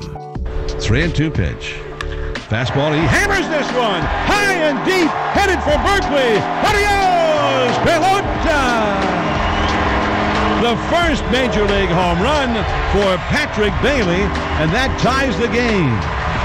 What a shot that was. Way up into the bleachers beyond the 354 marker in left field. Hey, man, we did the big hit on this, and people responded. People are fired up. No, we just talked to FP about this, too, during one of the breaks, about the youth movement with the Giants. And real quick, Murph, if I could, before we wrap things up today, I know we have our new cameras in studio. I want to hold this up to the streaming community. I think you're doing this good because I think we just got a text from perfect timing, because one of our great listeners was good enough to send me a complimentary Ranger Rick T-shirt. Okay, I think it is. Okay, Aaron, if it is you, Aaron from 831 who lives in Sac, I think he's the one who sent that. It's a Ranger Rick. It's a hell of a shirt. I used Paulie to read. Once made a reference to, we were talking about how things have gotten so profane these days, and he said, he goes, Playboy now looks like Ranger Rick. Yeah, no, it's so. And this guy, Aaron from the 831, really enjoyed that. He's been sending in texts. He goes, I really enjoyed Paulie's Ranger Rick reference. I think this is, He just confirmed. Thank you, Aaron. That's awesome, dude. I'm going to wear this. I'm going to probably wear this to one of the Dead shows at Oracle Park. Yeah. See what kind of love I get for that. He always sends a wrap-up of the show. Yeah, he's the best. He says, great show. He says, lots of Palace intrigue. Is there Palace intrigue at KNBR, by the way? Oh, there sure is. I'm hiding behind columns every time I leave the studio. And he said, the Giants are finally giving us excitement and a reason to be pumped to go to the park. And these young guys, Because I love the whole, defense helps you win ball games light bulb that finally went off for Farhan and Gabe. I couldn't believe it. Like, share with this whole story, like, we've determined that defense can help. I'm like, through thorough analysis. Really? Thank you. I got to put some put-outs out there. He says also that golf ad you guys played for PGA professional Mike Block definitely had some pornographic undertones. Yeah, the Dirk Diggler bed you played. Yeah, it was nuts. Yeah. 510. By the way, while we're on it, we got a minute to do the Cash Creek text line, Paulie Mac. Yeah, let's get him up. Let's get him go. Let's wake him up. If someone sent in a text to you. Oh. I believe it's Stan Tim who says, or it's 510 who checks in saying, is it concerning that Joey Bart has 0 home runs? Yes, Waterboy, it is concerning. As the resident Joey Bart guy, what's your answer? It's not a great look. Joey hasn't gone deep this year, and the fact that Patrick Bailey is already the best defensive catcher on the roster, overtaking Joey Bart. It's not good news for Joey. Get my Ori Gold out here. Yeah. 408 says, I know Paulie Mac was rooting for Victor Hovland at the PGA because his initials are VH. Well, there's nothing wrong with that now. Where's my David Lee Roth cuts when you need them? Hold on, let me give you one. Thank you. So you, if we ever brought back the golf pool, which after this morning's discussion, I don't think is going to happen. But you can take Vic Hovland because his nickname is VH. I just might. 209 with a shot at Jordan Poole saying he seems like the new type of player that's sensitive and doesn't take criticism well. Here we go now with this generation, Marcus. Paulie and I were just having a discussion. They don't like to be criticized. You got to be. Sometimes people have to criticize you so you can correct the weak points of your personality and or game in this case. Yeah. That's just me, though. I'm crazy like that. And 650 says, you guys are worrying about Brock Purdy. He's done more on an NFL field in 8 games than Darnold and Lance have done in their careers combined. That is a true statement. That is true. We'll end it with a truth bomb. Okay. All right. You want the truth? There it is. All right, Waterboy, we'll do it again tomorrow. Giants today, Cheers, 440. Triple E, good job today. Relatively decent, Jay, for the kid, all right? And Paulie Mac will do it again tomorrow. And time for FP and Papa.